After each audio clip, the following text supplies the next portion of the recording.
All right, so last time we picked up right where we left off the week before. After a long night out filming the room, recovering from filming the room, the rainfalls were all awakening on the Nova. After some nice discussions on the ship, including some panic from certain members of the family about what to get Icy for her birthday, they went back to the apartment where they were greeted with the arrival of Icy's new companion, Pierre the water turtle, or tortoise. Meanwhile, Ash, still on the frontier with the Ranger squad, awoke to find that Colonel Curtis had located where the Lycan Den was, right underneath them. So after planting explosives to bring the entire mountain down on top of it, they headed out. The rainfalls, meanwhile, continued to filming the room. We had a brilliant scene with Julius and Fwedwick before the sex scene came, being carefully filmed under the watchful eye of General Lorelei. On the frontier, the Ranger Squad and Ash stumbled upon the remains of the Wing mobile suit. During the Calamity War, it had been hit by a slip-space weapon and around Gateway and was dumped there without any way back. After collecting what they could, they planted explosives around there as well to bring that down, to both protect that and make sure no one could get a hold of the tech, as well as give those who died a proper burial. Meanwhile, filming of the room continued. A struggle would happen of getting Tommy not to laugh at what was a pretty horrible story before the group was introduced to the existence of a film called Colonel Hawk Down. After some laughs about that, Tommy and them would film the ending scene for the room with varying degrees of success. On the frontier, Ash and the Rangers would find a survivor of the Lycan massacre and help him along to the main colony. At the colony, Ash would be given the task of informing the mayor of what had happened and offering their help. It would seem he did a decent enough job at that, as the colony's mayor said they would most likely end up accepting EarthGov's help. Finally, the Rainfalls would have a wonderful time down at the cabin, talking about the future, the past, while watching the children play in the snow. And I believe that's everything. Back on Earth, nobody really likes me. Nobody really likes halflings in the cities. Okay, so it's 3 weeks from last session. It is Friday morning. The Rainfalls are having, it's the day of the Oscars. The Rainfalls are having a meeting with Tal in the back of Tommy's restaurant. Before Tal gathers up Ash, leaving for the frontier, Julius, Pequod, and Icy are sitting on the pool table. Banksy's gun drawn, just looking at the front door, watching the front of the restaurant. Davine on Hunk's lap. Suletta's got her hand on Tal's wrist, big smile on her face. And Tal is just going through a rather large piece of actual paper, loose leaf paper, with things written on them. Go! Make sure you pay attention to number 23. Please do not berate us about drawing your blood, please. Right, hang on. You see his finger going down the list. Do not berate anybody about drawing my blood. I would not do that. Yeah. Davine nods. Number 15. It's a personal favorite of mine, actually. Apologizing. If it's something small, such as, accidentally bumping into someone, one of us stepping on our toes, something like that, go ahead and apologize if it's something small and fixable with an apology. But if it's something large, just try and fix it. Don't apologize over and over and over and over again, please. Right. You see him, finger going down the list. Okay. This is a rather long list. What the hell does this one mean? No pit bulling and or bulldogging. He lowers the list. I had a pit bull growing up. It was my favorite dog. Am I not to bring pit bulls near the Rainfalls? Is that... No, we actually love dogs. If you get a pit bull, we'll love it. like it's our own, you know? What, you know how like Pitbull or a bulldog will, once it bites onto something and won't let go? Yeah, okay. Yeah, I'm following you. Yeah, so if that happens and you do that with one of us in a conversation, that's what that means. Don't Pitbull us.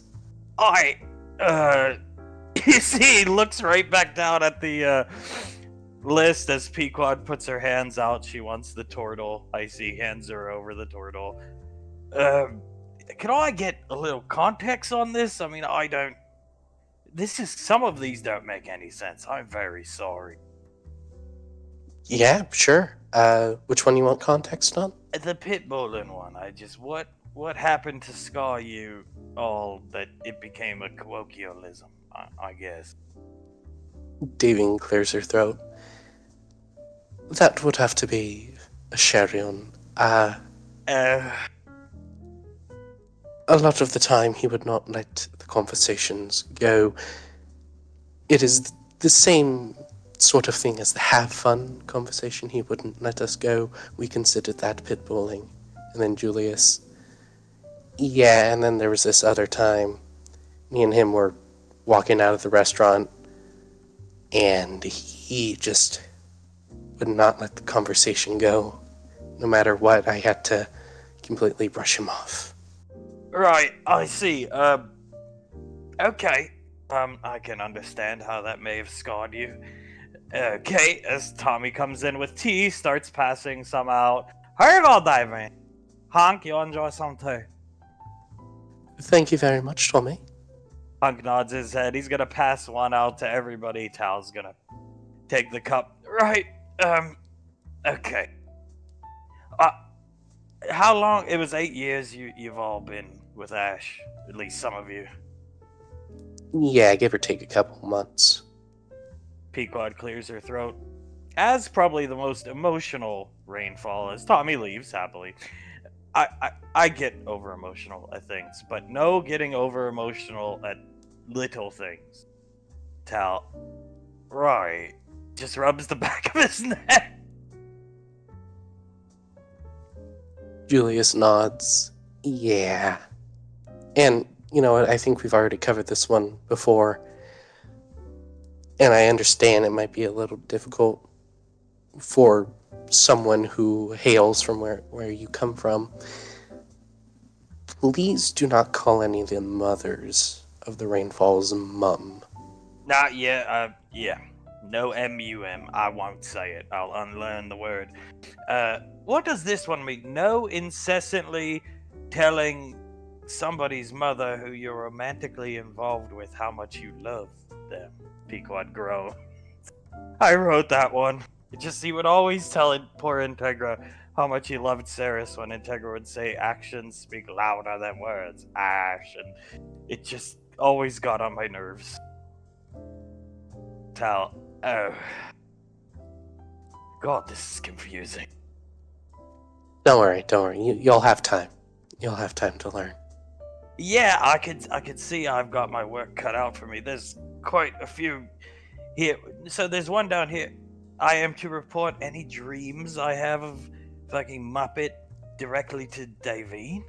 Icy laugh. Davine clears her throat. That one's actually pretty important. Please, if you have any dreams of him, report them to me. You lot dream about him. I'm sorry if that's the case. See Icy shiver a little bit. Julius pats her shoulder. Yeah, there have been a couple dreams. You were probably on the frontier when it all went down, but have you ever heard about Arnaki? Yeah, I got the gist of it from the Ranger General. Practical joke. Yeah. He nods. That was originally Ash asking Davine to adopt her in a dream. Okay, and I realize things may move fast with the rainfalls or slow, but no leaving dirty laundry on a chair in anybody's bedroom. Forgive me, but that just seems way out there. Davine clears her throat. There's a good reason for that one. Pequod starts laughing. And Tal, if I may inquire, why exactly? Just so I know what I'm up against, ma'am. Davine thinks for a second. There are some people in this family who have seen Ash when they wake up and they're super groggy in the morning. And it turns out to just be a pile of clothes on a chair.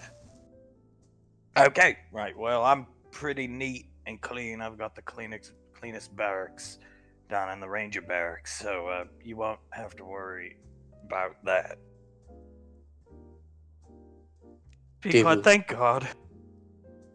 Davy nods. Very good, Tal. Hunk, consult the first one again. It's number 1. No threatening to kill any members of the. Yeah, I'm not gonna do that. Hunk, good. Looking at. And Julius leans back a bit. Number 2 is just as important. The spellcaster one. Yeah, no, I would never. As I told the Muppet, I owe my life to many spellcasters, so I don't think you guys realize most people don't have a problem with them, right?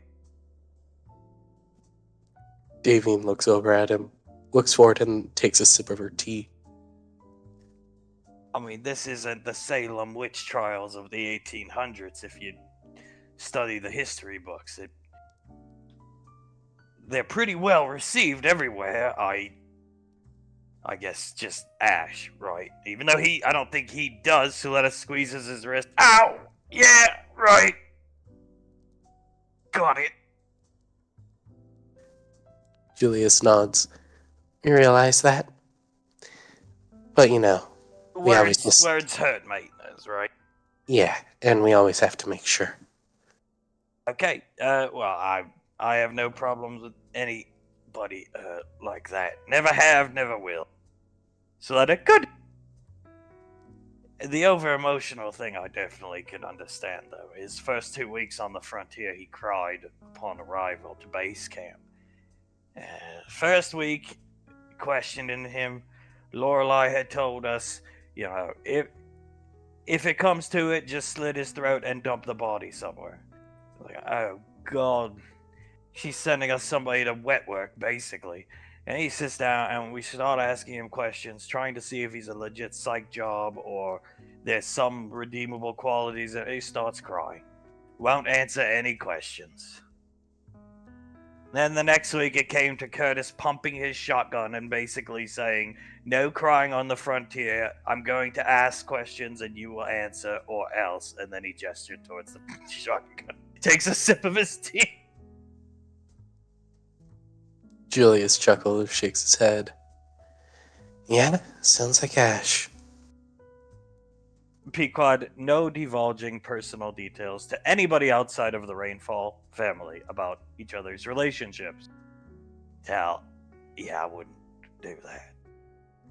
Pequod, the Rainfall circle encompasses the people at the apartment too, but no telling random people our personal business. Tal, yeah. And just takes another sip of tea. Well, it's not like he got up on the podcast show apparently he was on and started talking about it, so that's good. Yeah, one silver lining there. If he did, there would have been one dead Ash on the podcast.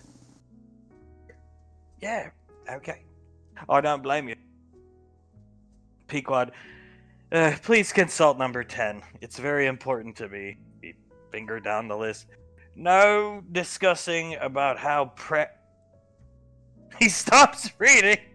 How proud I am of Julius and how far he's come. He just looks right at Julius, deadpan, helmet off, salt and peppered, stubble hair, military cut guy. Julius nods. That one's pretty simple. You read it and it explains it. About how often would he do this? Just out of morbid curiosity, sir. Any single any time he would talk to someone we looked up to, a superior officer, anyone like that. Hunk, it should be higher on the list in my opinion, but Pequod's the one that organized the list. Number 15 is very important to all of us. Okay. No talking about teaching other people's children that they're going to shoot, or giving firearms and or toy firearms to 2 years. Oh my god. Icy starts laughing. Julius groans and rubs his face, and Davine just nods. That one is very important. Icy can tell he's getting frustrated just reading Ash's list. She poofs in a bag of cookies. He's been with you guys every Monday, or every, Monday morning. Friday mornings, having breakfast with you guys before he goes out onto the frontier. Oh, little miss, thank you. Always with my favorite treats. He opens the bag. Suletta watching. You go ahead, you have the first ones. Icy takes a handful and sits down as he starts eating a jammy Dodger, passing some to Suletta. Right, so, he wanted to have somebody shoot guns at the age of 2, is that? You've met or at least seen little Lasley, one Yes. purple eye. Beautiful child, yes. Thank you. Yeah. When she was the ripe old age of 2, he said something about teaching her how to shoot soon. Yeah, and honestly, it should be the kids' decision, in my opinion. If they want to grow up and go to the military, they could be paid to learn how to shoot. Yeah, I agree. If I don't have any children, but yeah. Suletta, if they never want to pick up a gun, it shouldn't be forced upon them. If they want to grow up to be scholars or what have you, right. Yeah, I can see why this is. No talking about clockwork toys. What the fuck is that? It happened in the same conversation. He said something about trying to teach her how to make clockwork toys or something like that. Looking at this list, I'm starting to get a headache. Suletta starts laughing. Julius nods. Trust me, I understand. It's been a long 8 years or so. It's 8 years for you and Pequod, right? Yeah, when we met up in the Headhunters. Okay, and then there was interactions in the past on Gallia between you and him and Davine. He points over at Davine.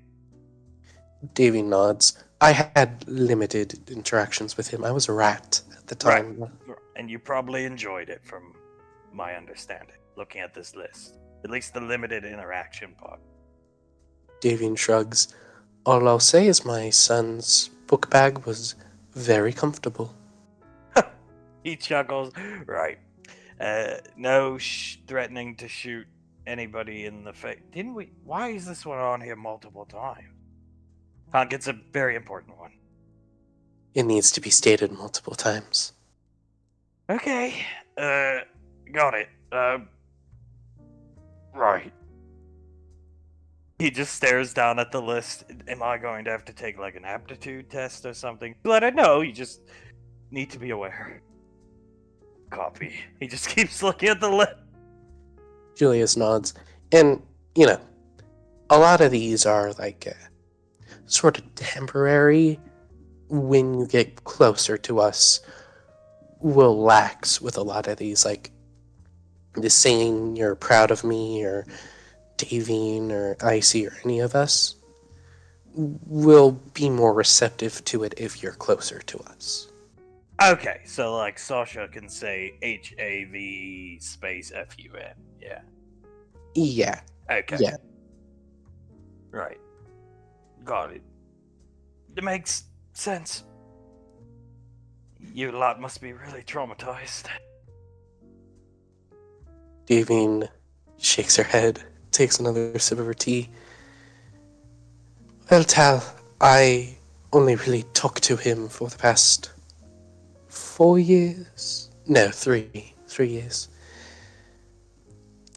And it isn't the best conversations to have had, especially when someone threatens to try and kill you. Yeah, I can understand that. Yeah.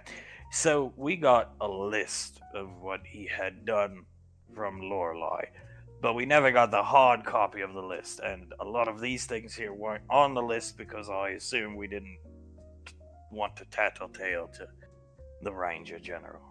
Lacey nods her head. Pequod, yeah. Tal, well, if any of these things happen, you should probably tell her, Now! Julius nods. Oh, trust me, we will. Right, or if I'm here, just tell me, and I've got a direct line to her, believe it or not. So, my apologies for having to deal with this. I did not know of. When Lorelei called us, she read the list off, and it was like this and that and this. It was the big things, like, some number one was spouting off of marital problems and yada yada yada, which at first we thought was strange that somebody would do that, but then when we learned whose daughter was involved, Colonel Curtis immediately started loading the shotgun in anticipation of Ash's arrival. Pequod smiles at Julius nods. Gotta get a drink with Colonel Curtis sometime. Yeah, well, he wants to go down to check up on Saris. Actually, Saris did some training under him. I never met her, but maybe someday we'll swing down there and then stop back up on Gateway. And I assume why I bring up Saris is when somebody asks for space, number 22, you give them space, not touch their hips. What is it, bound up behind them? What does that even mean? Starts looking around the room. Julius stands up. Have you ever seen someone like tiptoe but almost run?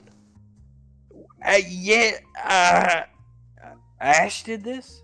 Yeah, he did that tiptoe run or bounded up her. And then, he does like a motion of grabbing someone's hips. Well, I should probably hold this against him, but given what he's going through, hopefully he's learning his lesson. From my understanding, marriage life at home isn't very good, so... We honestly got a poll going, the three of us, when she's gonna slip him the divorce, so... Julius sighs, shakes his head, sits back down. Yeah. I couldn't imagine it's going well. No, not at all from what he's told us. I won't divulge any more details than that, but you probably could already figure that out. Pequod, yeah, Sasha and I tried to call Saris and line's always dead. Yeah. Davine sighs and shakes her head. Hunk whispers to Davine, I do like this guy. She leans back. He is quite respectful and nice. A bit confused about who isn't at first when they first meet us. Yeah, well, there's a high skill learning curve. No sitting on a throne. I see. Oh no, I didn't put that there. Pequod starts laughing. Davine clears her throat. He looks over at Tal. Another one of those things where, once we are a bit closer to you, it'll be more lax. Right, okay. Well, I don't fancy myself a king, so have you all had dreams about Asherion? Sletta, not me yet, thank God. Julius tilts his head. Well, I mean, I used to have dreams of us, like, going on missions back in the Headhunters, but recently, thankfully not. And Davine just nods. I've had dreams about him. Icy nods. Me too. Banksy, not me. Cocking the charging handle on his rifle, looking at the door. Tal, and what's his problem, exactly? Does he think the UIR is gonna invade the station today? Julius, not looking back at Banksy, shakes his head. No, he just thinks Ash is gonna invade Tommy's restaurant. Oh. did he not see the sign that said Asherion Valorius is banned from this establishment under penalty of prison time? Davin, he saw it, but he always says with Ash you can never be too careful. He really just wants to protect Icy. Oh. Oh, he was there when the shooting in the head thing was... Right. Like I said, we got the cliff notes of what he had done, ma'am. Not the fine details. The Ranger General was not happy that day. Davin nods. I would assume so, Tal. If you ever need any more information on anything else, anything that might have confused you in her briefing towards you, just let us know. So, I'm just curious. This one here says no talking about how much Julius and Pequod had sex during the head. These are kind of weird. If I do apologize, but it's kind of strange, if you ask me. Julius just looks down and groans and shakes his head. Davin looks over. They got into some fun during the Headhunters, but always had a loving relationship, and... So does that tie in with this one, which says, don't accuse any Rainfalls of only being together because one knocked the other up? And Suletta, just lets out the loudest groan ever. Yes, it ties directly in with that one. He really said all this. Why did you all put up with him for so long? Just because you thought you had to? Julius rubs the back of his neck. I don't know. First friend. Only one I ever thought I really would have had. It was probably more like he was just as confused as I was, seeing as we came from a feudal time, in a feudal area. Okay. No reminiscing about how bad you had it, but how good it is now? That's also bad. Davin, that one's a bit complicated. If you want to tell us about your past and then say something like, but I have it good now because of this and that, that's perfectly fine, but if you were to, speak about the Headhunter days and then how hard training with a certain person was and then the Majestic and all that, and then say, but look at us now, look how good we have it. Please don't do that. He starts chuckling.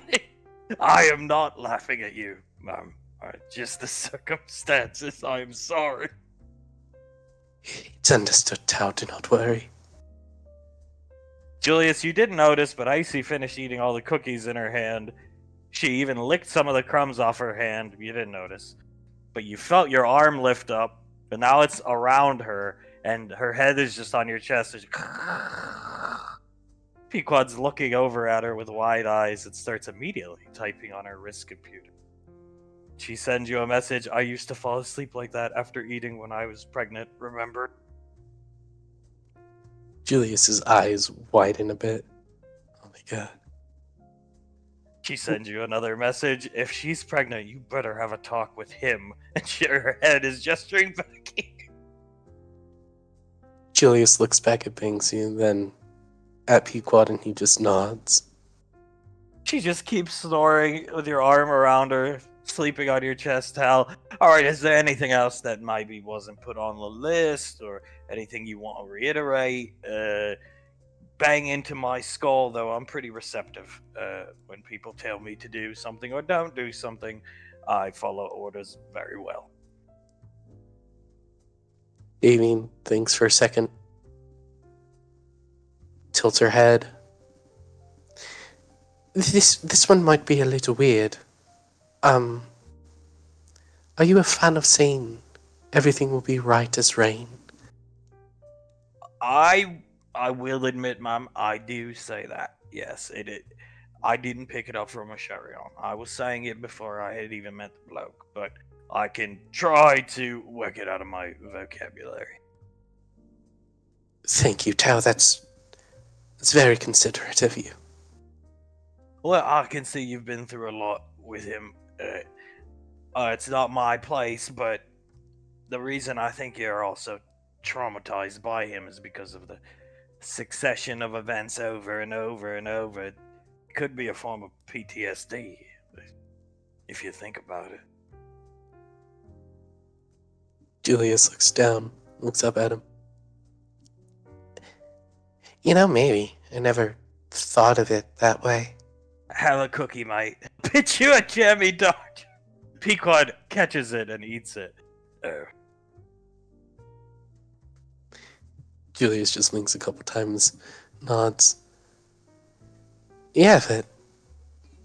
And Davine, if you really think about it, it does make sense. In a weird way. Well, I gotta say, he's not my favorite person, but I have to tolerate him because I have to spend my weekends with him. Zaletta, you are such a hero. Just staring at him. Yeah.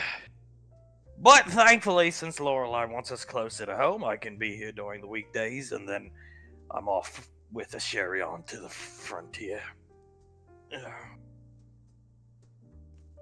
Julius sighs. Anytime you want a drink, man, just hit me up. I'll get a drink with you. He nods his head. Pequod, yeah. No enforcing the fact you're somebody's bigger sibling, please. Tal, right. Julius just nods.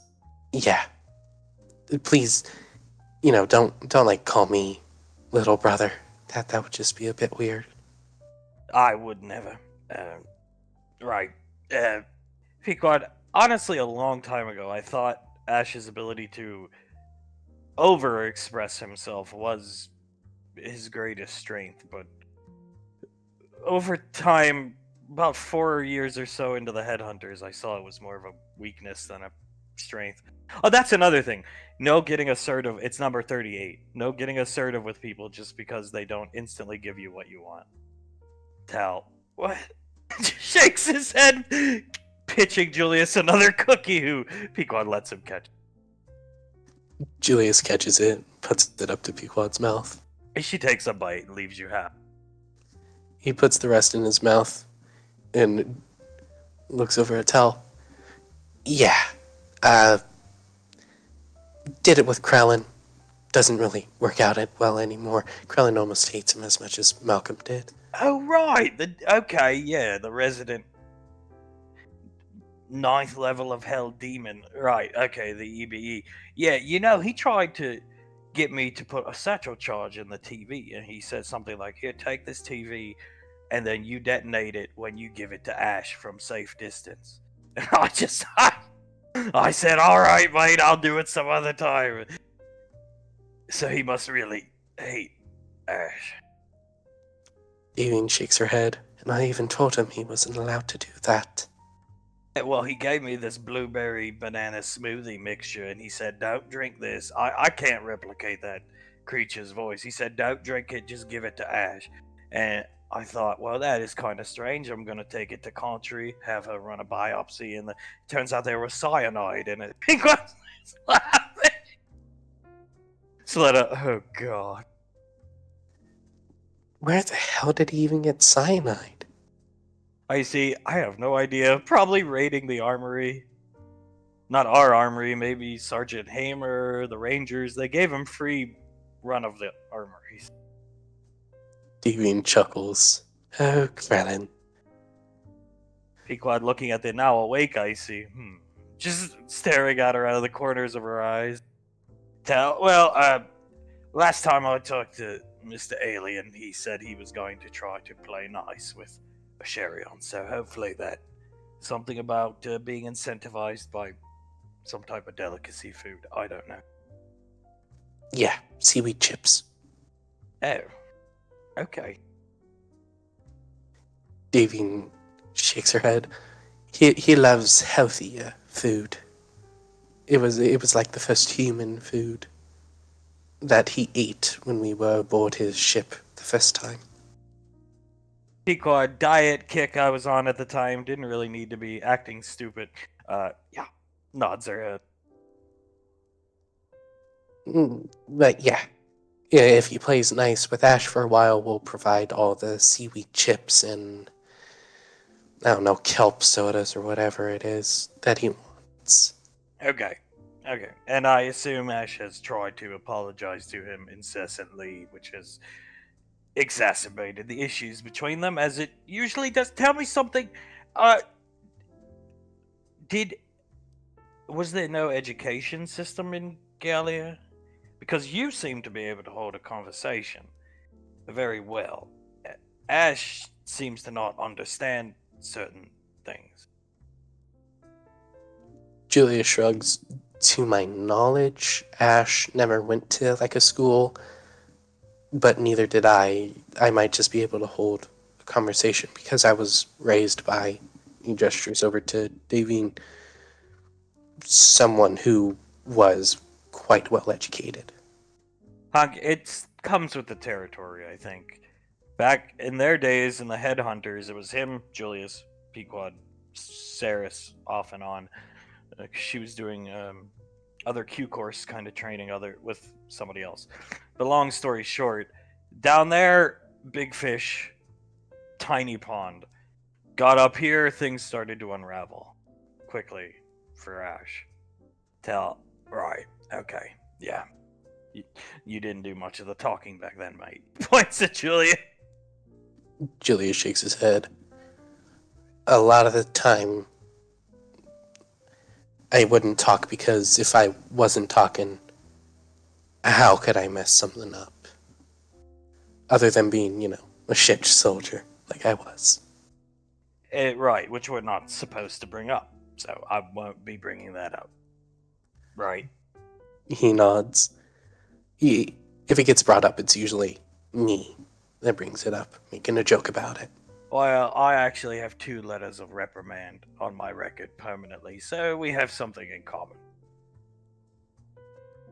He nods. And there you go.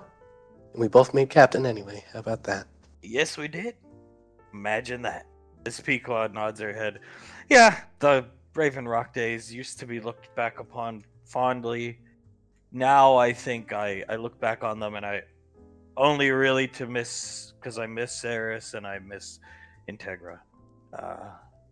But Ash, yeah.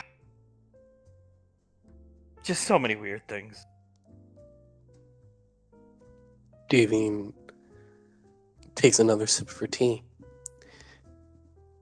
There may be additions or even subtractions to the list. We'll keep you updated, don't worry.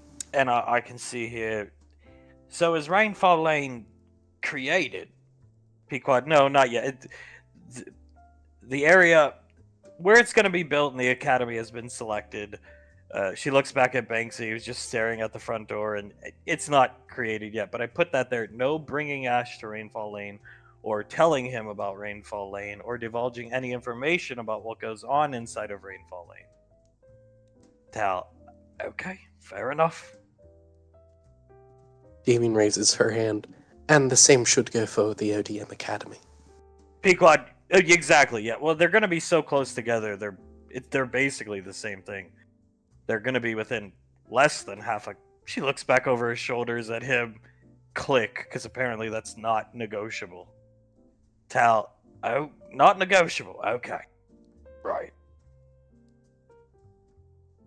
Julia shrugs. He knows what he wants, and, we're giving him the funds to do it. We trust him. Okay. No, I completely understand. I wouldn't want to be around Ash if these things had happened to me.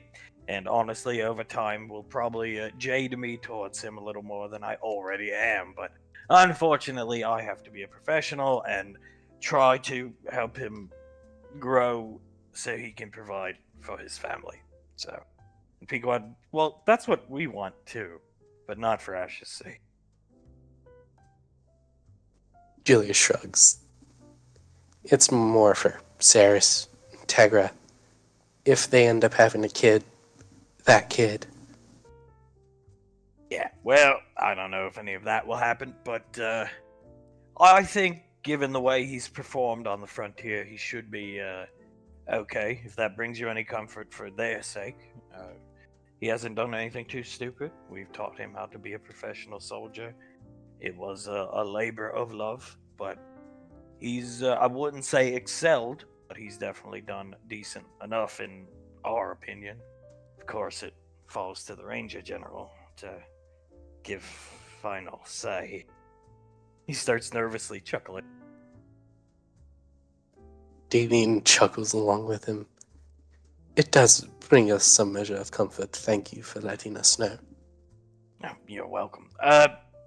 He is going to be removed from the squad once the main objective is over, so you should just look forward to that. Pequod can't come soon enough. Julius chuckles and then stifles a laugh as Davine just lets out a large laugh. Pequod, honestly, I feel betrayed by Ash in some ways. That's where my anger stems from. Because he was like there for me when I needed him, and I always kind of wanted a big brother, but some of the things he's done, I just... Ash doesn't understand that the first emotion somebody projects isn't always what they... Well, I think Sasha tried to tell him. Hopefully it got through to him after the third knee to the face. Yeah, his nose was broke that entire weekend. This is a damn good knee. Puts me to shame, actually. It actually hurts, and I don't think he understands that, and I don't really care if he wants to come to understand it. No problem. It's not my place to have deep discussions with Ash. I don't want to be honest. So, just try to teach him, make sure he's learning from his mistakes is our job, and if he learns from them, he'll have a line to good income, and I think by design he'll be far away from you lot, and most of all his wife and mother-in-law. So... Davine tilts her head. So, after all is said and done, and Sharian is removed from the squad, does he stay on your Frontier Ranger squad? Does he go to a new one? Does he come into command of his own, since he's a lieutenant, possibly higher rank? After he will most likely stay with us. Yeah. Which, hopefully by that point, if things are going well for me, I'd gladly retire. He starts chuckling. Or ask for a position elsewhere. Somewhere where I don't have to spend my weekends away from you lot. Davine holds the cup of tea up to her mouth.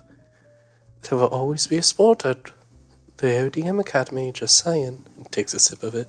I am excellent at conditioning, ma'am. I run a ranger selection training, PT courses, stuff like that. So I could help condition the students. That would be wonderful. Smiling at. But I would like to get off the frontier, not just because of being with Ash. That has nothing to do with it. Just I've been out there a lot, and I do think it's time some more fresh meat gets out there. So the Colonel's never gonna leave. So meh. Julius nods. Yeah, fresh faces. Ash will most likely stay with the Colonel, but maybe he would be sent elsewhere. It would fall to, once again, the Ranger General, who is not fond of Ash right now. Julius inhales through his teeth, and Davine shrugs, takes another sip of her tea. The Asherion, it's called the Asherion Valorius problem in Ranger High Command structure, not the Asherion Valorius asset, as it should be. So, I see. If he were to become more of a problem, would he just be kicked out? Yeah. Actually, so it's called a 304 is the document. So you'll probably have to file them someday, given what I understand about your career trajectory. But it's a 304, and Lorelai already has the paperwork filed. She just has to sign off on it and hit the enter key on the keyboard, and he is then arrested and taken to what they call Gitmo, ma'am. Or sir. Can I just call you Julius? There's so much formality. He's holding up the paper. Julius holds his hand up. As long as we're all together, we don't really care about formality, rank, that kind of thing. Right. For right now, I'm Julius. So I don't think he would be kicked out. They're going to send him to prison. Because Ranger conduct, as you probably know by this point, we can get away with a lot. You can grow out your facial hair, have your tattoos, do what you want. We're Tier 1 Special Forces. But that also comes at the cost of, outside of our missions and the frontier and our duty hours, we can't go around doing things like this, let alone do them on duty time. So it reflects poorly on the Rangers as an organization. So he will go to jail for a long, he will die in jail is what will happen. Unfortunately for him. I see. Well, let's hope for Saracen Integra's case that does not happen.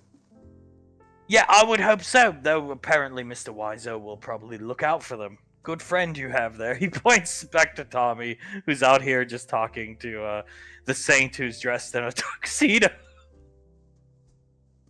Davy nods. A very good friend to have. A very important person to the Rainfalls, actually. Yeah, well, I just have one question. The constantly drawing of blood thing. Was it like incessant? Was it all the time? Pequod just starts shaking her head.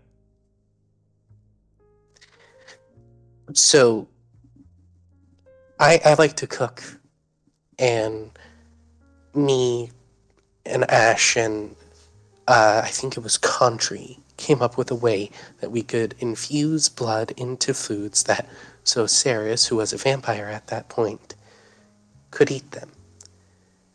So imagine every single day having to draw Ash's blood so we can make Sarah's food. Okay, yeah, I understand.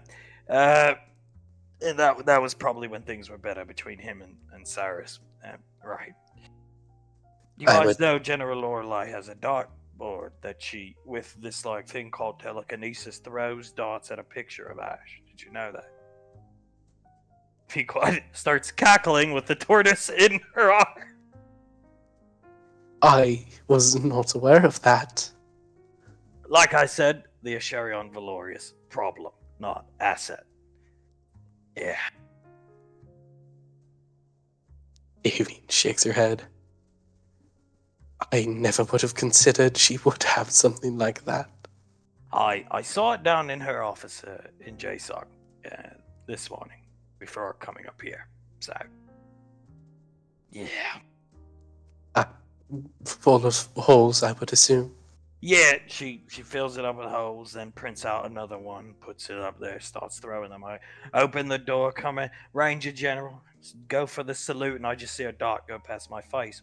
Duck, behind the chair, instincts kick in, the training, and she's just, oh, tail, get up, stand up, here, throw one of them. So she had me throw a couple, then we got into the briefing for our exploratory mission this weekend on the frontier. Julius stifles a laughter. A laugh. Yeah, that, she let you throw a couple with her? Yeah, well, like I said, mate, I am not a fan of Mr. Valorius.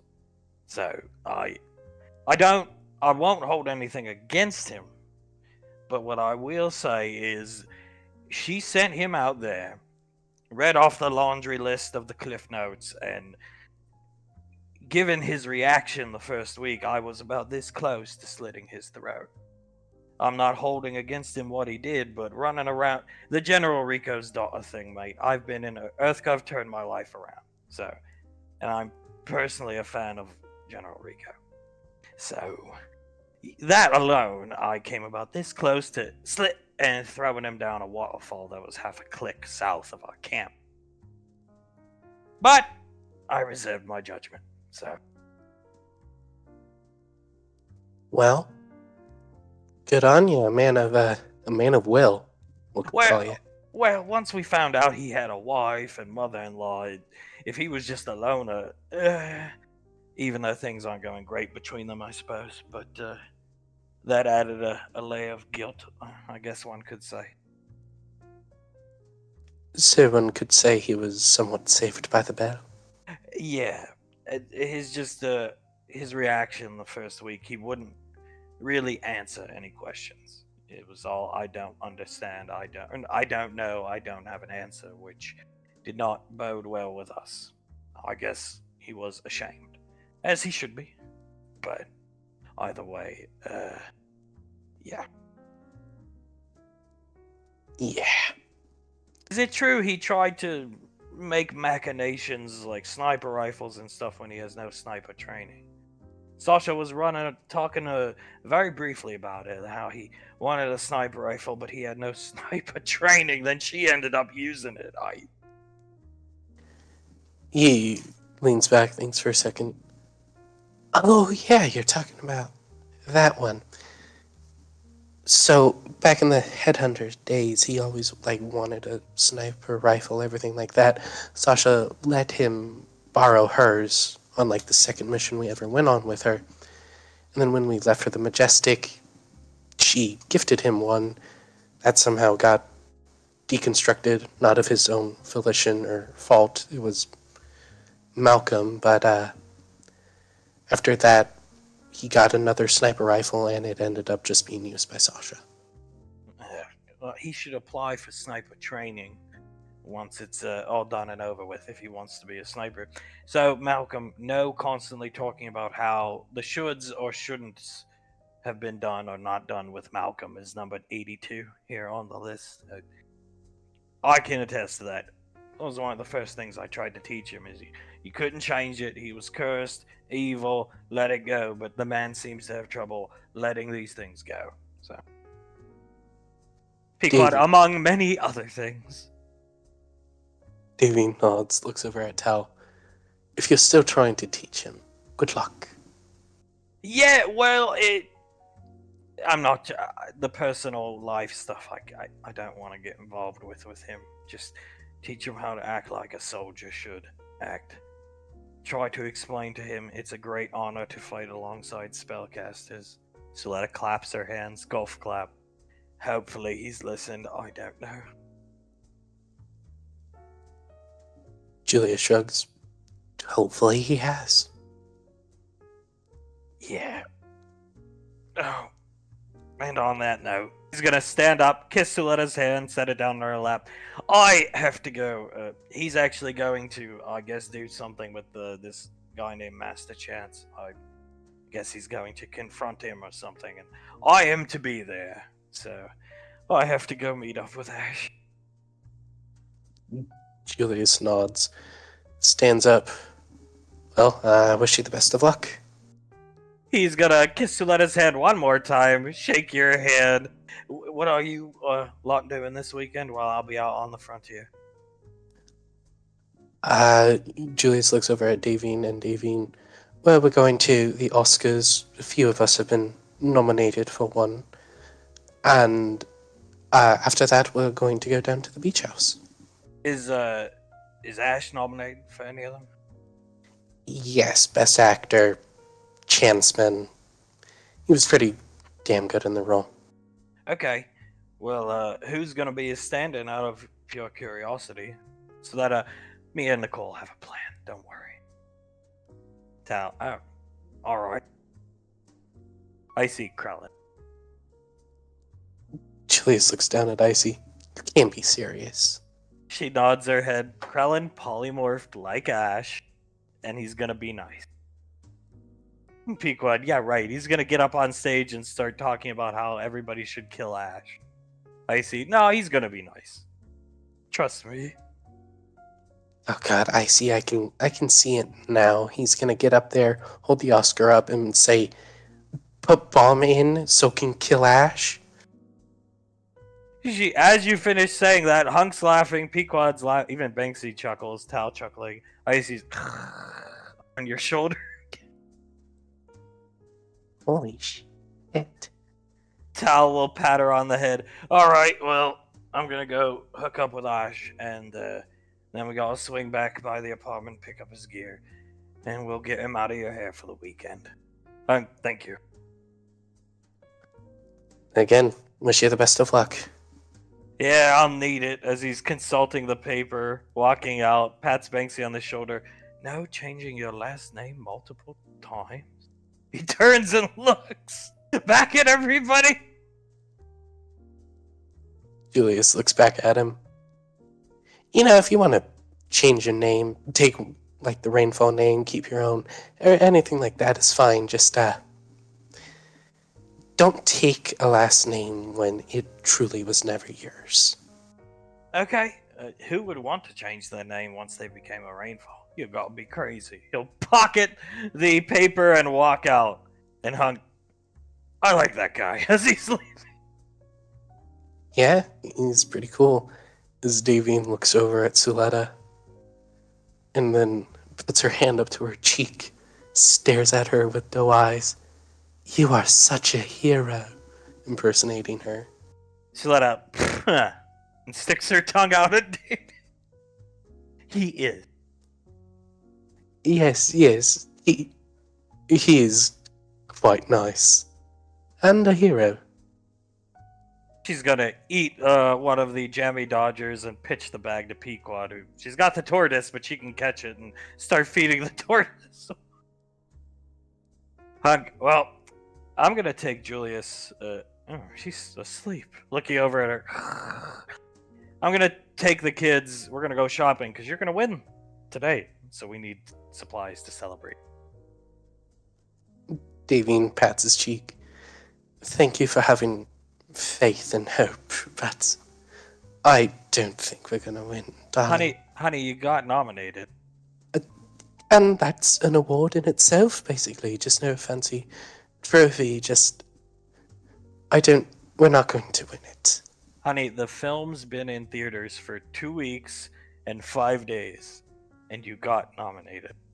Think about it. I've thought about it, and it's The Room. We're not going to win. Here, look at some of these reviews that he tries to pull up his wrist computer. No, she puts a hand on his and pushes it down lightly. Probably just all saying how crappy the movie is, making fun of me, that kind of thing. He groans looking at her. Suletta. Don't groan at me. It's true. You're gonna eat your words, I'm telling you. So, and when I don't, I get to say that I'm right. Yeah, but do you want to be right? I don't think so. I think you'd rather win. Davian sighs. I would like to win, but I just don't think I will. Suletta, give it up, Hunk. If you keep it up, it'll turn into a fist fight. Once she becomes irrational, Suletta throws her hand up. There's no bringing her back. Davian glares over at Suletta. You are such a hero, Tal. He is a hero. Looking at Davy.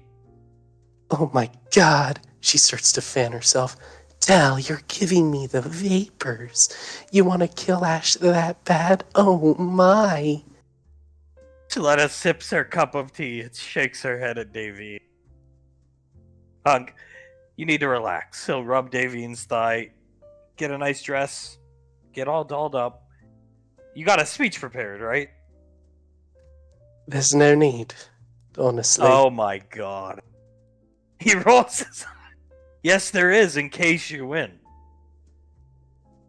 And I'm not going to win. There's no chance of it. Do you know how many films get nominated being in theaters for 3 weeks? Not many. I'm sure not many. And again, it's an honor to be nominated, but there's no chance I'm going to win. So, thereby, there's no point preparing a speech, darling. Hunk looks at her and just shakes his head. Fine. Well, I'm still going to go get supplies. We will celebrate the win and/or nomination after the event. Yes, we'll celebrate the nomination. She pats his cheek again, gives his other cheek a kiss, gets off his lap for him. He stands up and just shakes his head. Suletta, give it up. Just give it up. Move along. Waves him off with her hand. Pequod chewing on some cookies. You guys know Scar got nominated for Best Stuntman? Banksy starts laughing. Really? What in? Colonel Hawk Down, Muhammad Scarha ID'd. Icy wakes up and starts laughing. Julius starts to laugh, shakes his head. He did get blown up and survived, so... Pequod's gonna finish the last cookie.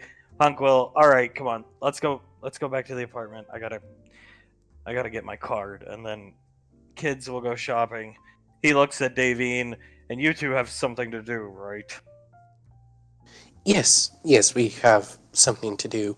Bit of a sister day out. Alright, have fun. Come on. He's gonna... Icy will get up and follow him, Pequod taking the turtle, and they'll leave to go back, double back to the apartment. As you're leaving, Julius, you see Banksy, hand on where the ear would be on his mask. AO secure? And then you hear somebody mumbling over the radio, and Banksy, it's clear outside the restaurant, let's go. Loads his rifle and goes ahead of the car. Pequod, oh wow. Jesus Christ, he has the entire Spartan squad. Icy, wait till you see them. They all have like jet black armor now. Julius lets out a laugh. I bet they do. Changed their squad name to Reaper Squad. Don't know why. She's tapping her lip with her finger. Hunk, oh god. Julius shrugs. He might think it sounds cooler, maybe? Hunk, more like to the Grim Reaper of Ash. Oh god. Why? I don't think Ash only has to worry about Krellin at this point. Julius chuckles. I don't think he does. You guys leave. Suletta, staring at Davine, finishes her tea, stands up. Ready? As I'll ever be. Okay, we're going to go down to one of the vaults. The vaults are segmented here on Gateway since they moved the artifacts from Sword Base. I'll do the talking. You can tell the guard, you can bemoan the fact you're not going to win your award to the guards, and they will probably get so bored listening to you. They'll let you write it. Yes, of course. Or, you know, you could tell them about everything about the ice magic and how Talus and Malbro Man and everything like that. Maybe you could scramble their brains. That'll let us get right through. She crosses her arms. At least I'm productive and optimistic walking this. Davine shrugs. Yeah, true. But You know what? I actually don't have a comeback for that one.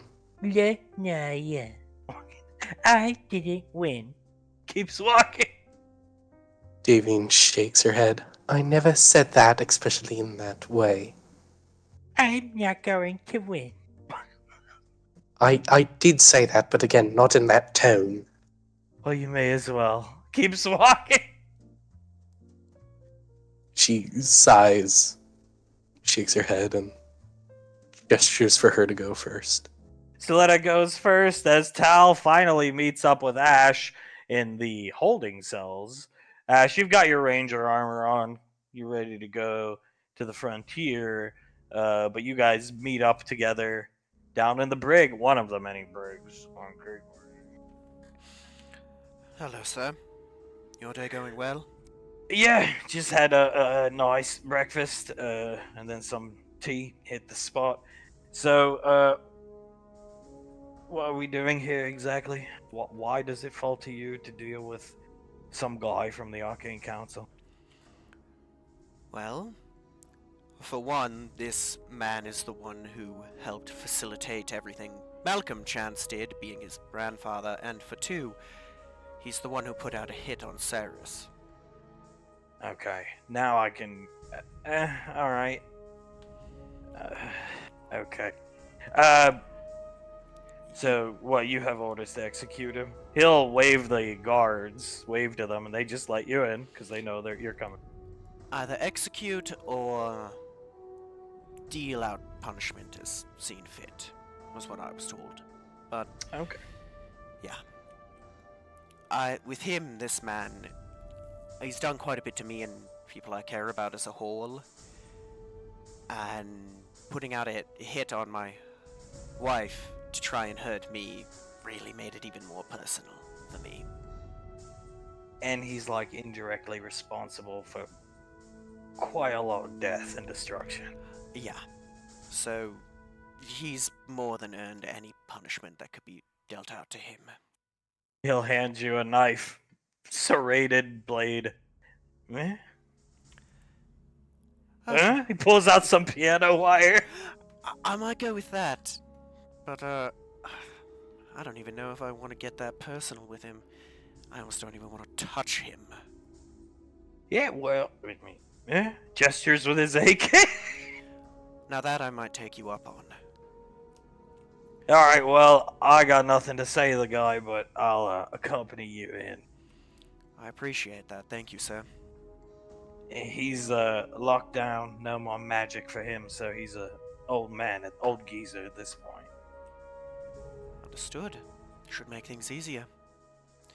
Let's go. No, wait a minute. As he's rolling a cigarette, tell me something. This guy was in charge of the Arcane Council, right? Yes, sir.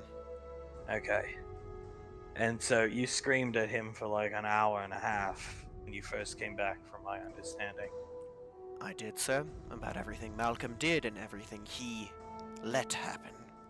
And how did he react to you? He, was not my biggest fan. Let's put it that way. Okay. He shrugs. Well, he's probably not going to be happy to see you, partner. No, he's not. I mean, my testimony was a large part of his entire family empire crumbling down around him. Well, it's all going to come crumbling down again. Light the cigarette and wave this direction. Alright, thank you. And yes, it will. He's gonna make his way in. He'll come in. Just put the AK on his back, mumbling to himself, smoking, reading a piece of paper. He's gonna walk in. Well. It's been a while, hasn't it? He looks a lot whiter than he was when you saw him back in the day at the sword base. More pale skin, hair completely white now. He's in a prison jumpsuit. There's a droid here, clearly with some type of interrogation probing and serum injections and stuff like that. But he doesn't look like he's been beat up or anything like that. He looks up at you. And what do you want? Well, before I make any decisions, I'm just here for a little chat. Mr. Chance. Now, isn't it? That's right. Proud of yourself, Ranger. Well, I'd say I should be. Assisting in weeding out corruption at the highest level that got how many millions killed? Ugh. He sighs, rolls his eyes so hard you think you feel the station tilt. As if I hadn't heard this before. Really, a big reason I'm here. Right now, talking instead of making a decision is just one big question that's been rattling around in my head this whole time. It's very simple. Do you have any remorse for how things turned out? Of course I do. You don't seem like it. That's... Would you have me cry? Would you have me slobber on the floor? Well, I would say a nice thing to show remorse would be not putting a hit out on the wife of the person who... I have no remorse for you. I have remorse for the lives Malcolm affected. Yes. But Let's double to Denaria's mother. It was one woman. Had I known it would have gotten out of hand to the point where he was nuking colonies, EarthGov citizens or not, I never would have supported him, covered for him. and if I hadn't have whistleblown, would it have ever come out? Oh, I'm sure it would have come to light one way or another. From me? Probably not. He was my grandson. I protected my grandson, not the name. Well, You ruined the name. That's why you got the hit. no. And I'd do it again in a heartbeat. That's one thing you need. I didn't ruin the name. You and your grandson, and any other corruption, ruined the name. You did it, not me. But thank you. I appreciate this because that's what I needed to hear. Because when I was you was first given this ability to decide your fate, I was thinking, what's a worse fate than a lowly peon like me deciding for someone like you?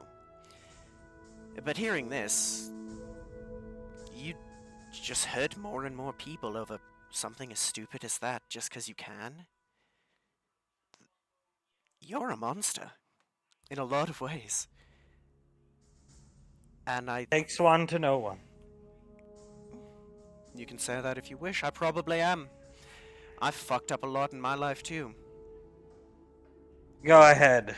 Puts a finger to his head. Right here. Shouldn't be too hard for you. Here you're quite fond of threatening to shoot people.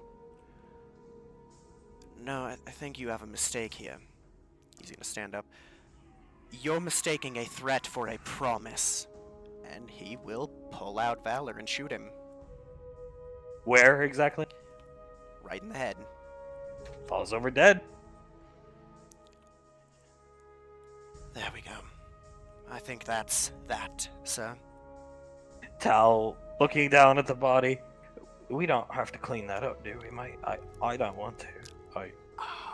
He's gonna look back at the droid. It's just hovering here idle. I don't think we do. Maybe I really don't want to. Can't they do it? I mean, look at them. They just stand around half the goddamn time. And these guys are out here talking about a football game. I think we can leave them to clean it up, right? Yeah, right. Okay. He's gonna put his hand on your chest. And how do you feel? I'm here to make sure you haven't lost your cool. Honestly, don't feel much about it.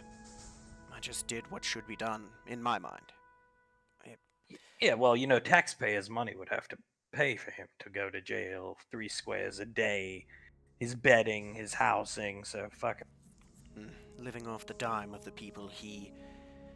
In my opinion, I don't know if it's true, but I'm of the opinion that if he was that corrupt about Malcolm, what else was he using that dime for, right? You probably should have told him Malcolm blew up that colony because he thought you was some type of cartoon monkey. Didn't even cross my mind to say it, although it does fit. Ugh. All of this to protect someone who shouldn't have been in that position in the first place. He's gonna stand here, start smoking a cigarette.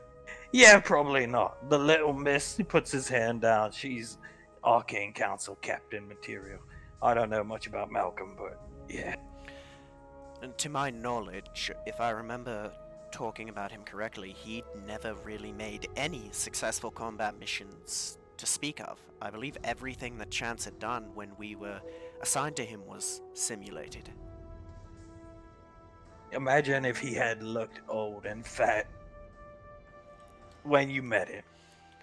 Oh, if only I may have taken the out of not being in the military at that point, if my choices were that or getting on that ship. Well, we have to report to Lorelei what you did. I'll report to her. I'll call her. Thank you, sir. I appreciate that. Now you gotta get up to the apartment, grab your weapons. I have the rest of your gear squared away. But we're going to, I don't know. I don't even actually know the planet designation, mate. It's been routed into the dropship's nav computer.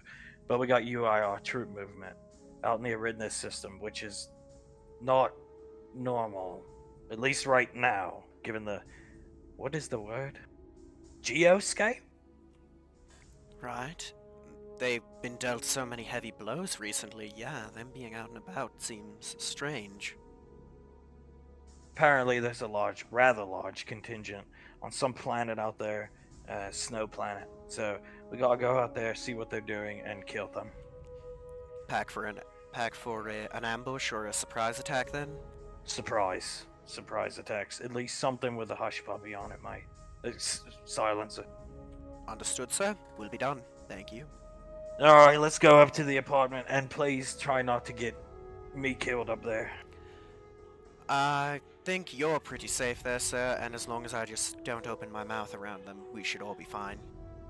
You know that alien guy tried to get me to put a satchel charge in the TV and give it to you, mate. That sounds about right. I mean, I could apologize to him at this point, but I don't No, see what it would do. It wouldn't help. Yeah, no, trust me, please. I think you've apologized, and look, mate, I'm gonna pull out the letter right here. No incessantly apologizing, mate. Yes. That is part of the reason why I'm deciding not to, because what does it matter? You're learning your lesson, mate. Sometimes you keep apologizing. You should have learned by now there's certain mistakes you can't say sorry for. I think I have. And if you keep saying sorry, it just makes it worse and worse and worse. Yes, sir. Listen, mate, I don't go around talking about your personal business beyond light details. I told the Rainfall family down there about how, your marriage isn't doing great. But they already knew that, because I don't quite know, but I think they're pretty attached, or were, to Saris and Integra. I didn't get a chance to ask them if it would be okay if they come down and see Integra and Saris while you were out on the frontier. I think it's best to wait on that till you're on full deployments, yeah? I would trust your judgment in that, so I'd say yes, sir. Well, I gotta ask, out of curiosity though, how is the old lady? Now, 3 weeks have passed. Commander Integra looks terrible. You've seen her quite a few times, Ash. She looks terrible. You hardly even recognize her. You thought she looked bad when she needed meds and going crazy. She looks like she shrunk a little bit. She's put on weight. You can hardly even recognize her. She's doing really poorly, all things considered, sir. She looks like a shell of her former self. He looks down at the ground. Okay. Maybe, yeah, I guess it's up to them whether they want to see that or not, mate. So.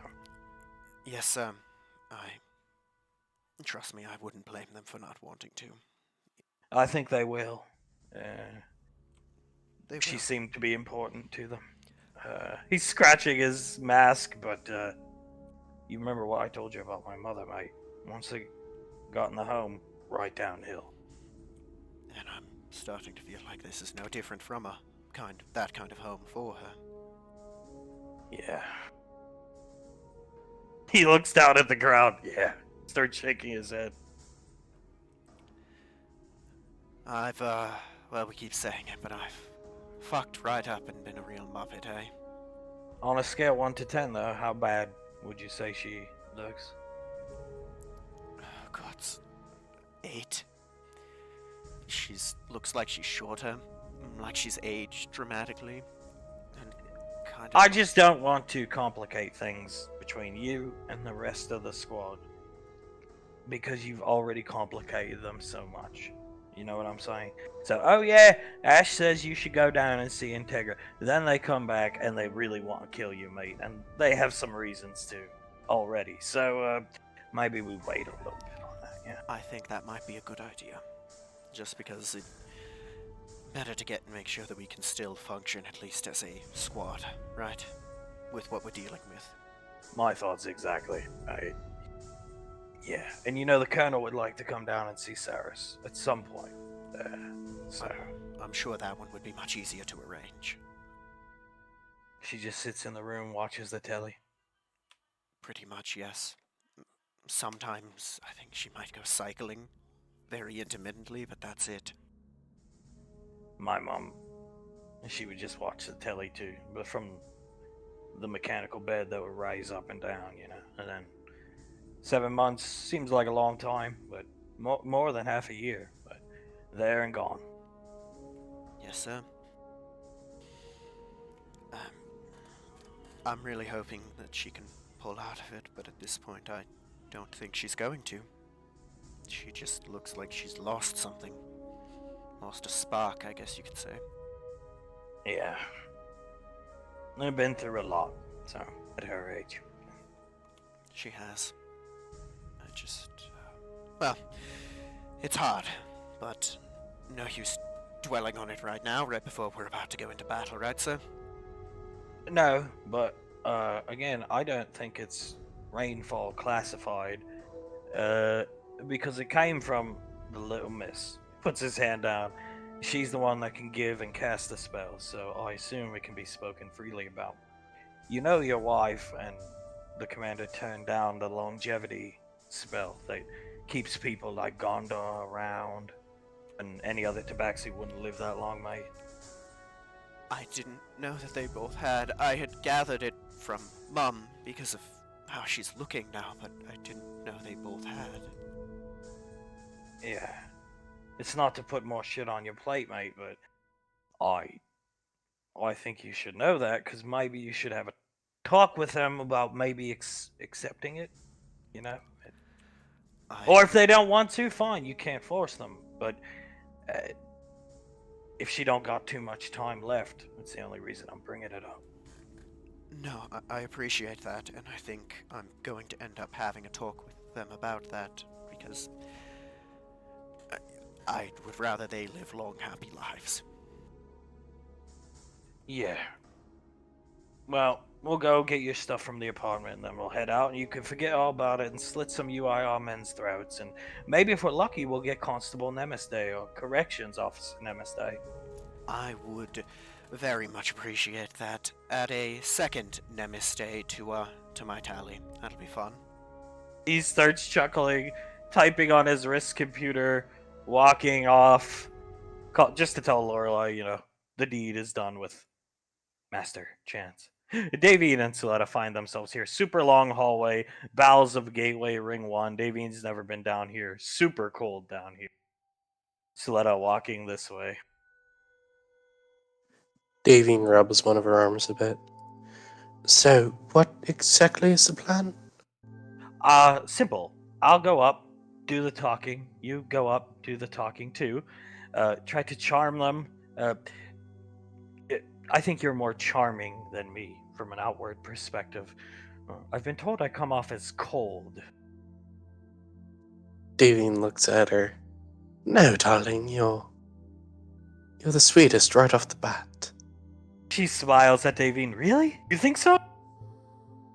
I mean, I thought so. Other people might not, but I definitely thought so. Well, good. You go up, do the introduction talking, try to weasel your way in, and if you fail, I'll cover for you. Davine nods. Good plan. Very good plan. In the meantime, if they let you in, I'll keep them busy, keep their backs turned towards you. You grab the crystal. Davine nods. All right. Yes, we could do this. Lead the way. She claps her hands together. It is chilly down here. Just a little bit. She rubs her arms, walks forward, walks around the corner. These guys are just talking about the Oscars.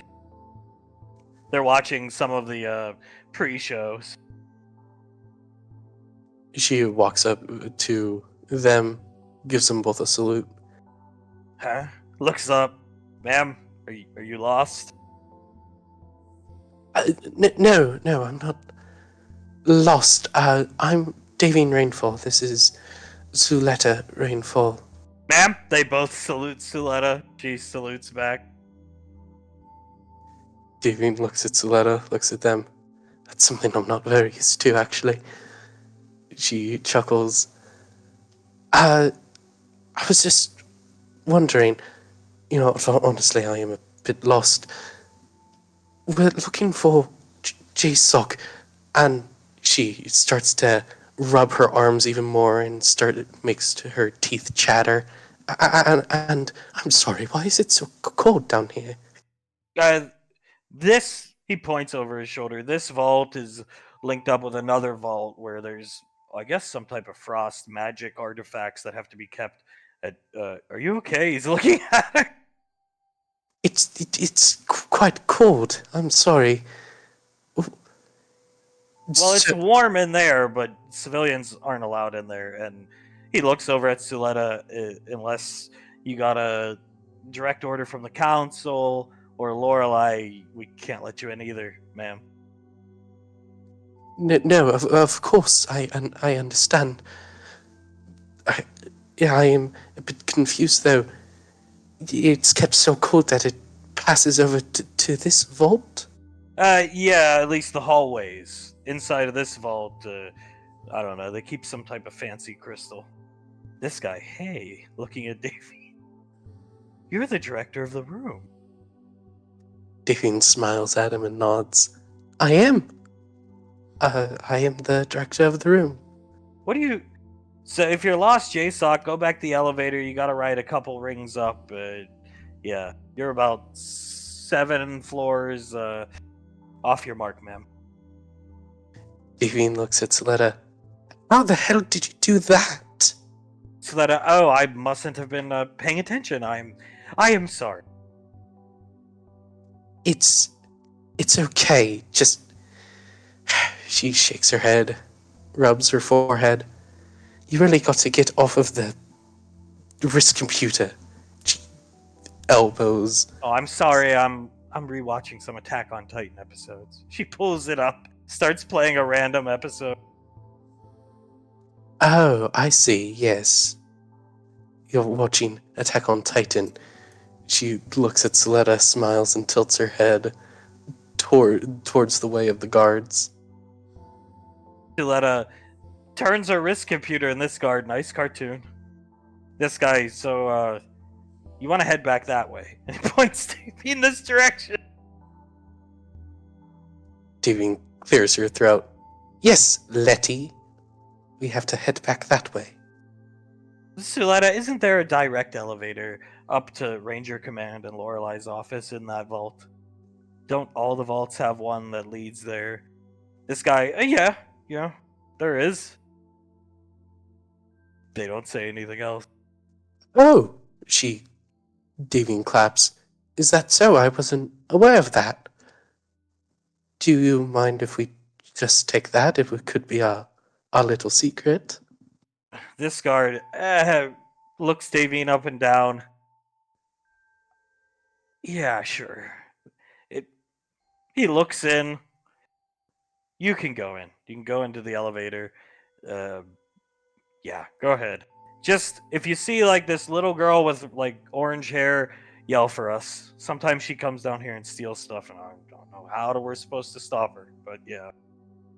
At this point, it's more funny than anything. The guy on the right starts chuckling. She's there, grabs something, disappears.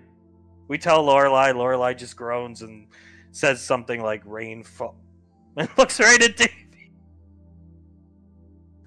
Davy looks at the guard, smells. Suletta, look! It's the Beast Titan. This guy, huh? Looking down. Oh, giant monkey. This guy comes over. Huh? Did you work on this show too, ma'am? This guy looking at her wrist computer. No, I didn't work on that one. Not directly, at least. She shrugs. If you're aware of Malcolm Chance, he used to call that one Chronicles of Young Davine. Oh, wow, look at that Levi guy. They're both watching it. They said Levi's name in the episode. They're watching it. This guy... the elevator's that way. You gotta go through this hallway here. Those guards will lead you there, ma'am. Oh, of course. Thank you so much. But I do enjoy the animation style. Look at this scene. And she looks over at Davine out of the corner of her eye. She starts walking into the vault and looks up at the crystal. She can definitely reach it from where she is. It's just hovering by itself, and there's a key, really old looking key, like something she would have saw back in Gallia days, hanging off of it from a rope. She tilts her head looking at the key, reaches up and gently grabs it. Interestingly enough, when she puts her hand up, the crystal and the key that accompanies it starts floating towards Davy. She sees it slowly floating, very slowly. Back here, Suletta. Yes, she's going to win the Oscar. You should have asked for her autograph. You hear this guy, damn, to himself. Davine rolls her eyes, looking at the crystal, and she grabs it out of the air. Right before she grabs it, another hand grabs Davine's wrist. Uh-huh. Davine slowly turns to look at Lorelai. Big smile on her face. You look surprised. Is it that I'm here, or that you're still alive? What am I doing? This isn't the restroom, those silly gods. It's the first one, and a bit of the second, ma'am. Much like your daughter. What, I break into Hawking Council vaults and steal artifacts? And what exactly would you like with the time tombs? They're off limits, you know. A birthday present for Nicole. We're going to see each other's futures, me and her. She starts twisting Davine's wrist. How loving. Just stares right in Davine's eye. Davine leans back a bit from the pain of her wrist being twisted. I thought so. It was, I can't take credit for the idea, though. It was Soletta's. I am just going to try and teach her to paint as my gift. Lorelai, still twisting Davine's wrist. Not used to being the one on the receiving end, are we? It's more use than you think, but doesn't mean I'm not terrified of you, ma'am. Do you even care about her? She keeps twisting Davine's wrist. Or are you just in it for the dick? Davine glares over at Lorelai. Excuse me? Simple question. She stops leaning back, stands up straight, and looks Lorelai straight in the eye. How the fuck? How dare you fucking say that to me? Lorelai smiles big, still holding her wrist. Go on. I'm in it for the honey, I loved Icy. Before I even saw Hunk. I love her more than you can ever realize. She is my daughter, even if she is not my blood, she is my kin. Understood? She sort of stupidly gets closer to Lorelai. And if you ever say that I don't actually love her again, or imply it so, I don't care if you can blow me up in a second, send me to a different plane of existence, or anything of the sort. Send me back to fucking Gallia. But I will try my best. Understood? Lorelai looks invigorated by Davine's response. Big smile. The rainfall spunk. Now I see where Julius gets it. She'll let go of her wrist. Davine shakes her wrist, grabs it, rubs it a bit. Now shake it off. She'll take the crystal and hand it to Davine, and the key to open the gates. Thank you, Mom. I do enjoy the rainfall spunk. Whew! She makes that exact noise. Davine looks up at her. Thank you? I just like getting a rouse out of certain people. She'll stroke David's cheek with her hand. Have fun at the Oscars. She points down at the crystal. That, on the other hand, what you see there, good or bad, you can't tell anybody. You understand? I understand. Suletta made me aware of that previously. Good. Should be an excellent gift. I'm off. She'll walk this way and go up the elevator. And I never want to see you down here again. She wags her finger at Davy. Yes, ma'am. She will disappear up an elevator. As Suletta comes in, these guards have gone back. Davy looking at, Suletta looking at Davy and looks, who is that? Points to the elevator because it's still going up. The Ranger General. Oh my god! She looked at the elevator. Wait, she gave it to you? Devian looks down at the crystal and up at Suletta. Yeah, she gave it to me after I sort of threatened her a little bit. You stood up to her. Yes, I did. Suletta nods. She respects that, so. She shrugs. I suppose she did. Yeah. I stood up to her, and I guess as a gift, a commendation, she gave this to me. At least from an elf, it's like an elf thing, I think. Full elf. Respect. Yeah. I suppose so. I've never stood up to her. Never had a reason. I will take this. She'll take it, pocket it in a satchel, and I suppose we best head back to the apartment. Oh, I hope Asherion's not there. Hopefully not. We sort of have to take the elevator up to JSOC, then up to the apartment. Do you think, she looks back at Davy, and do you think it was too much all at once for poor Tal? Devian thinks for a second. We probably could have split the list up into two. You don't think. Suletta looks back at Davine. When he receives his scarf, Asherion would try to take it from him, do you? I think if Asherion tried to take the scarf from him,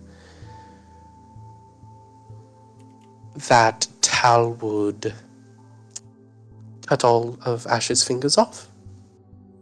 Good! Suletta blushes, puts her hand on her neck. He's so heroic.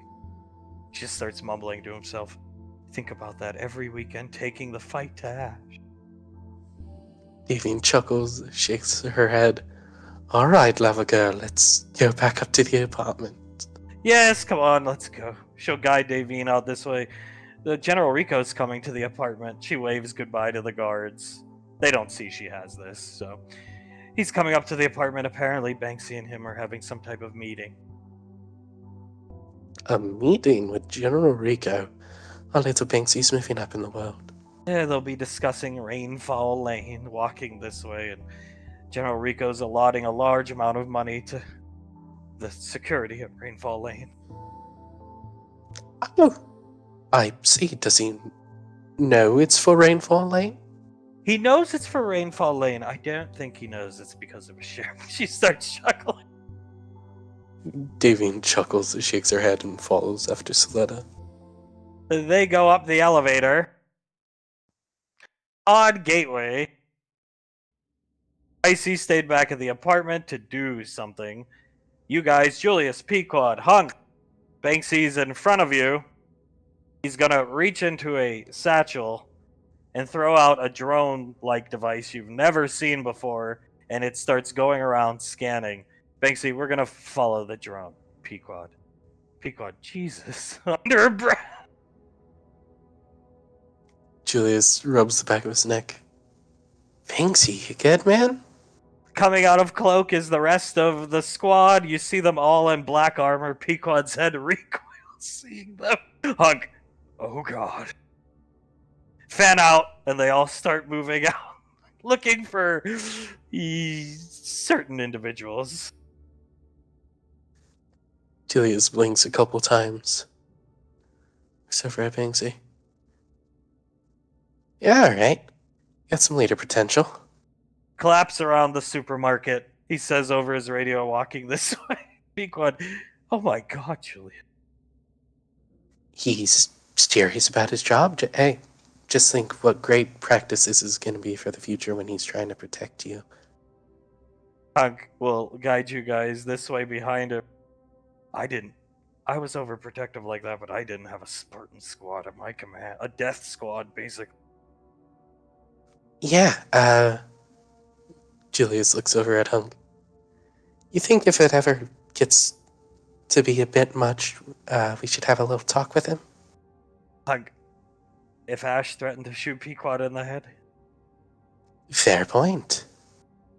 the drone is taking its time. Banksy will go first. Pequod, and all this is because Ash is still on station, right? Julius shrugs. Last I heard he was.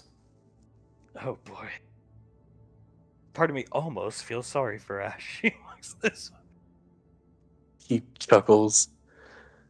Well, just know that with great practice comes a great Spartan squad protecting our house.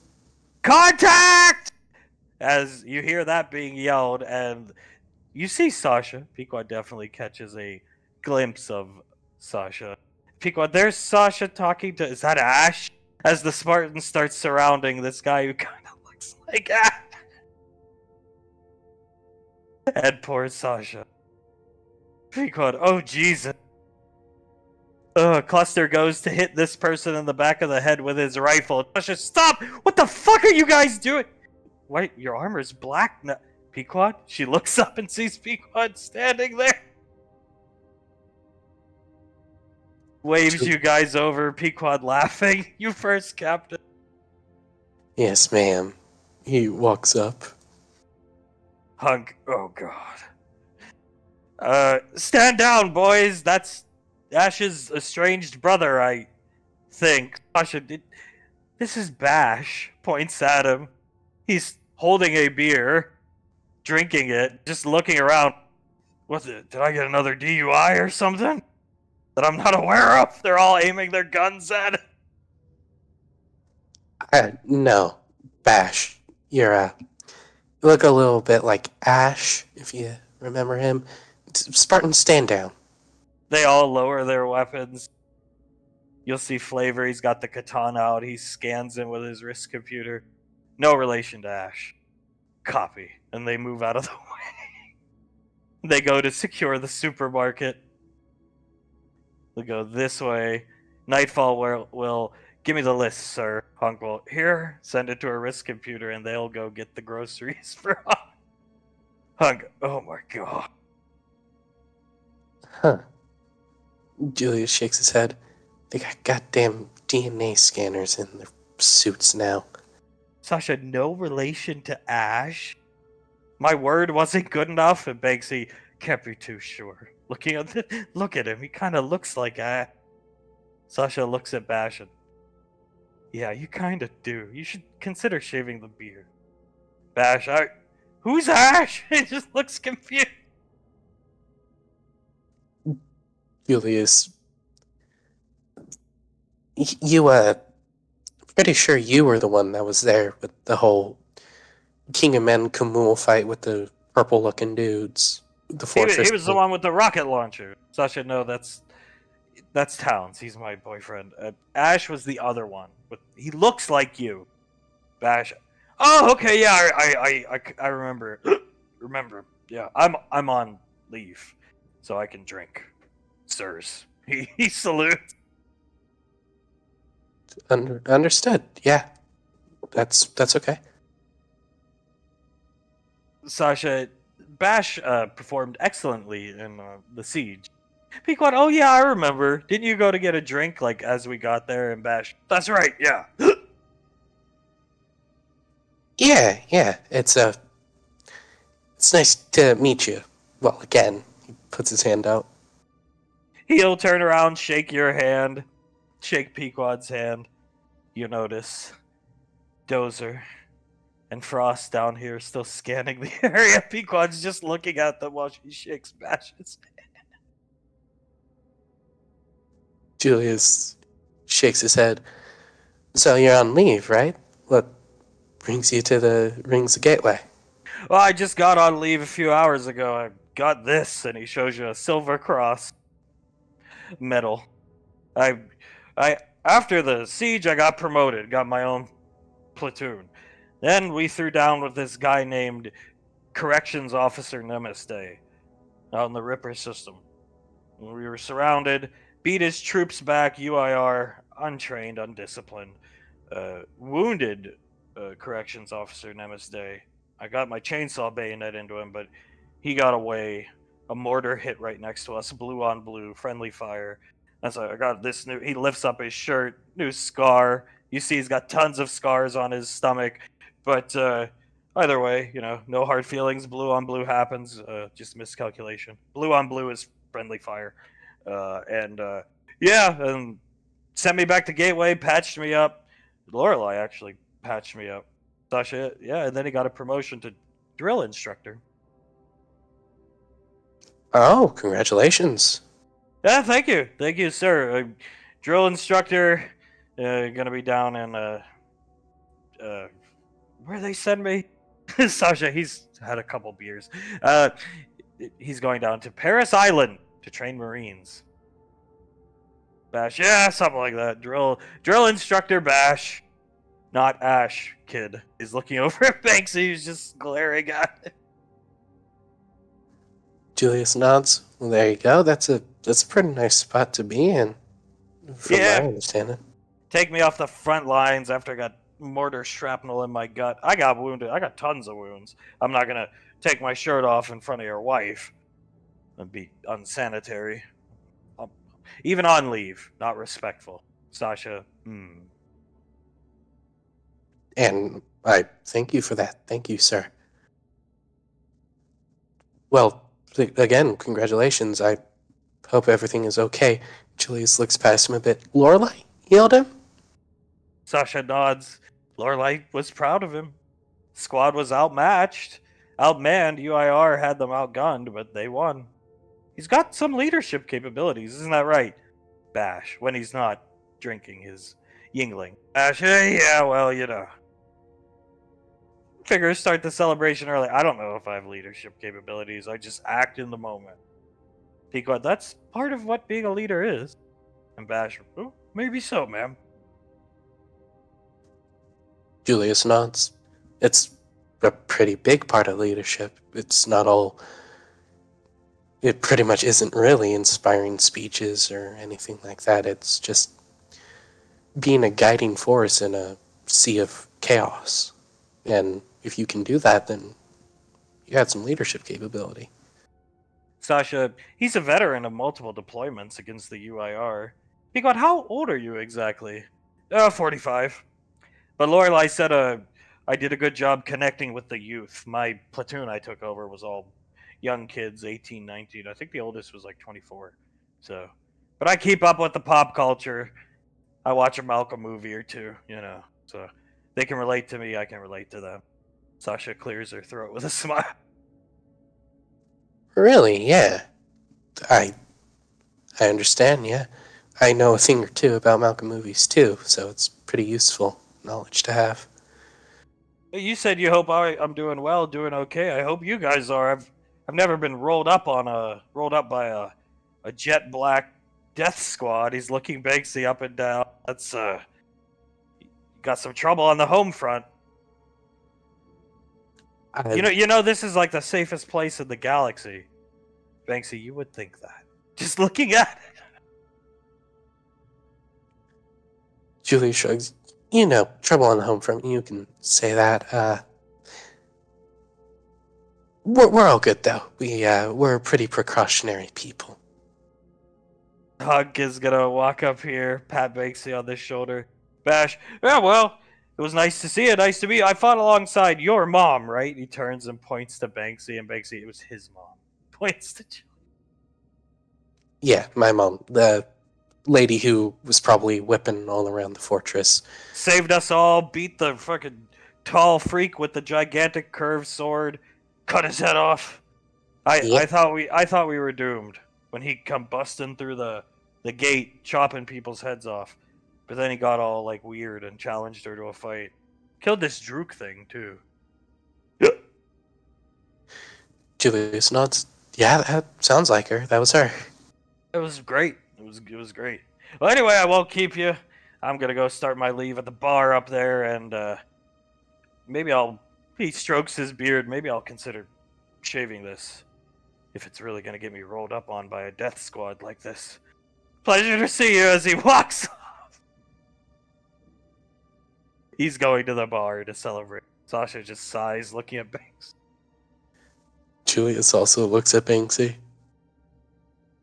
Banksy shrugs, doesn't say anything. He looks like Ash. That's all he said. So what would have happened if that was Ash?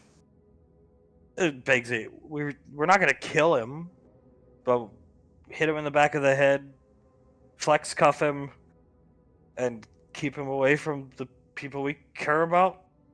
Sasha, I don't think that's quite necessary. After he leaves the squad, if he tries it, Lorelai said we could. Banksy cuts her off. Sasha, just looks at the ground. All right. Yeah. Hunk, is Lorelai the one who gave you the new armor and all that stuff and all this gear? Banksy nods. Okay. I guess we can't question that. I guess we can't. Sasha's still looking at the ground, playing with her foot on the ground, just looking at it. Wow. Yeah. So, Sasha. Yeah, you know Ash is probably going to be back at the apartment. Banksy, we'll escort him off the premises. Sasha, oh jeez. Yeah, Julius. Julius looks at Banksy, tilts his head, and then looks back at Sasha.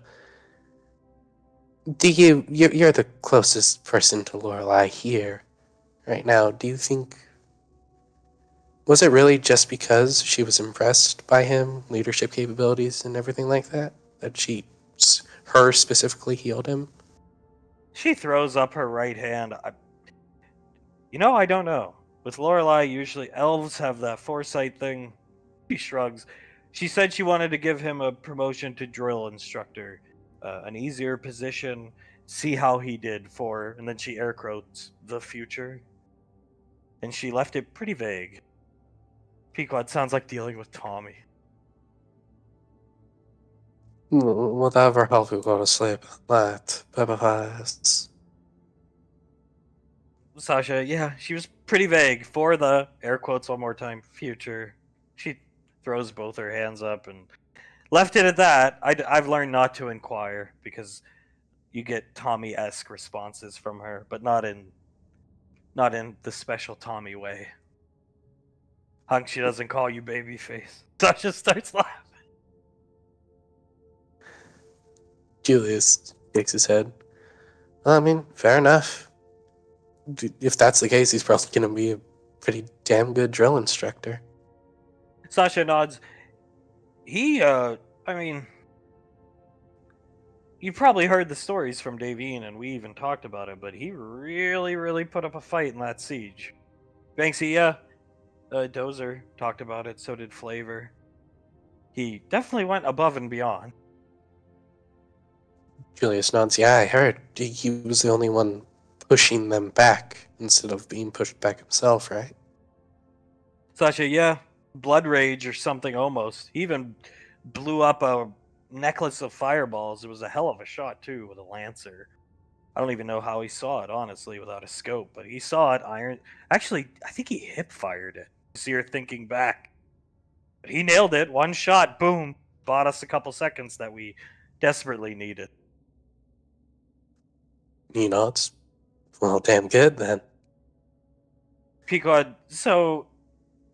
is she really gonna win, you think? Looking at Hunk, and Hunk, look at the reviews for the fucking movie, and starts pulling them up.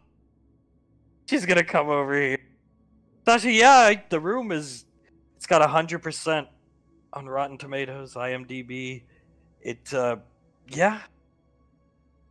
Banksy, what? Looking down at the wrist computer, making room for Julia. Julius walks up. Oh my god. Hunk, your mother is going to win. I'm telling you. Oh no, and she hasn't prepared a speech.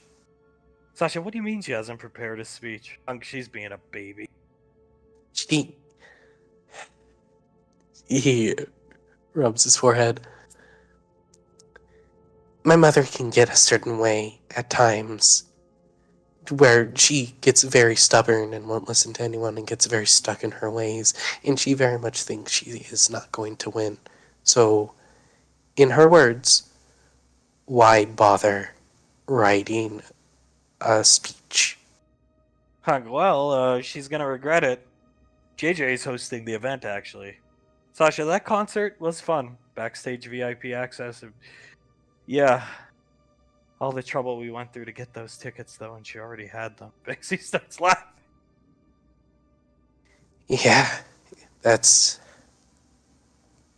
Julius just looks down and shakes his head. You know, he looks back at Banksy. Did you ever wonder why we were really doing the room? Banksy, I thought you guys were just good friends with Tommy as the drone comes up, flies past you guys, Pequod watching it fly away with a very confused look on her face. What is that thing for? Does it just scan for Ash? Yes, Frost down. Wow. Julius chuckles. No expense spent, no expense too great for General Rico's daughter. Thank you. Well, you're nominated too, Julius. Have you prepared a speech? Fight choreography? Spider chance? Don't tell me you're taking after your mother. Please, I can only take that type of attitude from her so much. I love her more than anything, but ugh. Julius looks back at Hunk. I honestly didn't even know I was nominated. Pequod, I really haven't been keeping up with the nominations because I was in Camp Davine. The room was terrible. Hunk, not when it's submitted as a comedy. Sasha starts laughing. I thought Tommy said Tennessee Williams level drama. Hunk, it's got submitted as a comedy. I don't know what to tell you. And it looks cutting edge in terms of how it was shot. She's gonna win. Well, maybe the Saint misclicked the registry thing?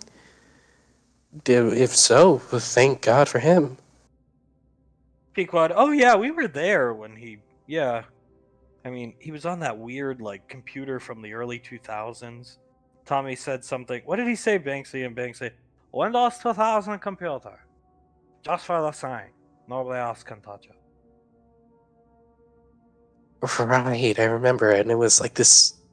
It basically looked like a cardboard box, almost. It was so big.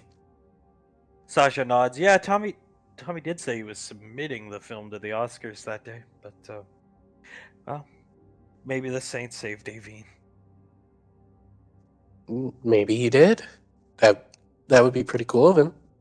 Pequod, I stopped keeping up with them once I saw poor Scar got nominated for getting blown up in a truck. We gotta watch that Colonel Hawk Down movie sometime. I know it was hell to make, but just for the hell of it, just once. Sure, yeah, we can watch it. Plus, there are some really cool shots from Mom, so there's that. Sasha groans. We've watched it, Towns and I. It's horrible. Absolutely horrible. What, you didn't like Malcolm talking to himself for 20 minutes straight? Sasha, no, I didn't. And I could tell he was having those militia people, whatever they were, firing live rounds at him and you when you guys went down to save the helicopter pilot. Yeah, those were all live rounds. Got hit in the leg by one. It was not a fun day. Sasha, if you watch the behind-the-scenes documentary EarthGov put together, the scene Malcolm gets shot by a live round and starts screaming, "Cut!" And then you see Ash come in offset throwing flashbangs trying to rescue you guys. Yeah. Dressed as Delta Force operator Ash coming in throwing flashbangs. Saying something in his Ash way. Why the fuck are they shooting real bullets, Malcolm? And Malcolm just, oh, my leg, Julius. Yeah. Julius, I don't think I could go on. When he said that to me after he twisted his ankle by stepping on a rock weird. He was acting like he was dying, and then he got shot in the leg, and then I thought he was actually going to die.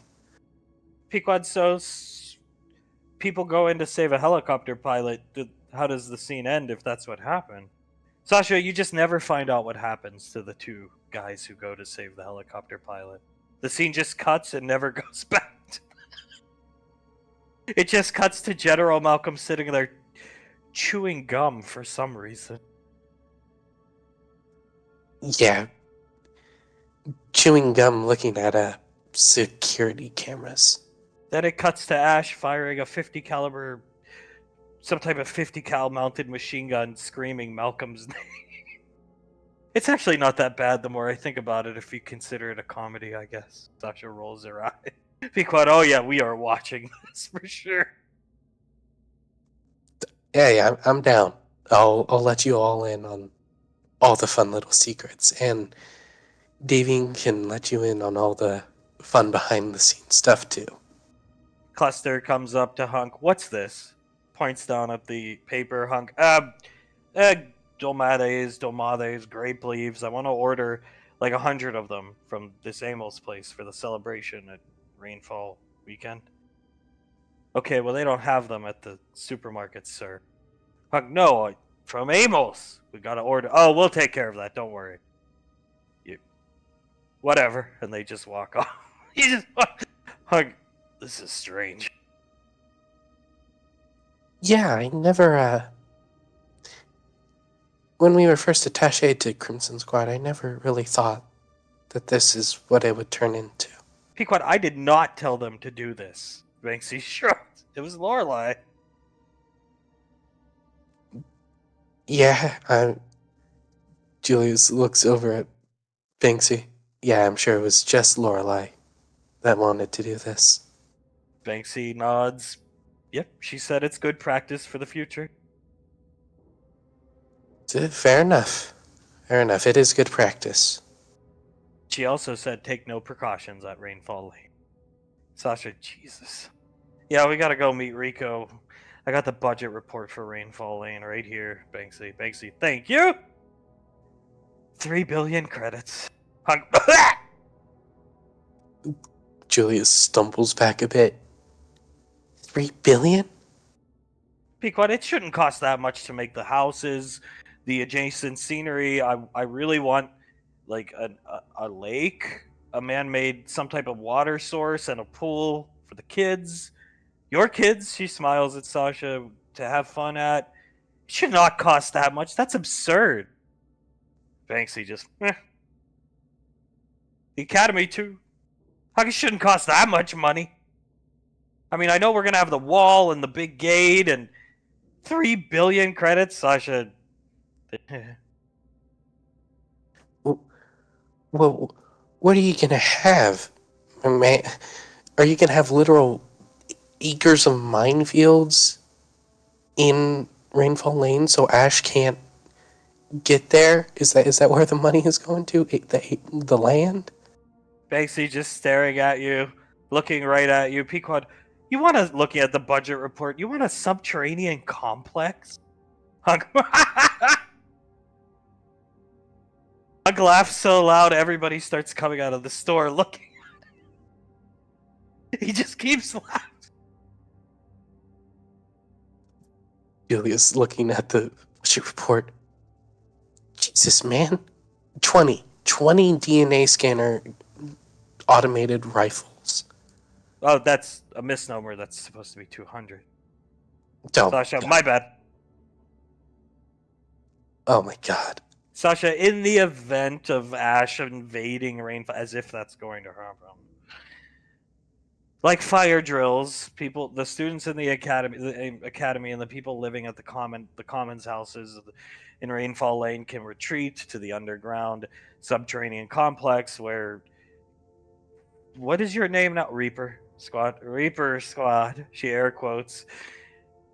has a command and control center down there. Pequod, well, I do Right. feel safe.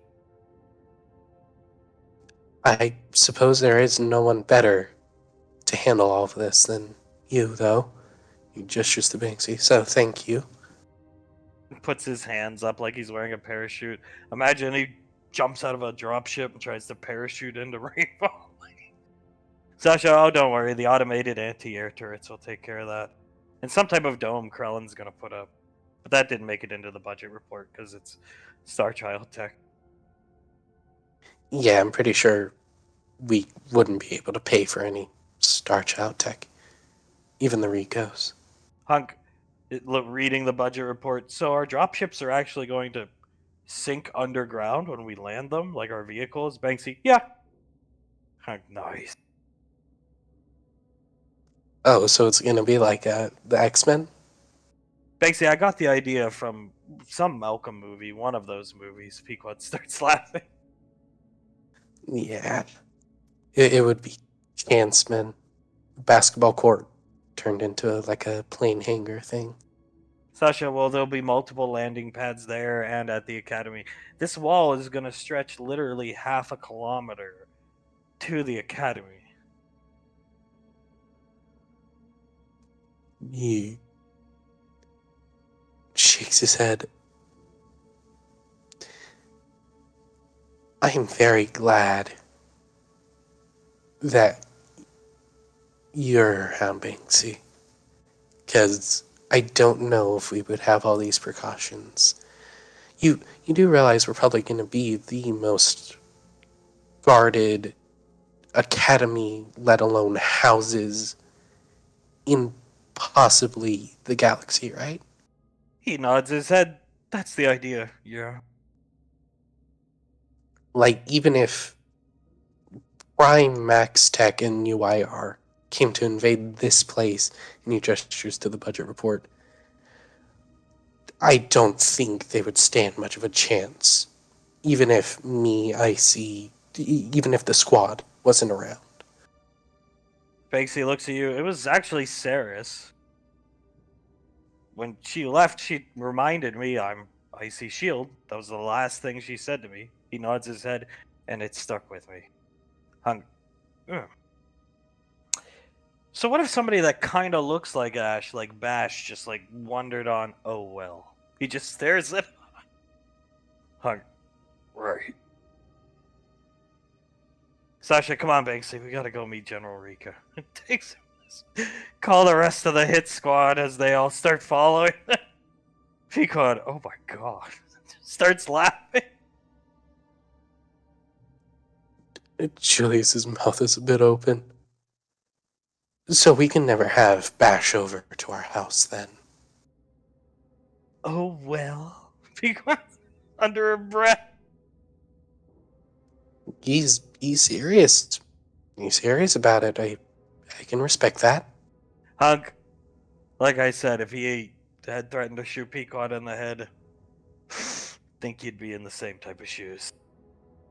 I think I would. Julius thinks for a second and looks down at Pequod. He never Pequod, did, right? She looks up at you. No. He never did. No. I promise. She puts her hand up. He never did. At this point, I would say something. Trust me. He lets out a breath. Okay, good. Hunk, well, I guess I don't have to go shopping. Whose money did they use to pay for the groceries? Pequod, probably from their black budget fund for Rainfall. She can't control her laugh. It said black budget fund. Did you see it on the paper? Hunk, yeah. How do you think your dad's gonna react when he realizes everything like that is for, Ash? You see her blink twice, look out the window to the galaxy. How about he just doesn't find out? Well, hopefully he doesn't. Come on, let's get back up to the apartment. I want to see this meeting. Oh, God, it'll be interesting.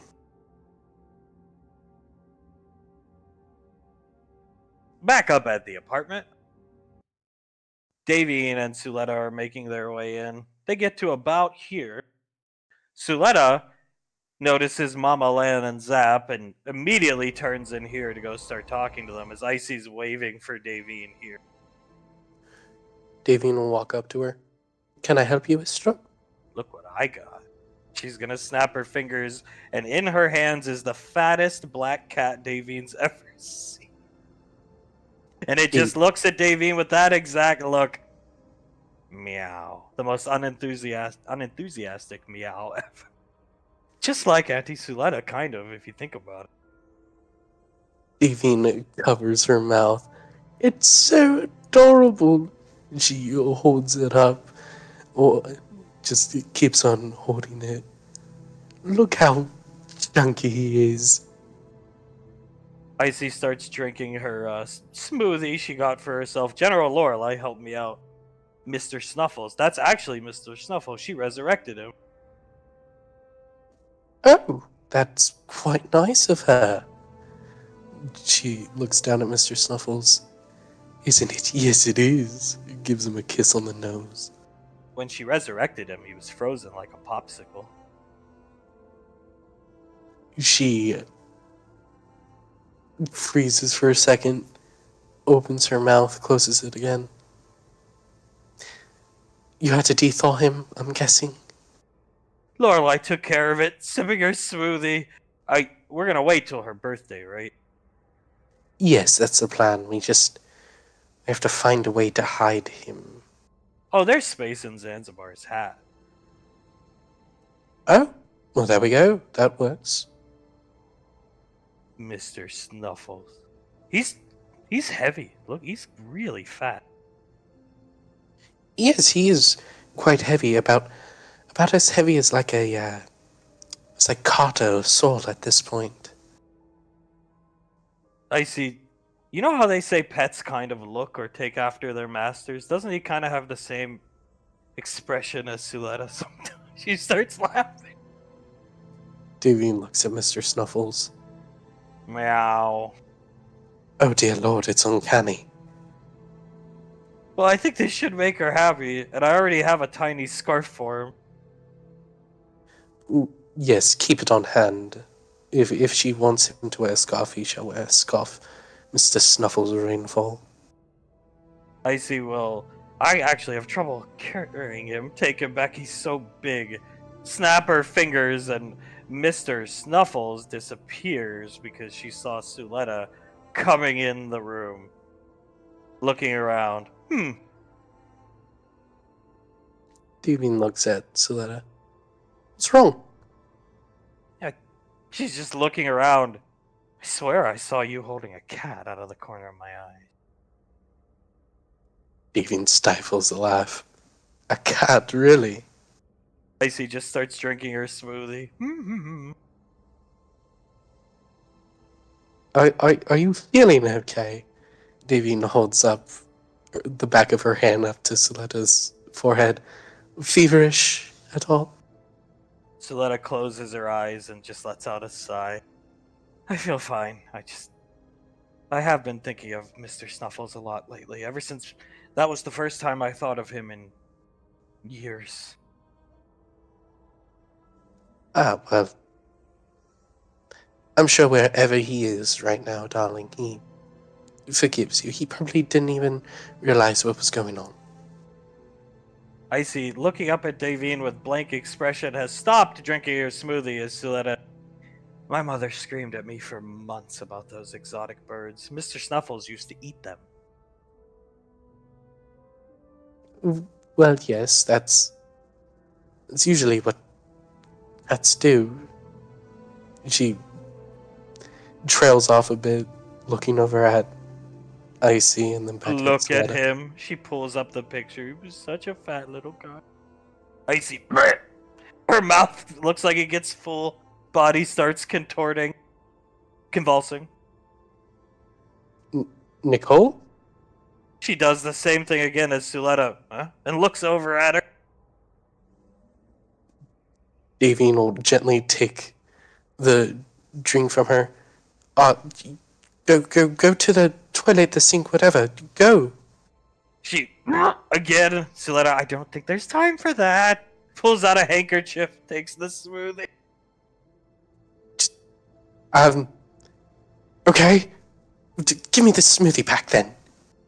She hands you the smoothie. She'll dump it out and hold it up to Icy's mouth. She looks right in Davine's eyes before vomiting right into the smoothie. And some of it all over Davine's hands, as the timing couldn't be worse. Down here, Tal and Ash, you're ready to go. Ash has picked his weapons. Tal looking over his shoulder, back to you, Ash. What the hell is wrong with that guy, Mike? To my understanding, sir, that is Fwedwick. He is an android, I believe. He gives me the fucking creeps. He gives me the creeps too, sir. He was apparently had deemed himself the president of some colony called YouTube. You gave me the creeps when I first met you and heard what you did. Just looking at him gave me the creeps, mate. That's fair enough. He very much does kind of dwell in the uncanny valley, doesn't he? Yeah, most definite. He can't stop looking at Fwedwick. Definitely, mate. As up here, Icy sees she threw up on Davine's hand, will take this down and start cleaning off her hand. Are you okay? Clean. She starts crying as Suletta. Honey? Davine will hold Icy's hands. Suletta, you've ruined your shirt. She was cleaning Davine's hand off with her shirt. It's okay, darling. She'll pitch the smoothie in the garbage can. Ugh. As she's cleaning Davine's hand, she starts vomiting again. Suletta, oh god. Oh, fuck. Davine will just hold her hands up to Icy's mouth. Tal leading Ash this way. Let's get the fuck out of here. I don't want to be around that guy very often. As you guys come up and see this unfolding. Oh my. He's gonna turn and look for it. There's this. I'm assuming there's this like a trash can in the armory. Yeah. He's going to bolt in, grab it, and bring it up, and just hold it under Davine's hands. Icy will vomit right into it. Oh god. Are you okay, Captain? She looks up at Davine, back at you, and then back at Davine, and then hugs Davine and starts crying. This Tal, what the hell? Just mumbling to himself. Davine hugs her back, making sure not to touch her with her hands, gives her a kiss on the head. You know, I'm sorry for what I did to you and Julius, right? She's bawling. Of course. Points at Ash and you too. Think nothing of it. You're alright. It's okay. Suletta, as she continues crying, maturation. Puts her hand up, Tal. She starts doing it again. Ash moves the trash can towards her. Suletta, not easy being a spellcaster, Ash. She vomits into the trash can again. No, it's not. Apologies. Here. He's gonna... Suletta shakes her head, but not at you, just at the situation. I went through something very similar a long time ago. Can't be fun. Here. He's gonna pull out the, like the handkerchief he keeps with him and hand it to Davine. You could use that for your hands, ma'am. Thank you. Nasharion, she wipes her hands off. I'll wash this and then get it back to you. You can keep it if you'd like, ma'am. It's fine. Tal will rub Icy's back. Here. Ginger tea. Always carry 2 on the frontier. This should settle his stomach. Handing it to Suletta, who just smiles at a big smile. My mother used to actually give me this when I was going through this. This will last for a while. Perfect timing! If I may make a suggestion as well, there's a type of chip that they sell. They're called Gardettos.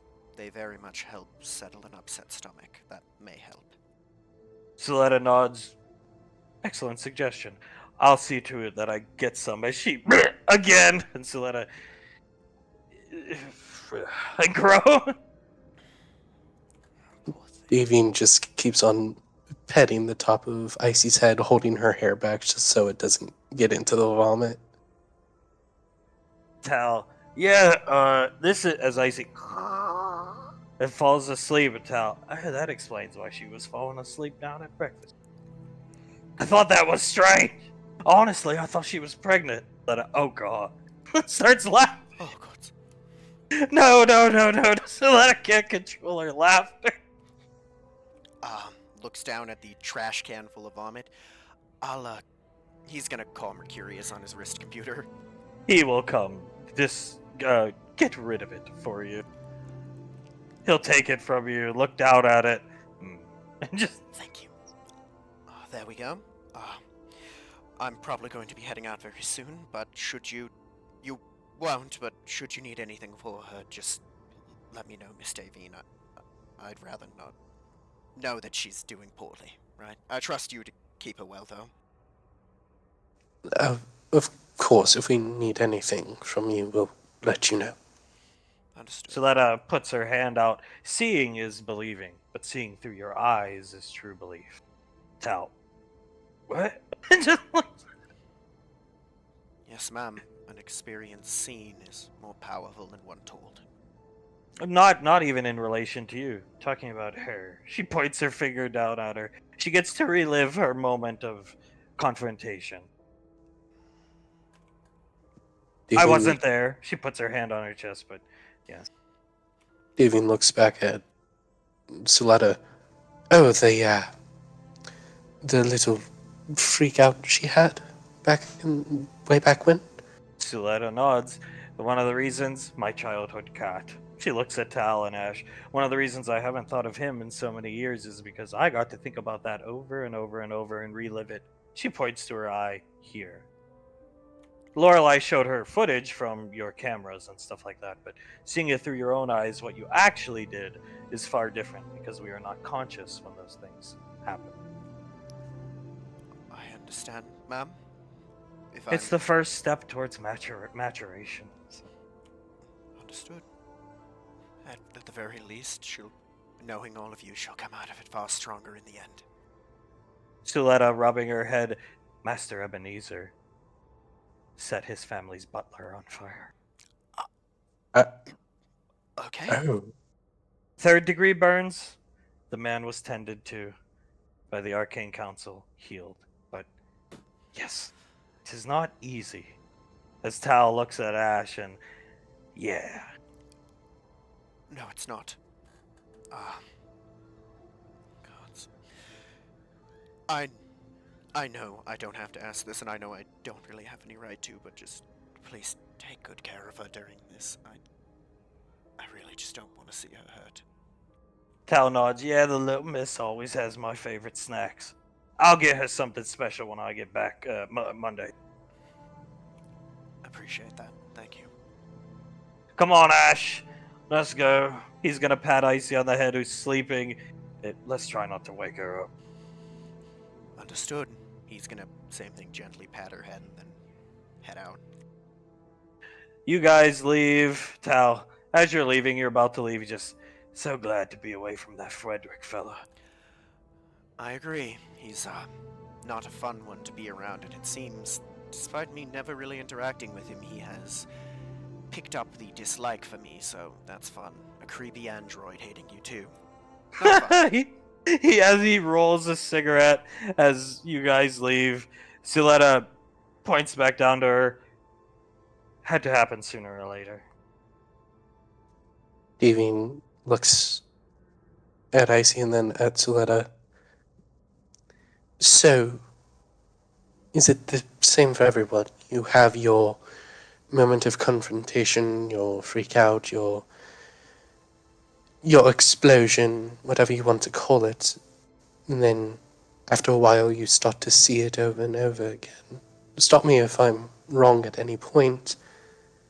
And she looks back down at Icy. And then every spellcaster will get sick like this? Some get sick, Some have, most get sick. Some can lose feeling in their body parts. It's not easy.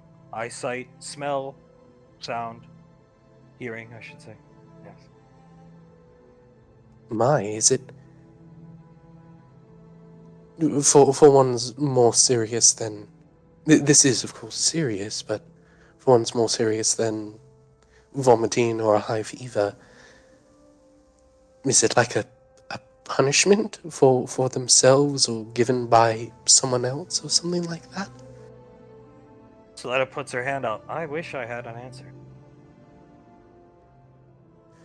Devian shrugs. Very odd. When these events happened, so I was not aware of Mr. Snuffle's demise until a few hours after. I blacked out. I believe she did too. Or somebody, I think somebody struck her. Either way, it was the right decision. Don't get me wrong. But you meet, she'll put her hand over her face. She was not conscious of what she was doing to you. But now she is. As I was with, I know it's trivial compared, but a cat that I care deeply for. That being said, she was meeting herself? She shrugs. It's one of the first things I inquired to Krellin about. We all did, Lorelei, myself, the Arcane Council members, with the exception of Master Chance. Every spellcaster goes through it. You end up seeing yourself, but your older self. I didn't know who I was seeing. Some say it's the god of the mana plane, at least that's what Krellin said. Some say it's you're just seeing yourself. Not sure we'll ever have an answer. Battle of Wills. She points to her temple. She won. She points down to Icy. She won hers, so. Then, shortly after, they'll start to experience something. Gestures down to her again, and soon after, maturation will begin. She'll be tall, slender. Banksy should be quite happy. Devian chuckles. Alright, yes. She just keeps on petting Icy's head. In about a year from now, she puts her hand up to like her head height, probably somewhere around here, nice and tall and slender, 1.5 years. Taller than you. Devian chuckles. Honestly, that isn't the most difficult thing to do. Hunk, who was making sure the Spartans place the order, comes out. What the hell? Look at her. What's wrong with her? She's asleep? Yes, she, Is this a mother-daughter bonding moment? Why don't you just go lay down in bed or something? Just groans at no, she, it's the starting moment of maturation for spellcasters, what's the letter? Oh! Informed. He reaches into one of his pouches. He's got his combat belt on. Yeah, the Arcane Council gave me a book about this. He starts paging through it. Wait a minute. He looks down. Oh god, I'm standing in vomit. Yes, it seems she gets quite sick whenever she looks at me. Soletta, it won't last very long. That portion. She'll be fine. She has a loving family. Well, we'll just keep an eye on her at the Oscars, then. What's that? Soletta, ginger tea? Davy nods. Hal gave it to us. It's supposed to help with stomach issues. Hunk, why don't we, Here, I'll go get some water on, and we'll make her one when she wakes up. Let's go in the kitchen. I'll clean this up. You guys can go in. Thank you, darling. She'll pick Icy up, give Hunk a kiss, and go into the kitchen. Honestly, I'm trying to be, before he'll kiss her back, I'm trying to be more hands-off, not overprotective. I thought she was pregnant. I just didn't want to say anything. She's been eating more, Soletta's sleeping more. Yes. All the signs build up. Like, yeah, I remember reading that in this. It is a really old paperback, like little book. Tiny, thin little book. Devian chuckles. Maybe I should read that one of these days. We'll give it to the kids. Who knows? Honka, we'll read it together. He'll wink at Davine. I'll clean it up. Go ahead into the kitchen. Soletta will take you guys in and start making some tea. As up here, Pequod Julius hanging out with Jennifer and the kids. Pequod looking at this door. The door is closed. Where's Carter? Where's Laz? Julius looks around. That is a good question. Jennifer? Jennifer, oh, Sasha's always got Laz. Sasha's got Laz, and Carter, Banksy had Carter. And I think Memory Ann's in there too. General Rico went in there. Pequod, oh god, Dad's here. Oh, it's the meeting. Okay. Julius leans back. Well, I mean, like, Laz would make sense. Sasha loves Laz. Why is Memory Ann in there? I understand Banksy had Carter, but why is Memory Ann in there? Pequod raises an eyebrow. Why don't we just go in and find out? I can go into any meeting I want. She's gonna come to the door, hesitate to open it. Julius walks up behind her, raises his eyebrows. Well? Yeah, fuck it. She'll open the door, walk in. General Rico, daughter? Oh, come on in, Julius.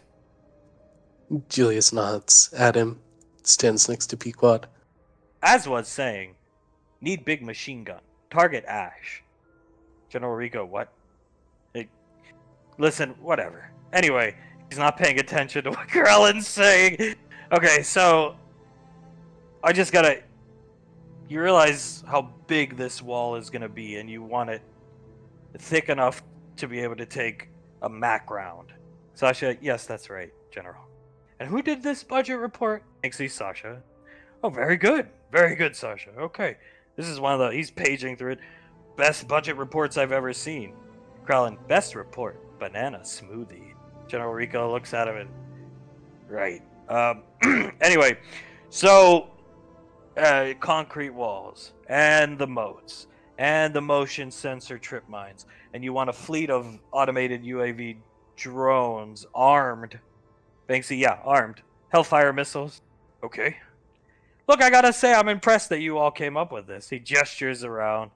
Banksy, yeah, we all threw in ideas into the hat, including Scar.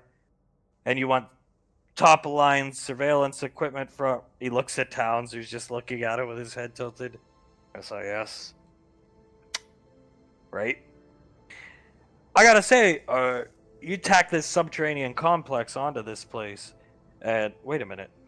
You want this subterranean complex to have water recycling, natural food recycling. Banksy, ideally, if you have to live down there in the event of a nuclear war for the rest of our lives, we should be sustained. General Rico, okay, yeah. I gotta say, I'm impressed that you all put this together. He points around the room. Even you, Mr. Freetooth, and you, Big Red. Krellin puts his arm around him. He looks very uncomfortable. Right. Yeah. You realize that Earth hasn't been threatened by any outside force since the Archfiend incursion, right, daughter? He turns and looks at Pequod, who just looks at you. We understand that. And, you know, they came out of nowhere, Julius. I know it was before your time. They came out of nowhere like portals. Nothing... You'd have to be a tier 3 civilization, which could exist. Don't get me wrong. But they'd have to dwarf our technology to get even into the Milky Way, let alone to Earth where Rainfall Lane is located. Krellin, think even Star Children have trouble getting. Very good job. Keep Ash out. General Rico, what? Just stares at Julius starting to show his teeth. Julius clears his throat. We understand that, sir, but, well, like you said, large fiends came out of nowhere. You're telling me this is all for Ash? Is that why you've been safe? Points over, takes Krellin's arm off his shoulder. Yes. Krellin just smiles. Julius sighs. You know, why the hell didn't anybody tell me this shit was going? Why am I the last to know? If somebody had just come and said, oh, Ash has done this, would have been fried. wouldn't have got to this. You realize that, right? He starts looking around the room, Memory Ann pointing and laughing at Julie. Julius looks over at Marianne and General Pico. Yes, sir. We understand. All you gotta do, just like with Malcolm, if somebody had come to me and said, "Look, I'm with this great guy named Julius, and I'd like him not to go out to the frontier for God knows, and maybe die and film movies and be involved in scandals and money laundering, all could have been avoided." Pequod, yes, Dad, Daddy. She looks at the ground. Yeah, yes, sir. Sasha clears her throat. Well, sir, we were very close to Ash, and we looked the other way because of our relationship with him, and he was a very good friend to us. And as time has gone on, we realize our mistakes, and we should have said something. Either way, I don't think anybody here really wants him killed.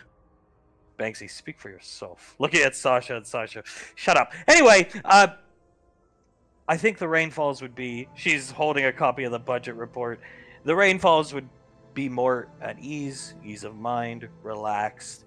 If they have dreams about Ash, sir, we need to keep distance from them. Pequod, you dream about Ash? Looking around the room.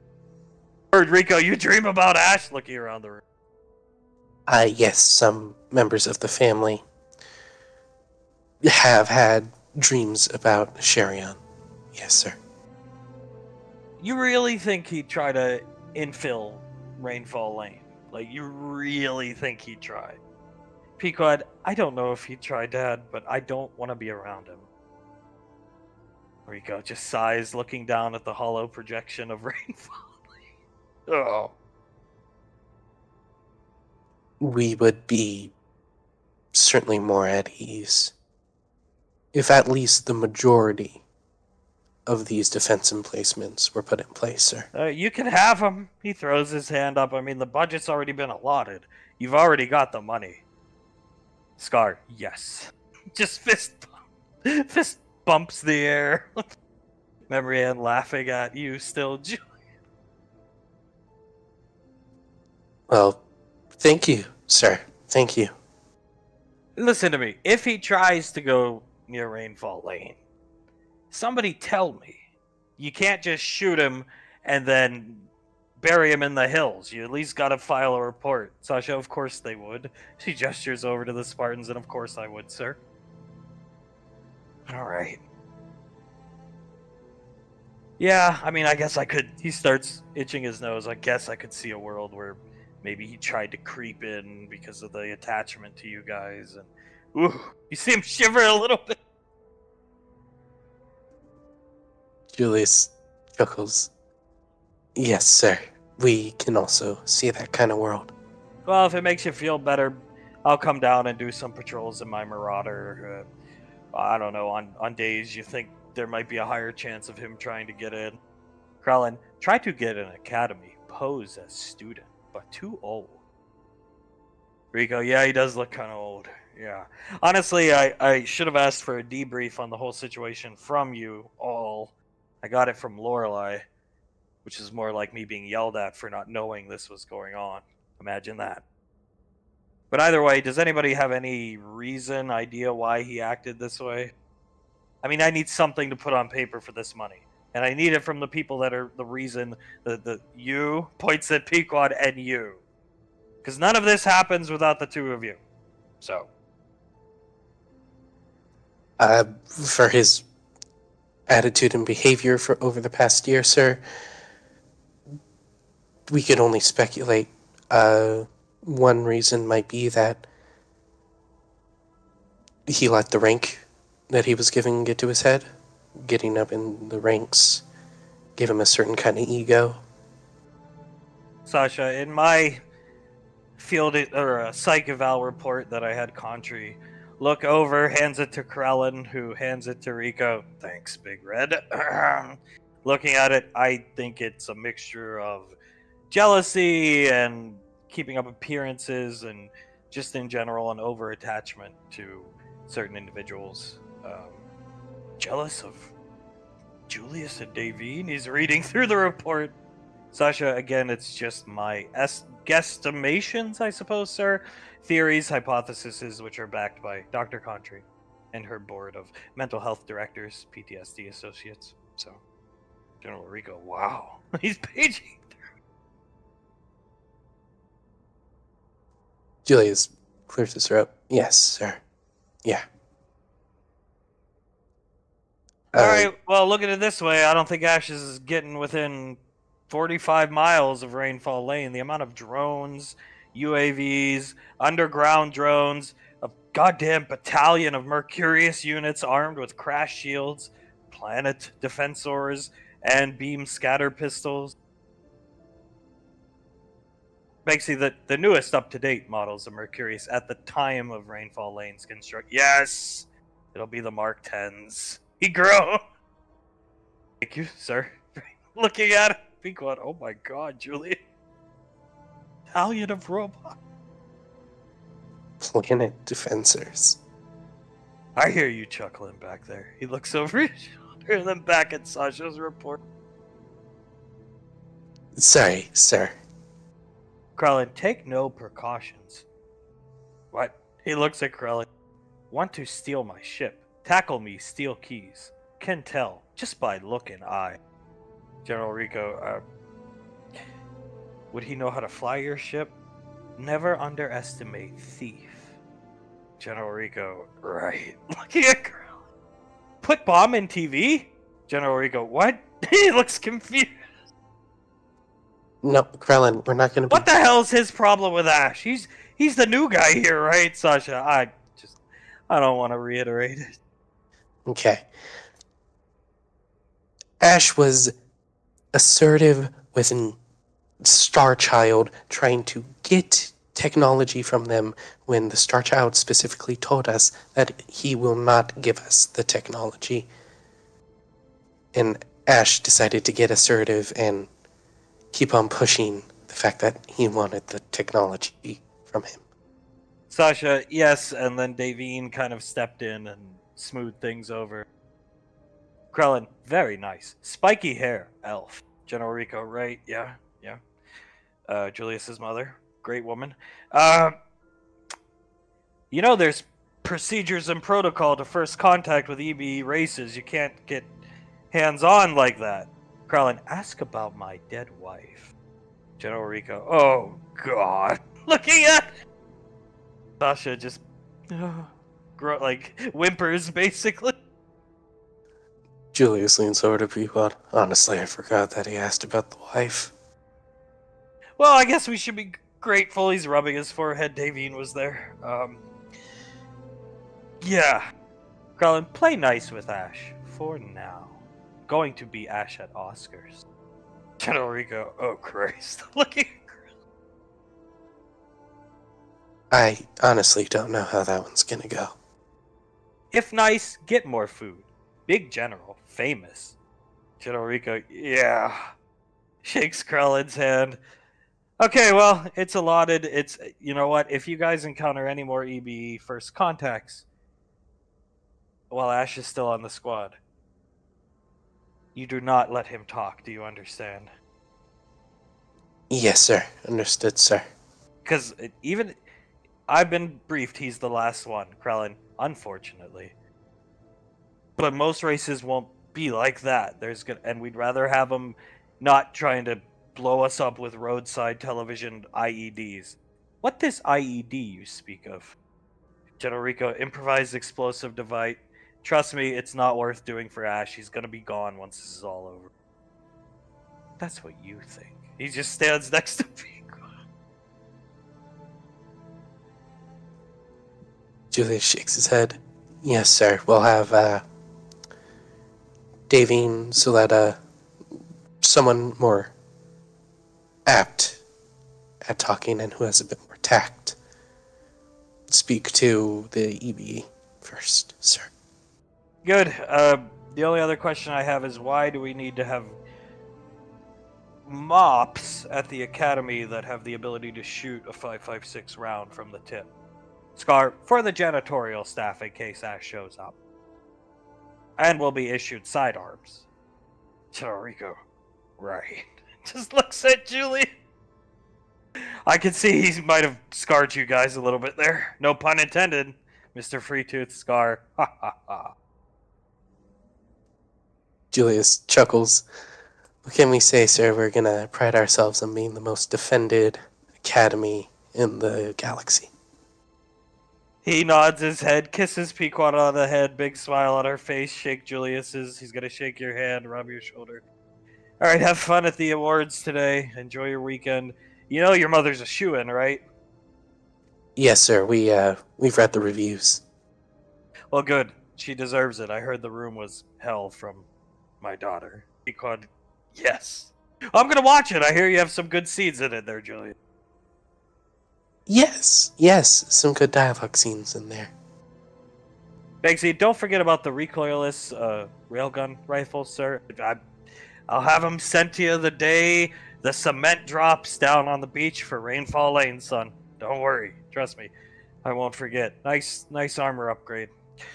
Okay, anyway, I'm off. Excellent report, Sasha.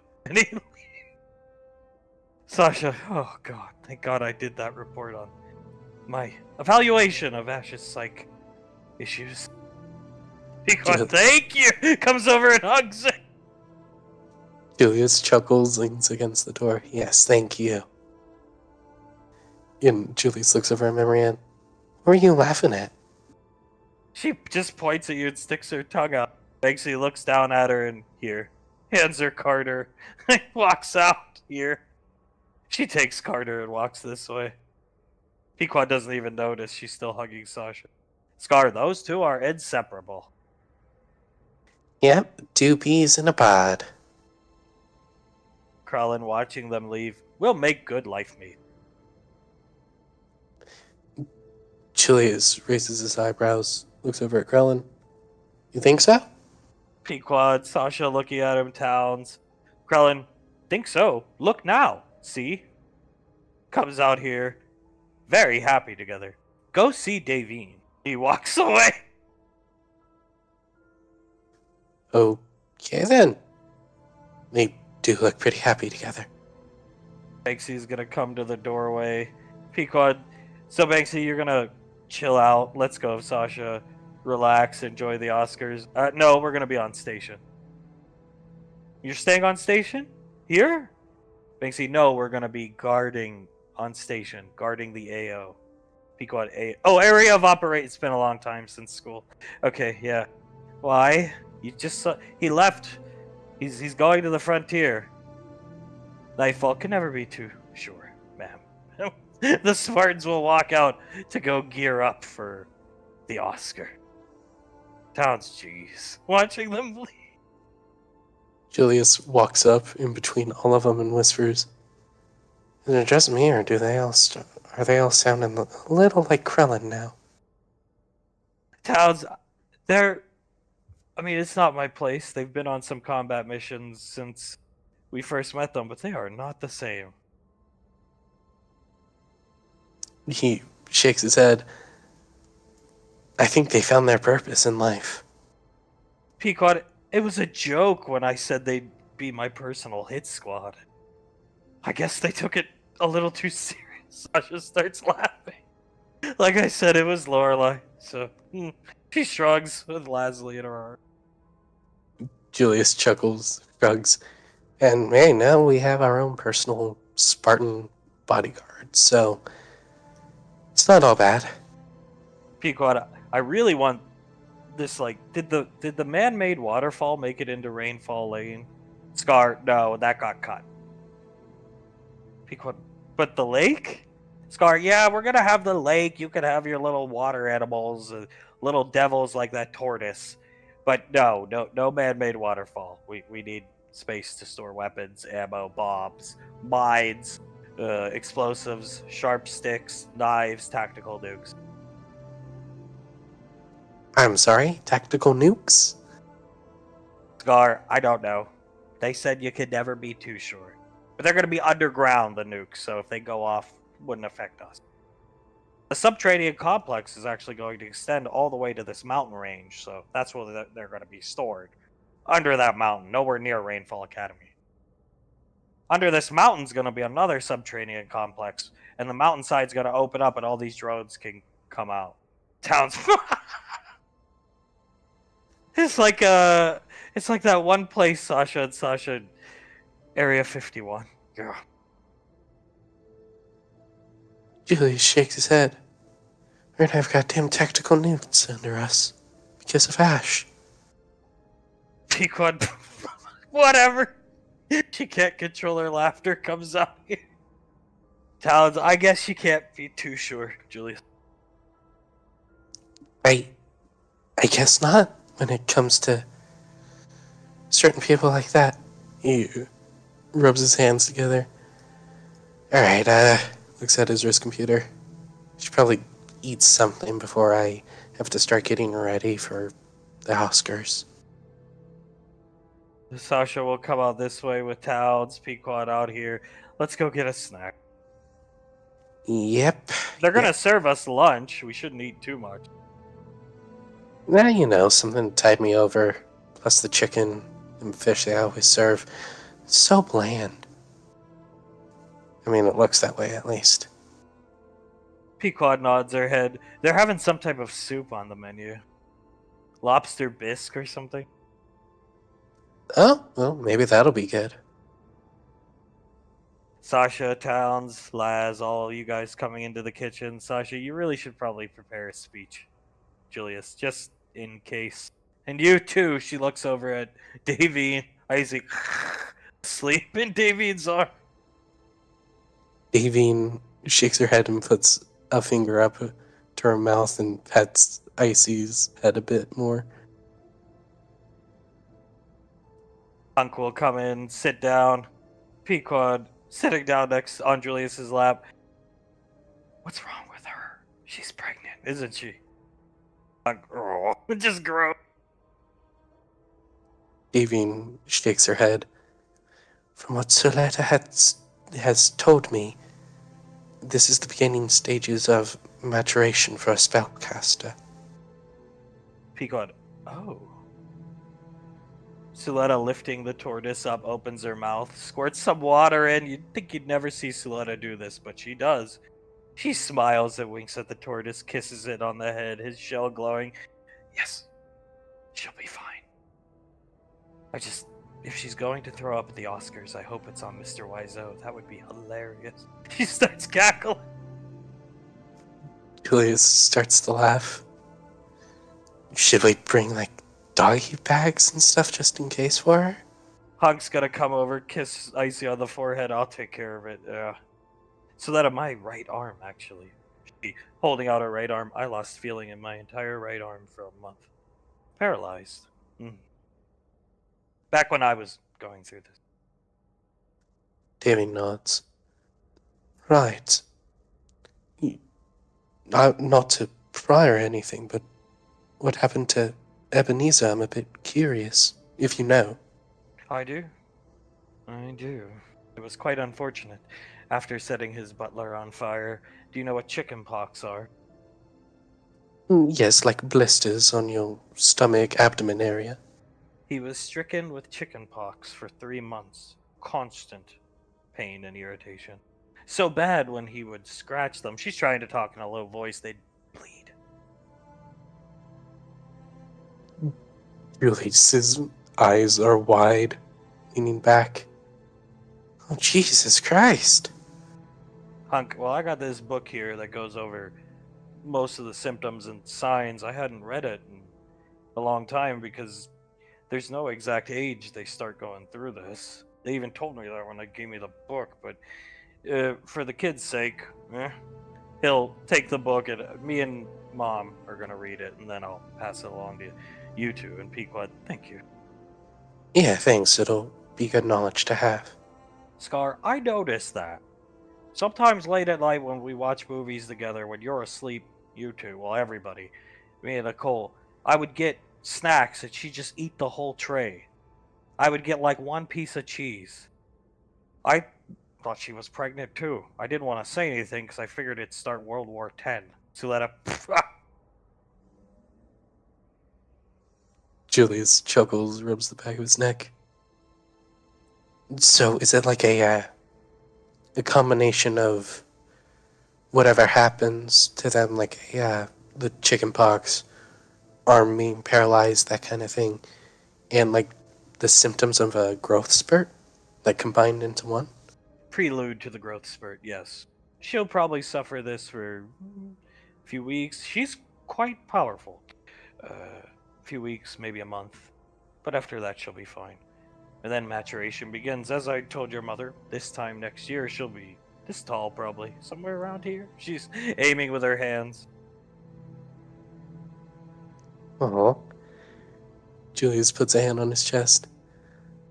I won't be able to just reach my hand out and put my hand on her head anymore. I'll actually have to move my shoulder up. So that I don't know if you've ever seen a picture of me, but I think, even scrawnier than her when I was her age. Krellin, strange. Have cure-all pill for symptoms like this. Pequod, what? Looking at Krellin. Why go through this? Krellin just staring at her. Davine looks at Krellin and shrugs. She, witnessing an event that she sort of caused through her own eyes, causes the spellcaster to become like this. Krellin, can give pill. Will help with stomach. But probably not help with visions. He points to his eye. So let it know, nothing will stop it. Everything's been tried and failed. It's important, actually, I think. It's part of growing up. Julius nods. Well, there's at least some things that we can do to help ease the pain, if you will, right? Sletta nods. Yes, we'll be here for her. That's what matters.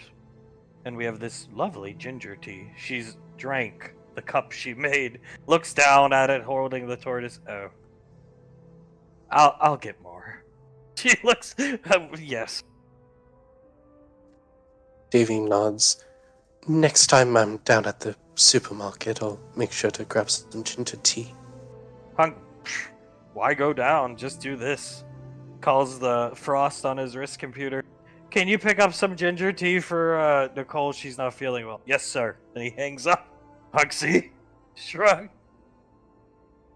Oh my, that's quite useful, actually. Pulling from the black budget. From General Rico's money himself. Pequod, Dad took it well. Rainfall Lane's gonna be very protected. Davy nods. I'm quite happy for it. Banksy did a good. Banksy did a good job. Sasha, yeah, all the Spartans threw in their hand at ideas, and I think I'll even have trouble getting in on spaghetti dinner nights. Sasha, yeah, probably. Or Pequod, yeah, probably. Laughing. Julius chuckles. You'll have to call one of us to let you in. Pequod looks at Davy and then down at Icy. I was kind of hoping she was pregnant, actually. Would be nice to have more kids. Davy nods. It would be nice to have more kids around. Oh my god, I would be a grandparent to both my children when she has kids. Soletta, she may be able to, she might not. We'll see. Davy nods again. Yes, quite. It would be...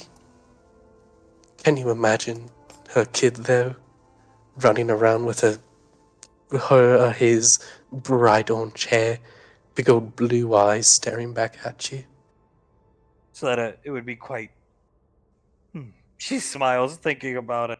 As Scar's wrist computer goes off, damn it. Starts typing on it to turn off the ringer, and it's Tommy. Scar, are you there? Hello? Can anybody hear me? Scar, quiet! And aims the wrist computer at Julius. Julius looks at the wrist computer. Tommy, can you quiet down a bit? We're trying not to wake Icy up right now. Oh, very sorry, Julius. I know she's going through a lot right now. Sasha, what? Trust me, Julius, it's not that bad. Maturation, spellcaster, she will be fine.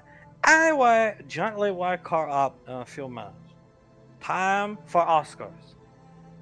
And I want to see all smiles on Oscars, okay?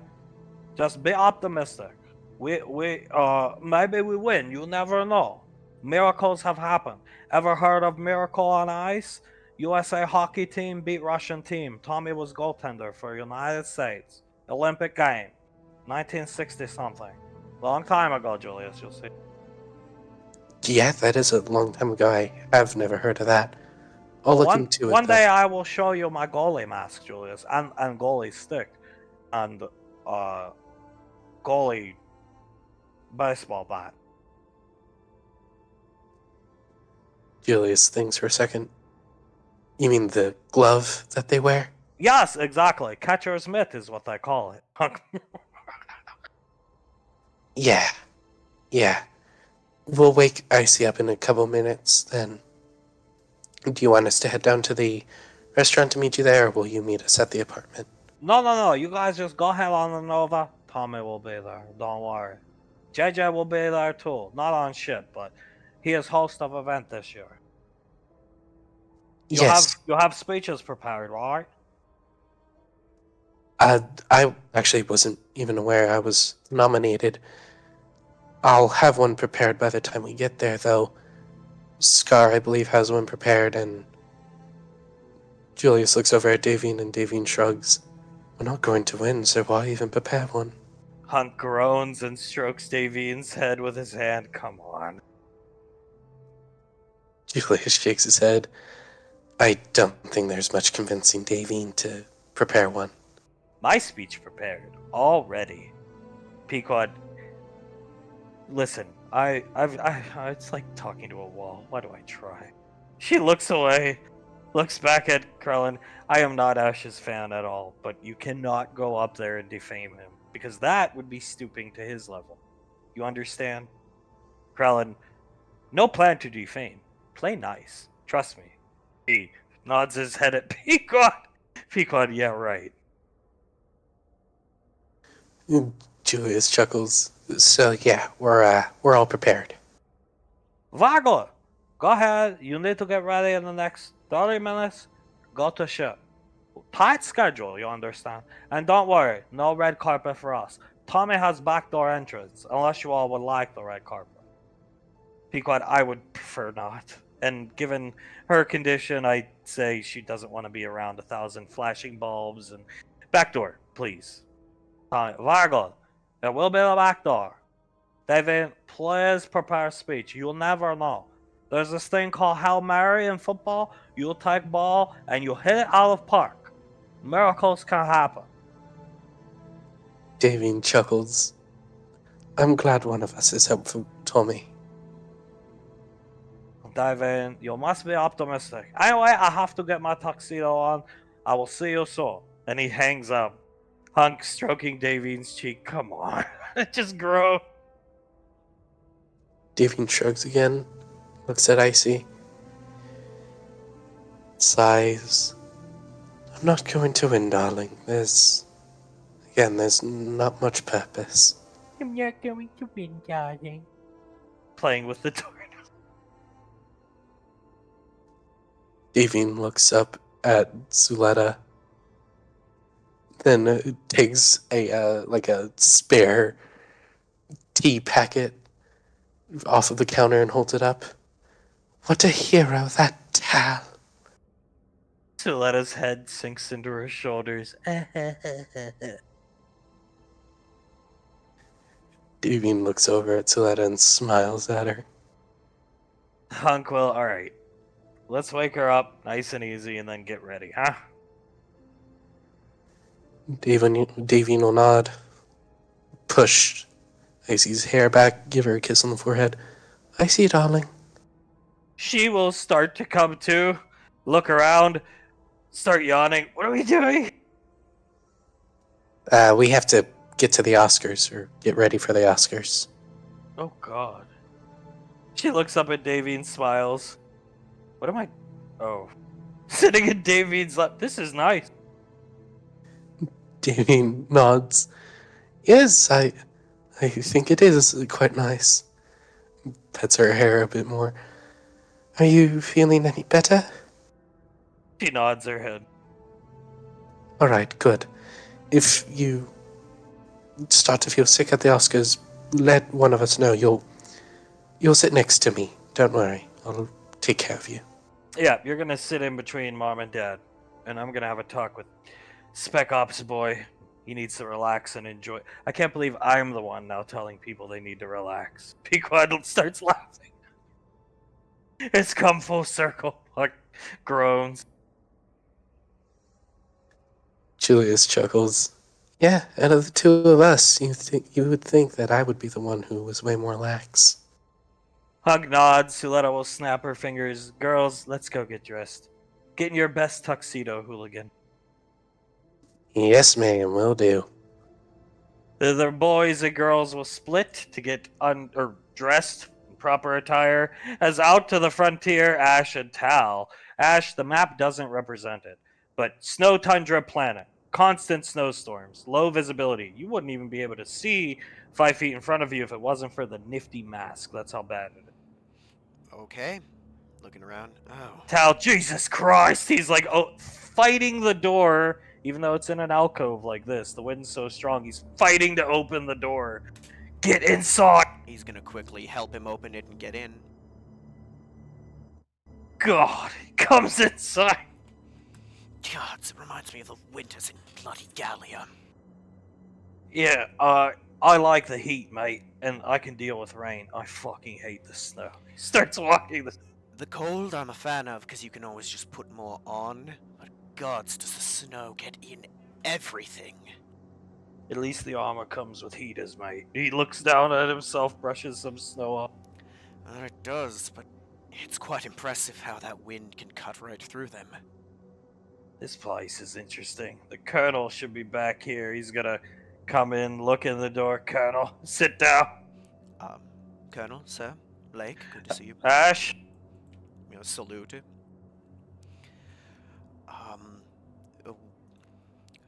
I heard that there's UIR here. That's what we're going to be dealing with, yes? He's gonna come over here so you can sit here. He'll kick a chair over to you, another one. Yeah, that's right. Listen, he'll put his finger up. Blake will 10, 9, 8, 7, 6, 5, 4, 3, boom, boom, boom, boom. Like, okay, I was a little early on that. And you hear the sound of, it sounds like extremely heavy artillery going off. Is that mortar fire, sir? Honestly, Ash, I have no idea. It's been going on the last 2.5 hours in intervals. We thought we had it timed, and it's hard to hear over the wind, but if you go up on the ridgeline, back of this, I don't even know what this place is, looks like a staging ground for some militia to abandon the place. Hear small arms fire. Huh. What the hell are they fighting then? I mean, there's no settlements on this planet, are there? No. I mean, I think there was at one time, but not anymore. If you look around, this looks like some staging ground for militia or a small colony. There's a med bay, there's a mess cafeteria hastily constructed. This is the only structure we found within 2,000 clicks. So, Huh. probably scavengers, mate, and came down planet side. Oh, there's got to be some minerals under the snow, and then they got frozen and decided to leave. That sounds about right, but then what in the bloody hell are they firing at? Colonel Curtis, no idea. And honestly, it's overcast right now, but we're gonna wait for nightfall anyway to go out and see what they're doing. If they got artillery like that, we're just 4 guys. No, I agree, sir. Any advantage we can get is a big advantage. Huh. I just don't know. I'm worried about whatever they're fighting, because if they're using something like that, then it's obviously got to be something dangerous, right? Maybe they're not fighting anybody. Maybe they're on a training exercise, but in this system out here, pretty bold for UIR. would agree. You'd think there'd be some if they want to do training in this environment, you'd think there'd be any number of millions of planets like that out in the frontier areas. Your guess at this point is as good as mine. Well, let's hope the trip to this snow planet goes better than the last one I had. Last one you had, what happened there? Oh, Malcolm cut your toenails out or something like? Oh, it was a very fun experience. I forget the name of the planet, but we stopped there to see a temple that was connected with the cult EarthGov was pulling out. On our way there, we got jumped by doppelgangers. We're no real issue in dealing with them. I've seen doppelgangers before, mate. Your mask, he points to the eye, you'll be able to spot him with that. That is a delightful thing that this can do. Makes it a lot easier. Although there was a big sucker when we fought them. Had to be at least 10 feet tall. Probably more. So we get up the mountain, get to the temple, and on our way in, Tawaz is there. Talks to us, tells us to leave it alone, and leaves. We enter the temple, and Malcolm, in his infinite wisdom, decides he's going to make a point to Tawaz that a chance is not to be trifled with, and melts a large throne that was in said temple, causing the entire mountainside to crumble around us. So we get back to the ship, and Tawaz puts a shredder round through Upworth, our co-pilot, nearly killing her. And then gets over my radio and lets me know that he's making a point. I'm sorry, I'm laughing. Was Upworth okay? Did she recover?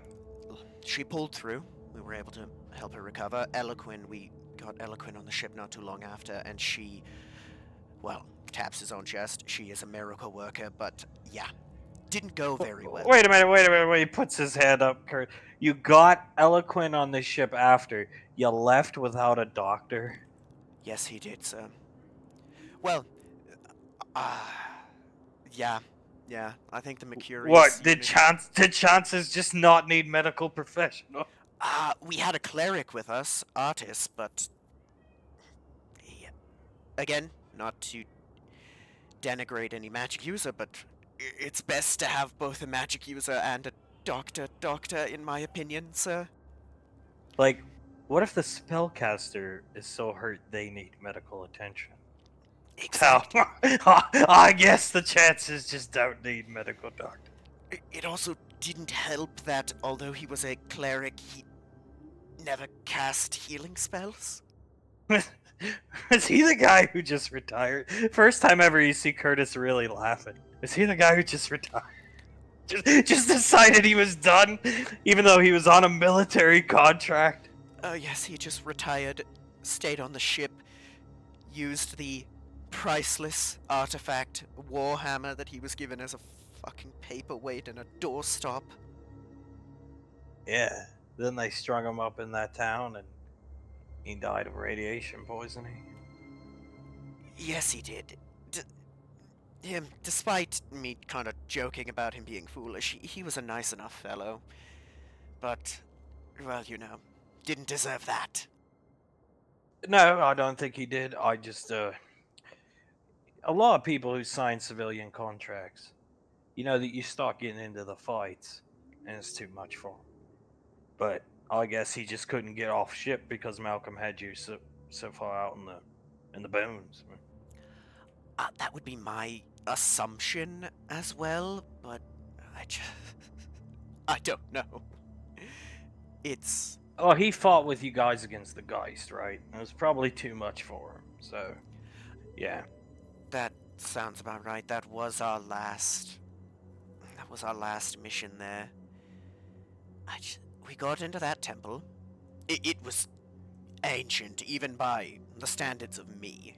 It far older than even I am. And instead of maintaining it or trying to learn something from it, marking it so that professionals like you can come in and actually look at it, he melted it and collapsed all of it.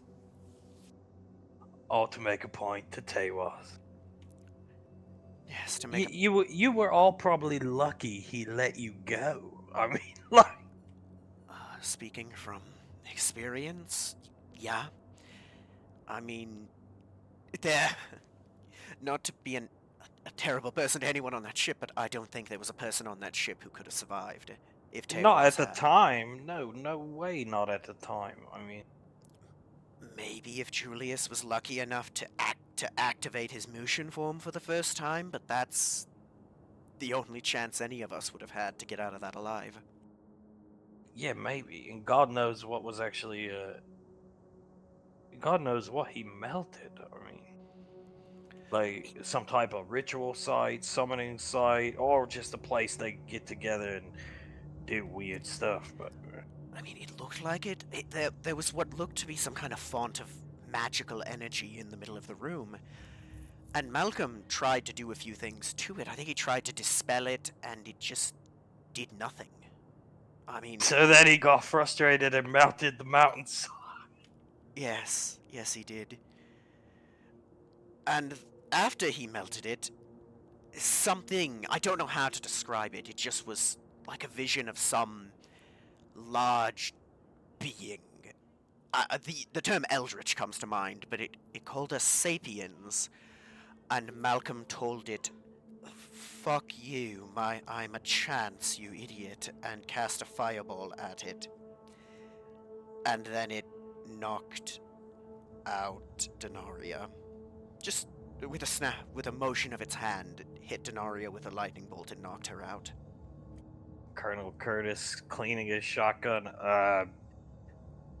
Maybe that was whatever was in that temple? Maybe. The attack he had phased right through it like it shot at a hologram, but I just don't know. It's almost like we probably shouldn't destroy sites like those when we don't know what we're dealing with. Who'd have thought? The whole mountainside came down, mate. Just like the one with the lichens last month. Yeah. That's pretty impressive. For Mr. Chance. I gotta take a cue from Mr. Chance too. I'll make a point to somebody. I'm gonna make a point. Do the stupidest fucking thing afterwards to make that point. Someone's gonna spill a drink on you on accident at the bar, and you'll make a point by putting a grenade under his chair? I'm surprised he never put an explosive under your chair, mate. He tried. He really tried. I think there was one point where he had wired up a pressure plate with an IED under it to where I was sitting, but he wired the pressure plate to be hit by like 500 pounds, so it just wouldn't go off. He tried. Colonel Curtis, how's things on the home front, Ash? At the apartment. We're being a good boy at the apartment? As good as I can be, sir. I'm giving them their distance. Well, earlier today's the first time I've really talked to them face to face in the last 3 weeks, and that was only helping out Icy. Good. He nods, and then back at home, things still relatively the same. About how they were, sir. Mom's not doing great, but that's about the only change. How's she doing? She's gone a bit downhill. She's... to put it simply, it looks like she's aging rapidly is the only way I can describe it. Yeah. He sighs a little bit. She probably not bathing, taking care of herself, yeah. And she's not. She has a smell to her. No, sir. She's, not. Yeah, just like my mother, ma'am. Yeah. No, there's nothing I can really do to help her, and I think that makes it a bit worse to think about, sir. Yeah, what the hell? Is it like this? He's gonna show you a picture of his mother, looks like late 60s, and then this was her on her last birthday. Again, I wasn't home when I should have been, so I won't appear in the picture. And you can't even tell, they look like two completely different people. That bad? And Integra looks that bad. It's getting to be that bad, yes, sir? Christ. He closes both the pictures. Ugh. Oh, gods. I don't know. At this point, you're right that we probably should, like you said earlier, so like when you said we should wait, but at this point, I'm worried that if we wait too long, things might become irreversible. Yeah. Tal looks down at the ground, pulls out his mess cup, starts making a cup of MRE coffee. They have a small fire going. Colonel Curtis, yeah. I'm privy. You want Julius and them to come see, but yeah. Sometimes nature is gonna take its course. So. It's a catch-22.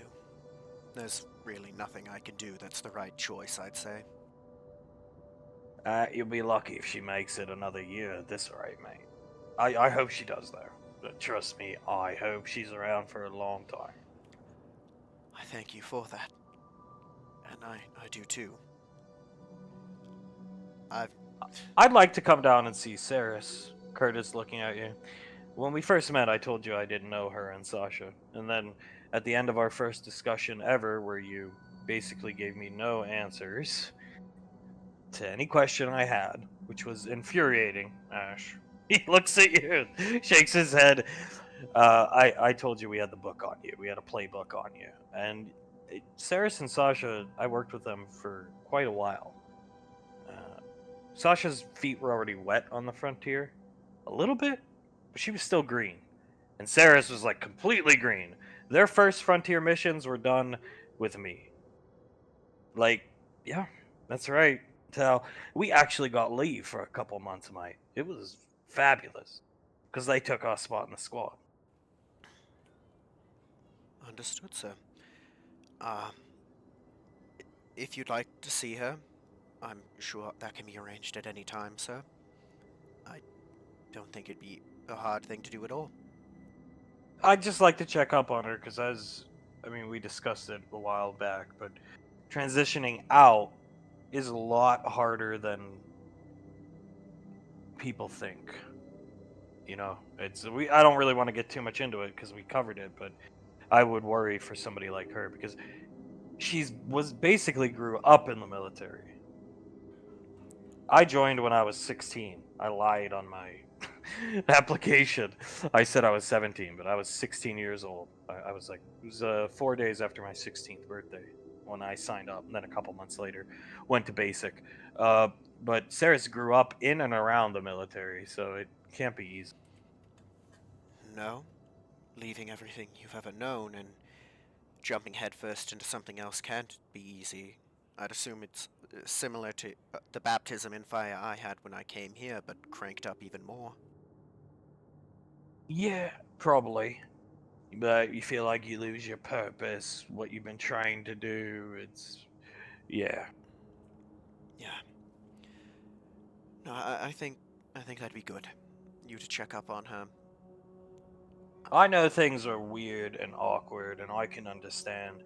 I think it's probably some level of embarrassment caused by you in relation to her and your mother-in-law, but she should have stayed on the train.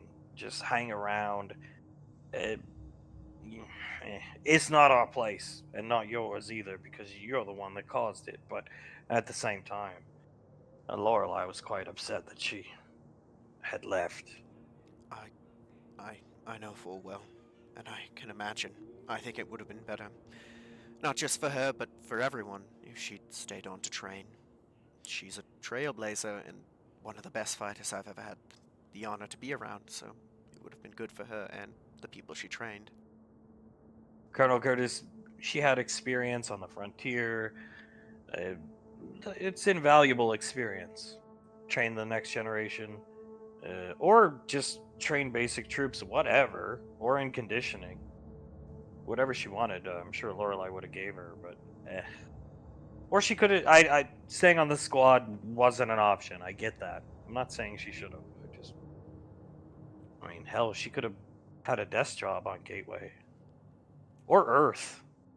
I'm pretty sure Lorelei would have gave her whatever she wanted. Tal, yeah, probably, but at the same time. She's around a toxin on her resume, so it would have been pretty horrible no matter where she went. Yeah, well, I don't know about that. Colonel Curtis, you know, I never really thought of it like that, actually, Ash. That's, yeah.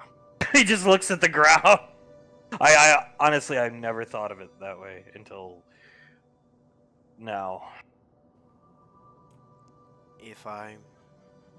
Since, that's a better word, since I humiliated her and that badly and did everything I did, she must have felt radioactive.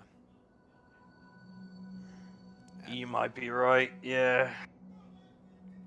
And would you stay in that position? Colonel Curtis looking you right in the eyes. Actually, I don't know. I don't think since I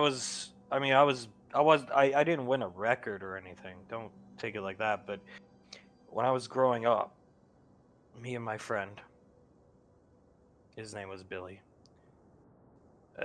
we saw a movie. It was like some crappy movie they made about Lorelei and the Frontier Rangers. We saw that. Lorelei didn't play in the movie, don't get me wrong, Ash. But just like Lorelei, and we went and saw that together.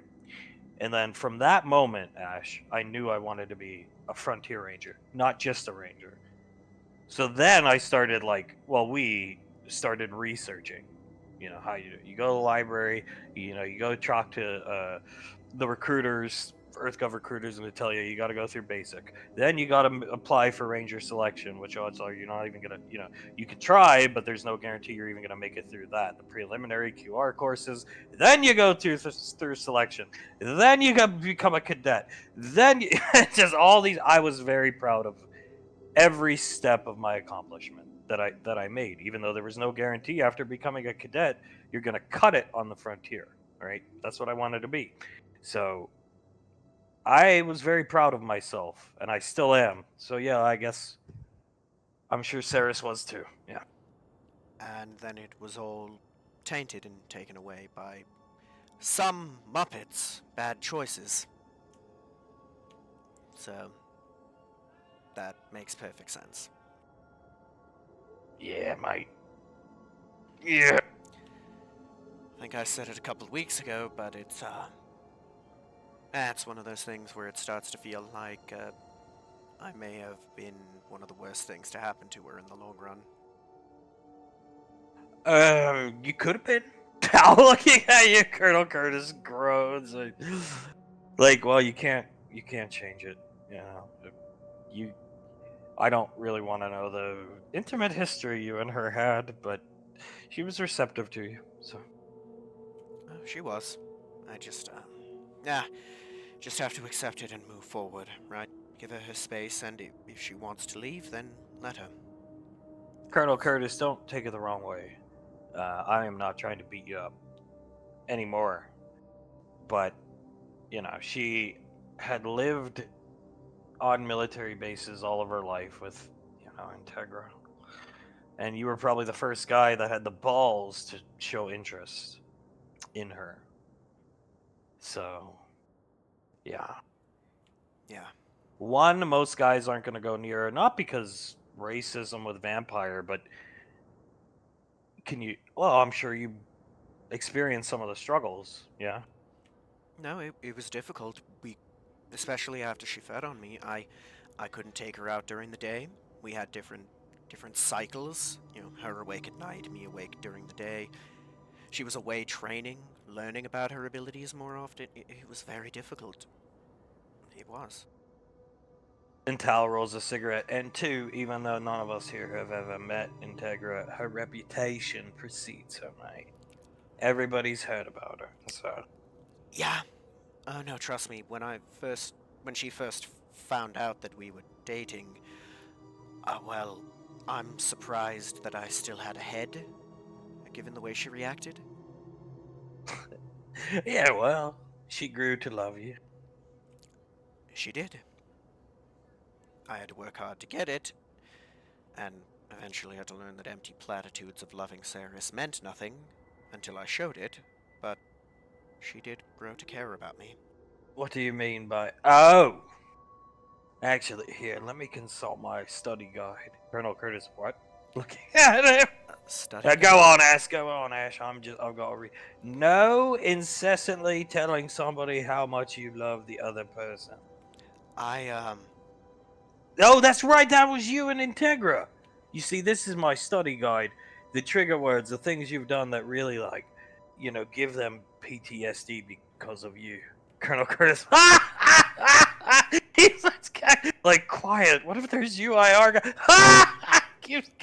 That's fair enough. Give me that fucking list. I'll hands it to... And, I did.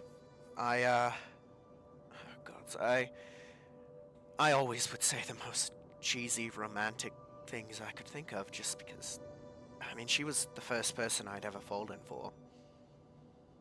And I picked anything like that I could because I wanted to say something that made her feel the way I felt, and it probably, looking back, was the wrong way to go about it and probably made people uncomfortable. Colonel Curtis going down the list, folds the piece of paper back up. Your study guide. Thank you, sir. Puts it back in his pocket. Yeah. I mean, I don't have any kids, Ash, so, but what I can say is if I had a daughter and there is somebody constantly telling me these things, it's like, okay, after the first couple times, I get it. I'm not deaf.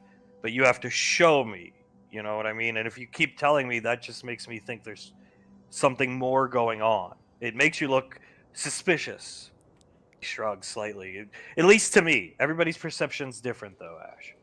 No, that sounds about accurate for how it went, and eventually I stopped repeating it to her, but I think that's part of why it probably took longer for her to really accept it. Now that I look back with hindsight being 2020, it is what it was. But if that gets into the whole, if you could go back and do things differently, which is not the way to be thinking about it, right?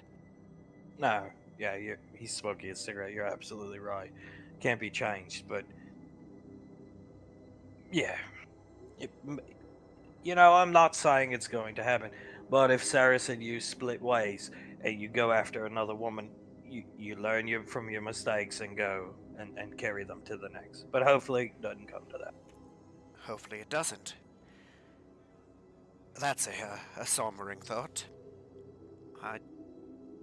It may sound childish and foolish, but I don't know if I'd be able to find someone else, even if she does leave. I don't think there's anything childish about that. Curtis, no. I'm not married. He shrugs. I had one relationship that I mean, there's been a I'm not a saint.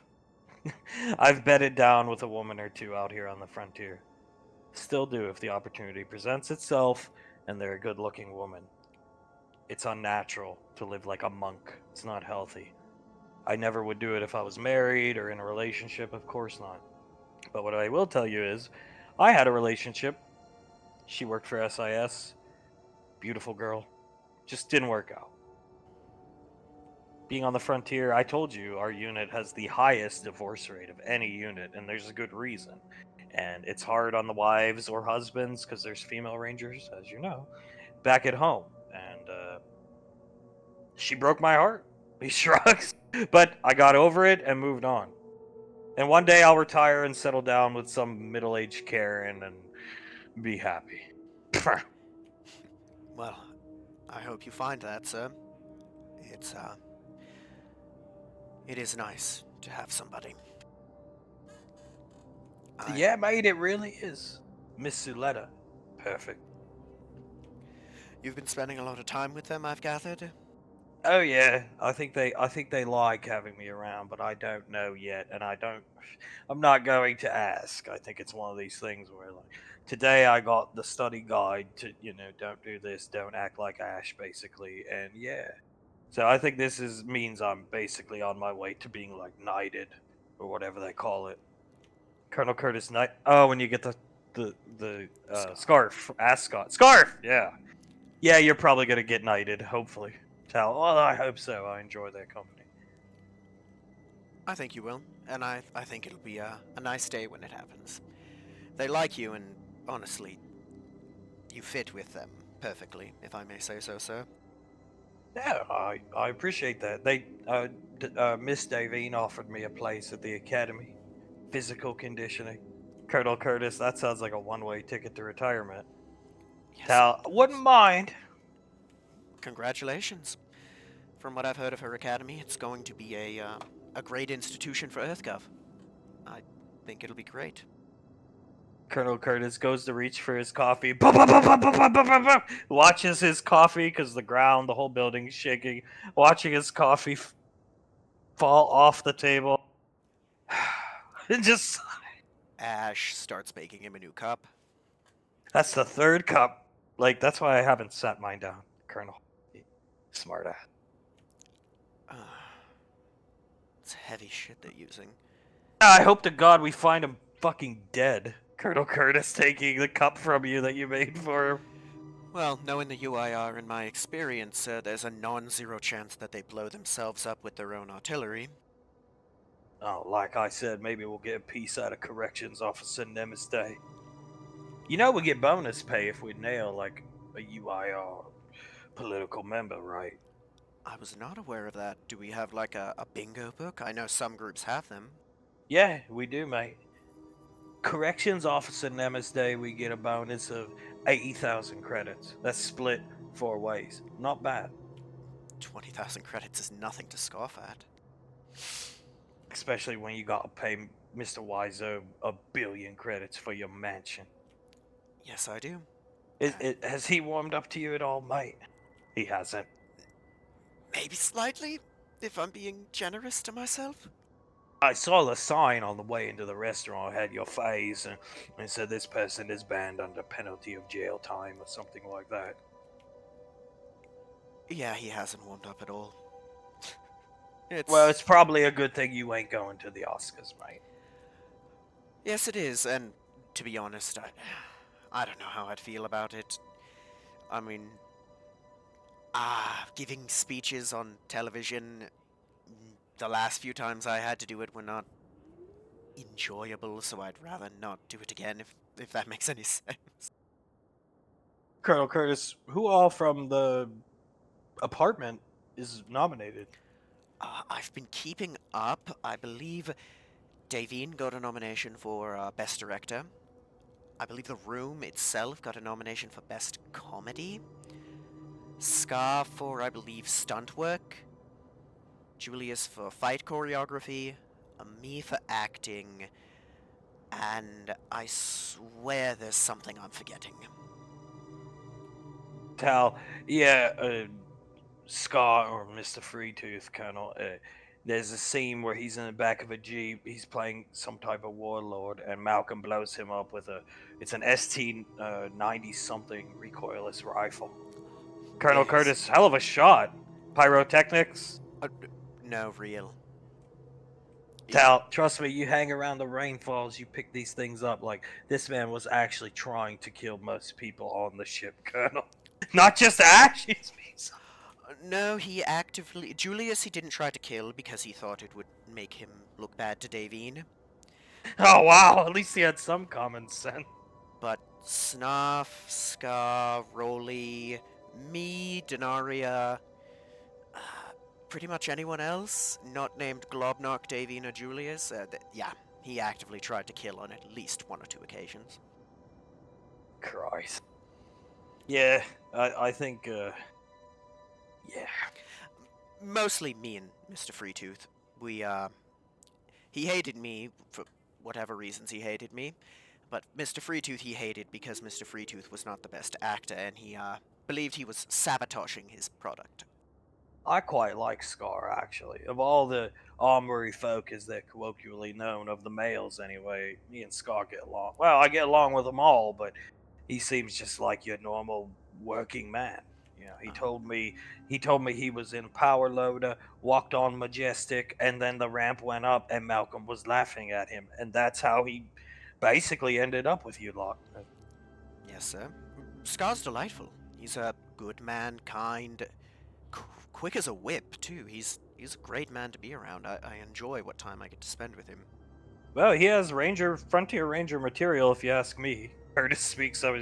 He survived on the planet the Majestic crash landed into for at least a couple months before drones picked him up, and then a Ranger. It wasn't our squad, but a Frontier Ranger squad went out, nabbed him, brought him back. So he survived. Him and some type of teleprompter or something. Yes, the teleprompter Malcolm used to try and fix his acting. No, he's a hell of a fighter too. You see how big and strong he is. Looking, right? He's still deceptively strong even for how big he is. I think he'd make a wonderful ranger if he ever chose to. Yeah, the Little Miss told me he's like Gentle Giant, but he looks like he can really throw a punch or two. I saw this thing, Pequod, the Little Miss, they showed me the Golden Colonels, mate. Ash dressed up in drag, Colonel. Colonel. Oh. He claps his hands together.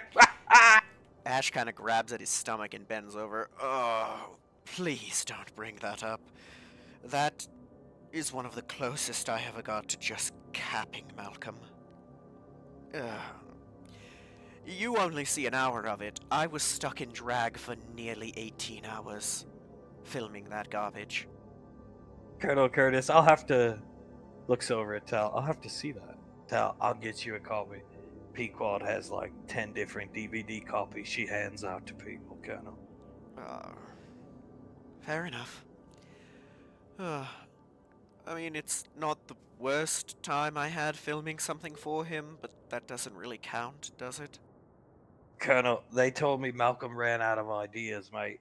He was like, what do I do to get in bed with Davine, is basically what he said, or something like that. I know, I'll dress everybody up in drag and we'll pretend to be old lady. They all start laughing.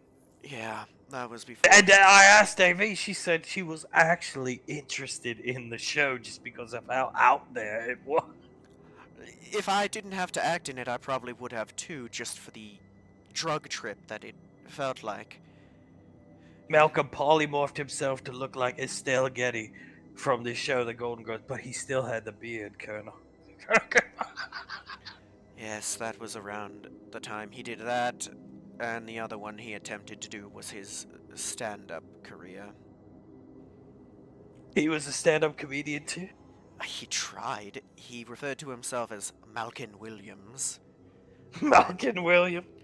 And forced us all to watch him in the main area of the Majestic while he misquoted Robin Williams' sketches for 3 hours straight. I like Robin Williams' movie. You ever see Jumanji? Yes, I have. Very fun movie. They tried to remake that. Malkmunji. Yes, in the jungle Ash must wait until the dice roll 5 or 8. Colonel Curtis shakes his head. He looks out the window. Alright, I've had enough of that. Yeah, are they getting more frequent, or is it just me? They're getting more frequent, which means they're either panicking or they're about to get overrun. Either way, he'll stand up, cock the shotgun. Lake will grab the plastic explosives, put them in his satchel. Let's move. Understood, sir. He's gonna pull silence out, make sure it's ready, and then put it back. You guys will make your way out to wherever they are, firing those off as the Rainfalls are in transit to the Oscars. Everybody's on the ship, having a wonderful, wonderful time. Davine's in her room down here, getting dressed in her dress. Julius, Pequod are up here. And Pequod is just watching the Spartans load all their guns and equipment, taping grenades, taping their blood type to their boots for some reason. Pequod, oh my god, Julius. Wedwick is polishing one of their boots and then writes their blood type on it. Just so you look your best for the Oscars nightfall. Thank you, Frederick. She takes her helmet off and winks at him, puts it back on. Fledwick gives her a little salute, then sits down next to Sunny. Pequod, you guys can't just go shooting at the Oscars, right? Yes, ma'am. As they just keep working, ignoring her, loading magazines into their tactical pouches. One of them pulls out a Spanker rocket launcher, looks at it. Pequod, oh my god. Okay, you know what? As a captain of the military, what is your plan if Ash does somehow infiltrate the Oscars? Take him down with fields of overlapping fire, sir. Dozer speaks up. Overlapping fire that does not overlap into the civilian populace. Okay, and how are you going to filter him into a place where it does not overlap the civilian populace? Grappling hook. They all put up their wrists. Julius looks at all of them, shrugs. Alright, works for me. We've all gotten gear upgrades, sir. Frost just staring at you. He nods his head. I'm gonna say this. Good work, you guys. I'm proud of the squad that you have all become. Thank you, sir. They all go to salute you. Pequod, no firing rockets at the Oscars. Oh, no, we brought it just in case Ash pulls up in like some type of armored vehicle outside, ma'am. And even then, we have a recoilless railgun.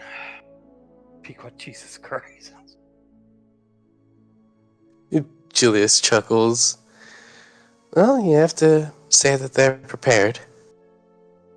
You guys know it was a joke when I said you'd be my hit squad, right? They just go back to doing taping. Flavors taping grenades together. Cluster big knife into his boot pouch. Or leg boot knife holder. Pequod, whatever. Just walks this way with Julian. Julius chuckles and shakes his head.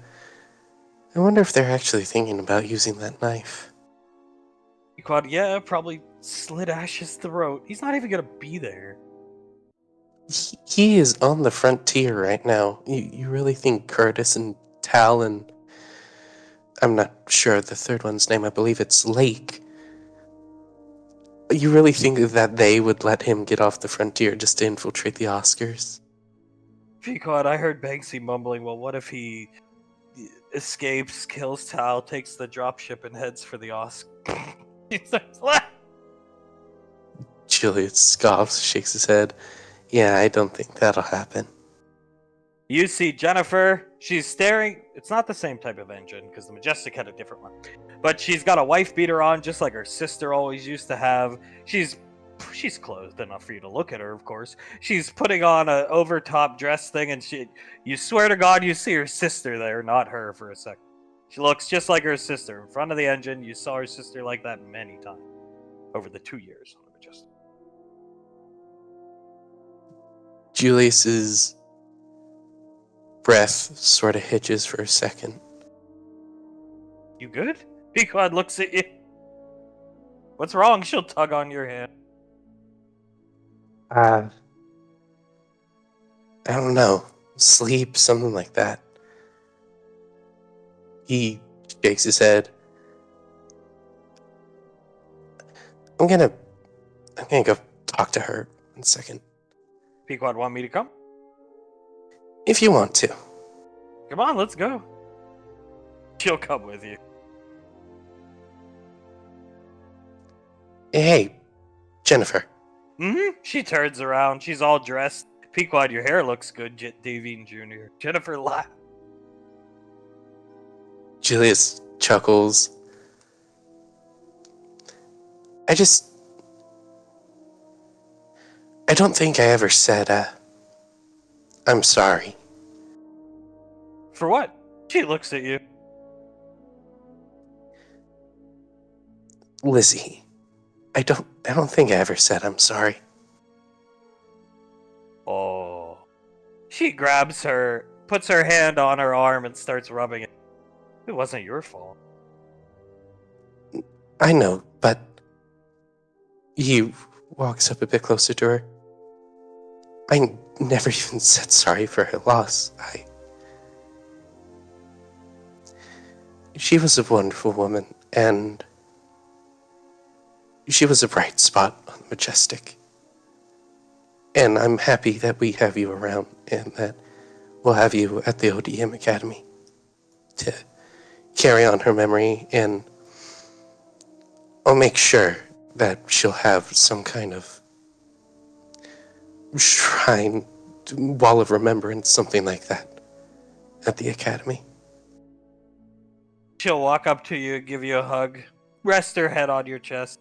I miss her every day. But things are good for me. When we found out she died, it was like a tidal wave hitting you. Then I found myself on Gateway, hanging out in the apartment, and I still think about her every day, but I don't. It doesn't bother me as much. Julius sniffs a bit, hugs her back. I don't think we ever really get over death. We just learn how to live with it. And it helps to have, she'll look up at you and play with her scarf and wink. A nice family. He chuckles, gives her a thumbs up. Yeah, your hair does look good, though. You really like my mom's hairstyle, huh? Yeah, your mom's pretty hot. He shrugs. Well, I have to get my looks from somewhere. You think I got them from Cyrus? Jennifer starts laughing. Yeah, I look at you, I see your face, you have the same beautiful facial features, and I honestly don't understand how Malcolm she'll let go of you, didn't believe you were her son. When I saw Davine the first time, I saw you first, then Davine, I could just tell that you were related. Maybe not mom, but aunt at least. She starts laughing. He chuckles. But hey, Malcolm is Malcolm. He is Malcolm. There's no way in hell a weasel like me could ever match up to the beautiful Davine. She looks at you. You're a pretty good looking weasel. She'll wink and slap Julius's butt. Pequod, pah! And she walks. Jesus Christ. Pequod, she's been waiting to do that for years. Or, I don't know, at least a year probably.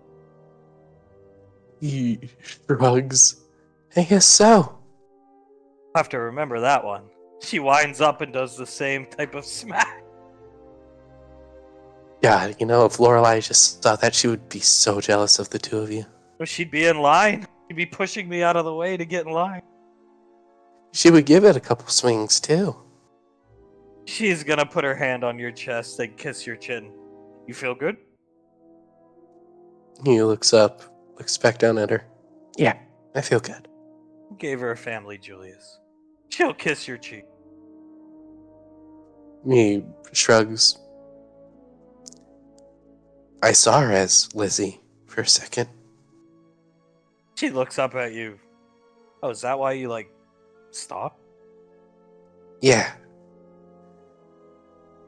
The way she was standing with, the wife beater on and everything, looked exactly like Lizzie for a second. She'll stroke your cheek. Give her a family, career, happiness. We did the best we could.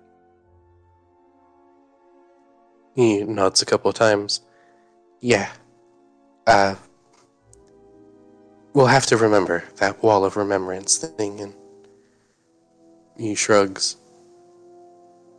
Maybe we can suggest a couple names for Hunk and Davine's kid. I'm not going to step on their toes or anything, but I'll jokingly make a couple of suggestions. Pequod, not a bad idea. Besides, I'm sure if we tell Banksy, he'll put the remembrance wall. He'll make sure. She'll walk you out here. No details missed because the wall will probably open up and there'll be a line of chain guns for Ash. Julius chuckles. He'll probably even do it so it looks like Lizzie's holding them. She starts laughing, leading you this way. You see Hunk banging on the door here. You get out here! You are going to enjoy this Oscars. You're not going to worry about Ash. You're letting Ash win. You hear Banksy, shut up! Pequod. Julius turns around. The hell's going on? Krellin, Banksy guy want to protect from Ash, but this guy, Hunk, gestures over, want him to relax. Oh, okay, yeah, I get it. Try to get him in tuxedo, not wear mask. Not going to work, I think. Hunk, quiet, Krellin, and he starts banging on the door. Julius chuckles. Do you mind if I give it a shot? Maybe I can talk him out of it. Hunk, no, I got this from... Got it! As the door pries open and he shuts it behind him, disappearing in, and you hear a lot of audible thumping and thudding, and a Jesus Christ! Pequod, what's this? Julius stifles another laugh. To let a drink. I see, I don't want to put anything in my system. Fine. And hands it to Julius. Julius looks at it, looks up at Pequod, and holds it out to her. Pequod will take a sip out of it, look down at the kids, Blaze tending to them, look over at you. Go ahead. Don't drink too much, Julius. You don't want to get up to pee during the Oscar. He nods, takes a couple sips, sets it back down on the table. Suletta, I have no foresight capabilities whatsoever, but I think you're all going to win. He nods. Thank you, Auntie. That means quite a bit. We all know that at least points over to where Davine's getting dressed. One of us is gonna win.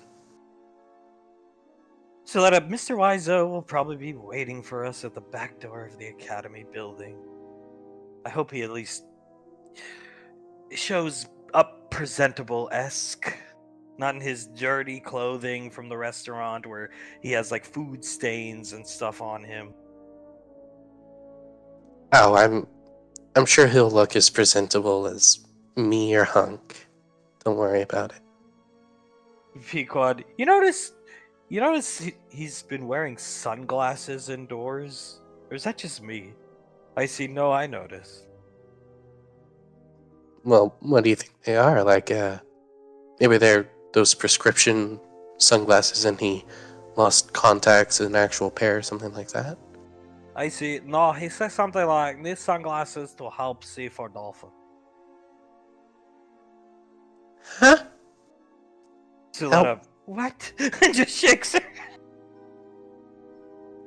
Help see for dolphin. Help see for dolphin, Pequod. I'll remember that one.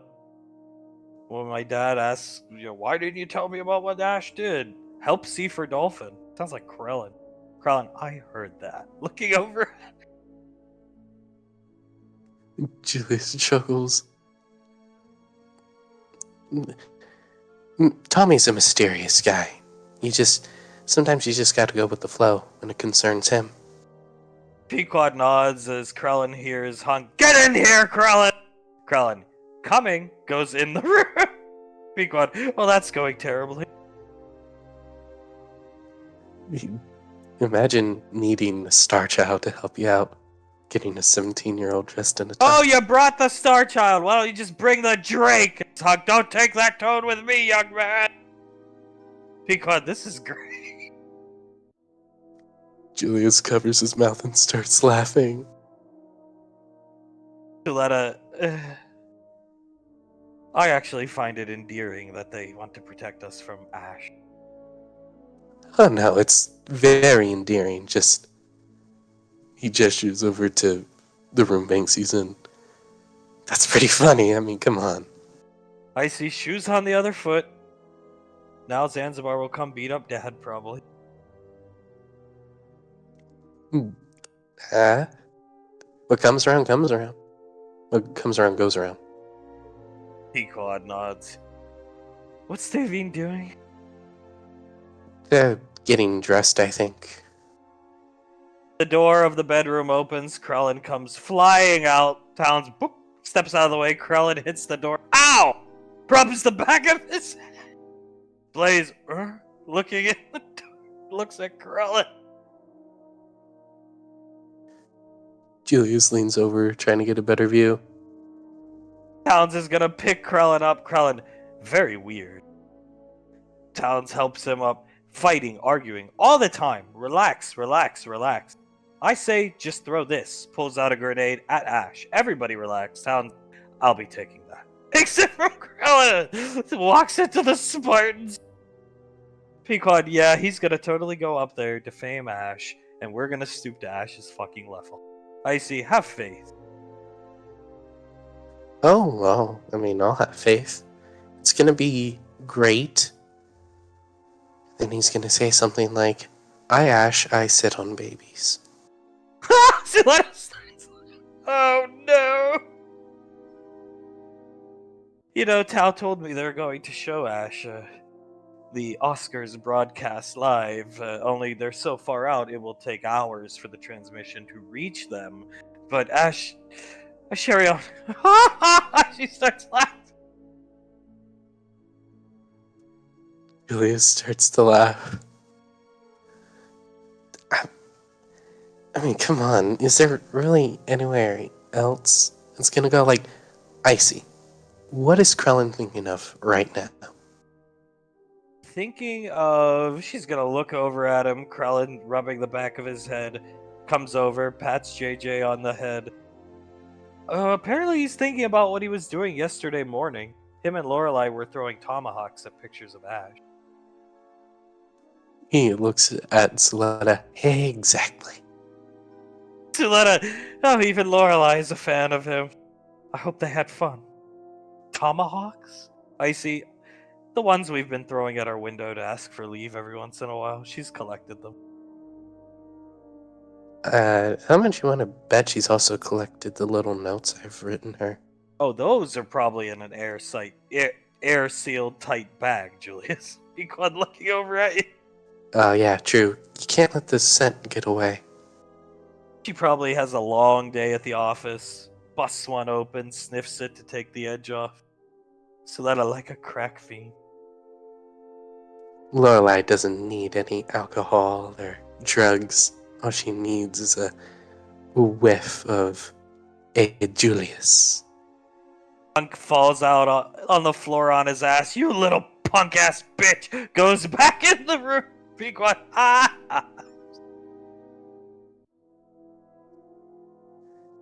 Julius shakes his head.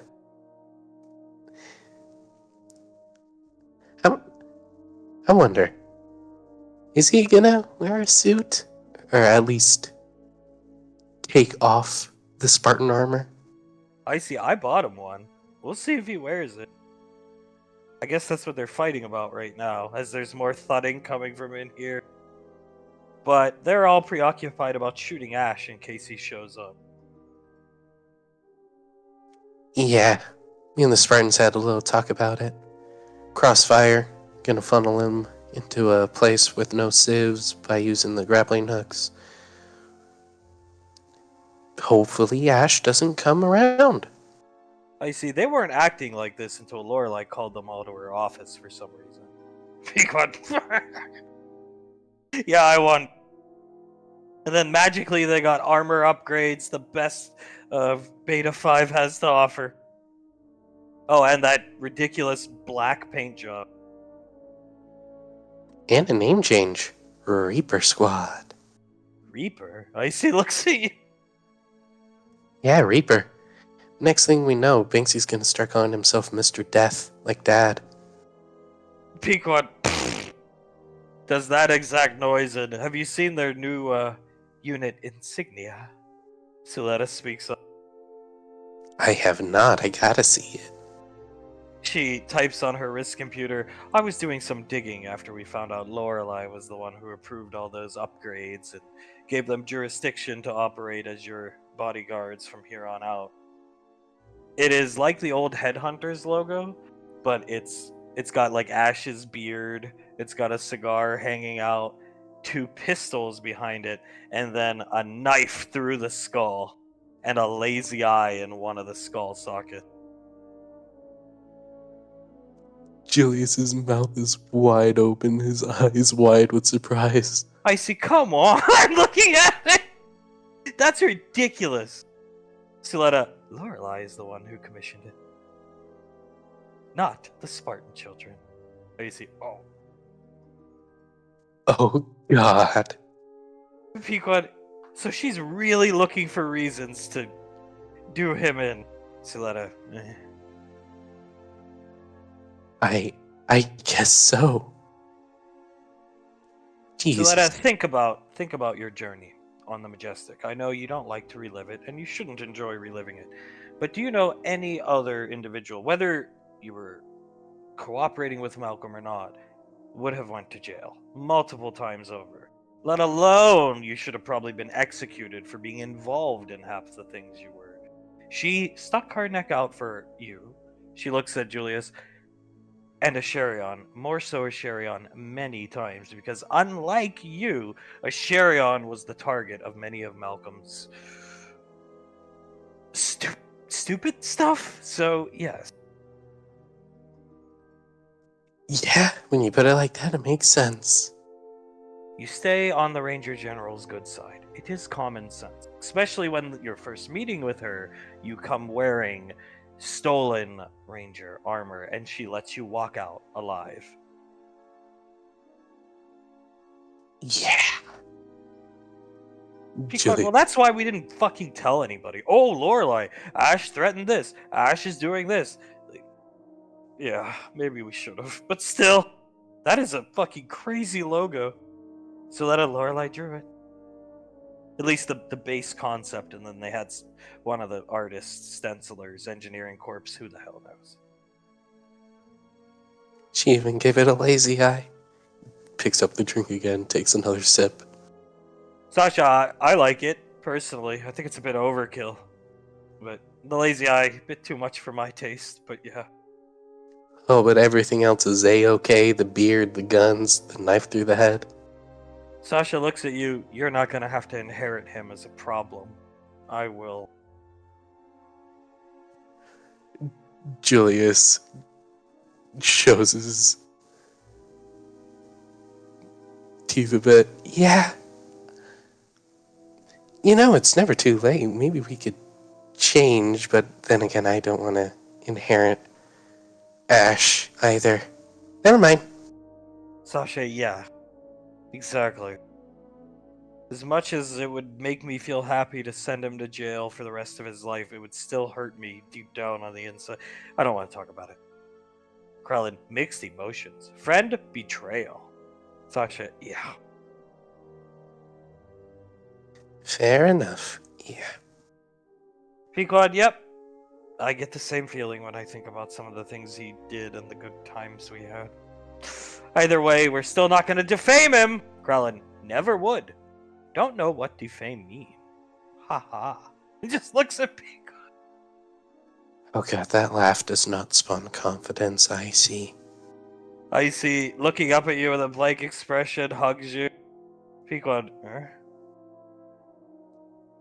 He hugs her back. You okay, kid? Suletta pulls out a bag. Here we go. Oh, okay, yeah. Julius lets go of the hug, takes the bag, and puts it up to Icy. She will do her best to vomit into it as Hunk, fuck it, fine. Do whatever you want. Just, you could keep the helmet on, but you're sitting with us. You'll command the operation from... Oh, God. He's gonna come over and start rubbing her back. Julius inhales a bit. Yeah, it's okay, kiddo. It's okay. Scar, ginger tea. Had some on standby from the last packet Suletta got from Tal. Thank you. She'll take it from... Pequod watching with a very sad expression. She finishes vomiting, and she looks up at you, and you know I'm sorry for what I did, right? He puts a hand on her cheek. You don't have to apologize, Icy. I forgave you the moment that it happened, basically. It's okay. She buries her head into Julius's chest as Hunk rubs her back. Bad timing. Oscars, yeah. Well, we'll make do. He pats her head. So that I threw up on my prom date. Who cared? Hunk. Julius stifles the laugh a bit. All I saw was Mr. Snuffle shattering and bleh. Right onto his tuxedo, onto his face. Ran away screaming. I was set up with him to go to prom. I wasn't fond of him. Pequod, look at. Well, maybe he thought it was just a big ploy for you to get out of the date then. He probably did. I didn't even want to go, to be honest. She'll take the cup of tea from Scar, start sipping it. Hunk will rub her neck, and Davine comes out in her dress. Hunk goes slackjaw. Davine walks out, holding the dress up a bit so it doesn't drag on the floor, and does a little twirl for everyone. Hunk whistles. Icy smiles immediately. Pequod, damn. Julius gives her a little clap. Looking good, huh? Suletta, red is your color. She gives everyone a little curtsy. Thank you very much. Hunk's gonna pat Icy on the head. Good. She'll nod and come over and immediately grab David's shoulders. Looking good. Feeling good. Rubbing her arms up and down. Prepared a speech while you were in there? Davine rolls her eyes. Oh, yes, I did, because there's a big point to doing that. There is. Hey, would you please just look at these reviews? He's gonna go for his wrist computer. No, she waves her hand in front of her face. I don't want to see the reviews. You never look at the reviews for something that you've made. It'll just bring your confidence down. There is no confidence to be brought down from these reviews, as out of nowhere you hear a voice. No reviews! And Tommy appears on the Julius jumps a bit, almost out of his seat. Turns around. Tommy? How you doing, everybody? Good to see you! He puts his hand on Julius's shoulder. Suletta, where did you come from? Icy must have a sigil on the ship. Looking up at Tommy. Unless he's been hiding here. No, Tommy just got here. Left the restaurant. The same everybody else had left already. Tommy was preparing. No tuxedo. And no glasses. What do you think? Fixes his hair. You look good. You look good. So wait, how did you get a sigil on the ship then? But trust me, Julius, I have my ways. Isn't that right? And he'll come down here and tickle Memory Ann's cheek with his finger, and she laughed. And then goes back to reading her book to Cart. Julius nods. Alright, not cryptic at all. You ready for this, Tommy? Yes, not nervous at all. First Oscars, going to be great. Pequod, I am so glad I didn't wear red. Pequod's in a EarthGov blue, very low-cut, very sexy dress. She's just looking at Davine, so glad I didn't wear red. Icy, yeah, glad I wore silver. Julius looks over at Pequod. Honey, I think you'd look amazing in anything. Yeah, we can outdo them. She'll come over here. Yeah, we can. He stands up, puts his arms, hangs his arms around her shoulders. Are you sure you're okay, Tommy? You do sound just a touch nervous. No, nothing to be nervous about. Nobody be nervous. We're going to go and have a good time. Does not matter if win or lose. Right, Davey? Yes, exactly. Like I've been telling everyone, Tommy, it is just an honor to be nominated, correct? Yeah, just an honor. And you never know. Good things can happen. Isn't that right? Hunk will... Listen, please... Sweetheart, would you just look at the reviews on IMDb? He tries one more time. Honey, she puts a hand on his hand. I don't want to read the reviews, please. He'll sigh. Alright. He starts running his fingers through his eyes, shaking his head. She gives him a quick peck of a kiss. But Thank you for trying to give me some hope. He's gonna just grab her by the hips and pull her in. Win or lose, you're still the greatest to me. Oh, honey, I know that to be a fact. She puts her arms around his neck and just lets herself hang there. He's gonna give her a nice big French kiss, Tommy. Ha ha ha. Puts his arms out. The power couple of the Rainfall family. Pequod. What? Looking over it.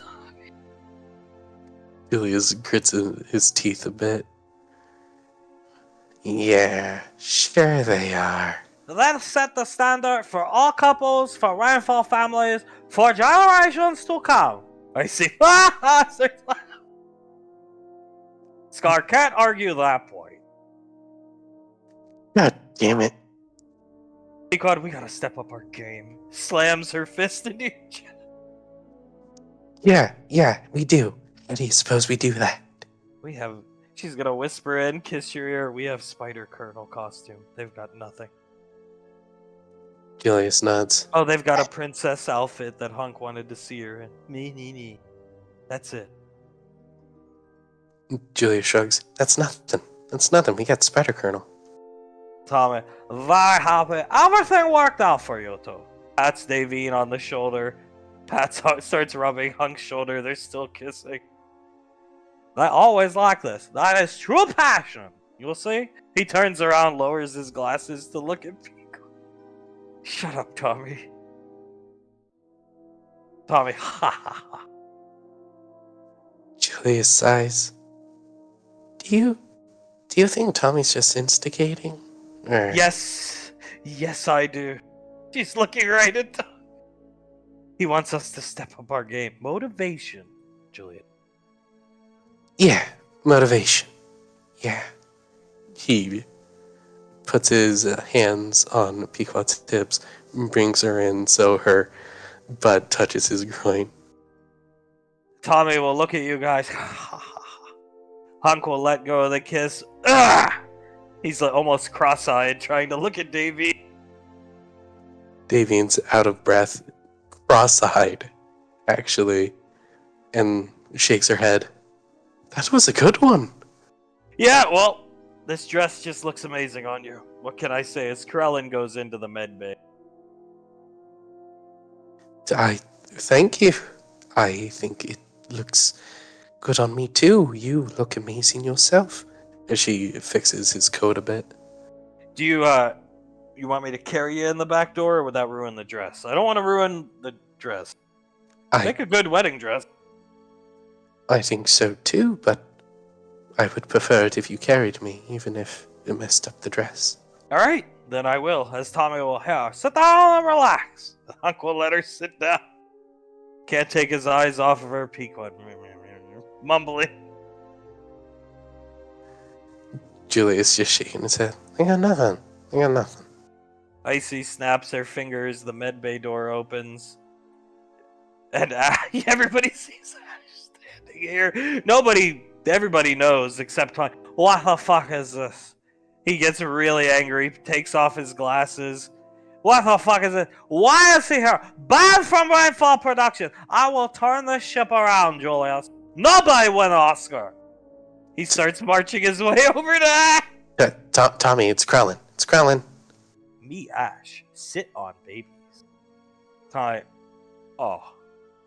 Very good! Do not say that when you go off for your speech if you win, please. Just embarrassing for all involved. He walks this way. Krellin, think about it. Comes over here, stands next to Sasha. Sasha looks over. Can you stand anywhere else, please?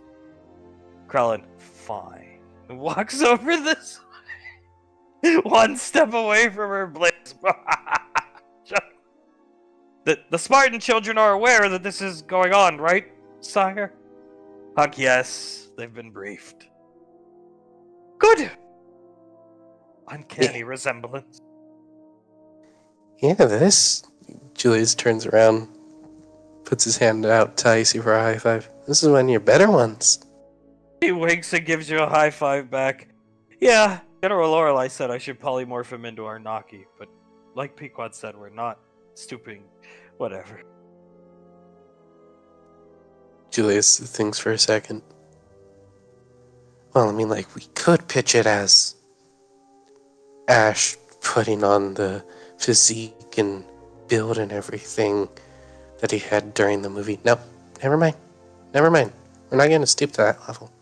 So that it would cause a panic. They would think Arnaki is back from the 5th dimension of hell or whatever. Hunk starts laughing, leans in, kisses Davine's cheek. Davine holds Hunk's hand. Seeing Arnaki on stage is quite possibly the only thing more terrifying than seeing him in a dream. Suletta, yes, can only imagine. I see, I hope I don't have a dream of Ash tonight because of this. If you do, we'll all be there to protect you. Don't worry. Yeah, that's true. Suletta, just drink a little bit. She sips her ginger tea and drinks a little bit of the smoothie. Banksy comes out in his tuxedo. Icy smiles. Nice, he wore it. Tommy, you'll see? He has the right idea. Everybody is having a good time. Shut up, Tommy. Tommy. Oh. What's wrong with him? Whispers to Davine and Huck. Davine leans over. I don't think he's happy about not being in his Spartan suit when he wants to protect Icy.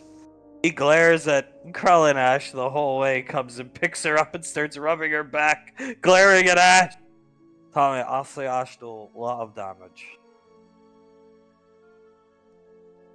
Julius looking back and forth between Banksy and Ash. Or Krell and Ash. Banksy, that's just Krellin, right?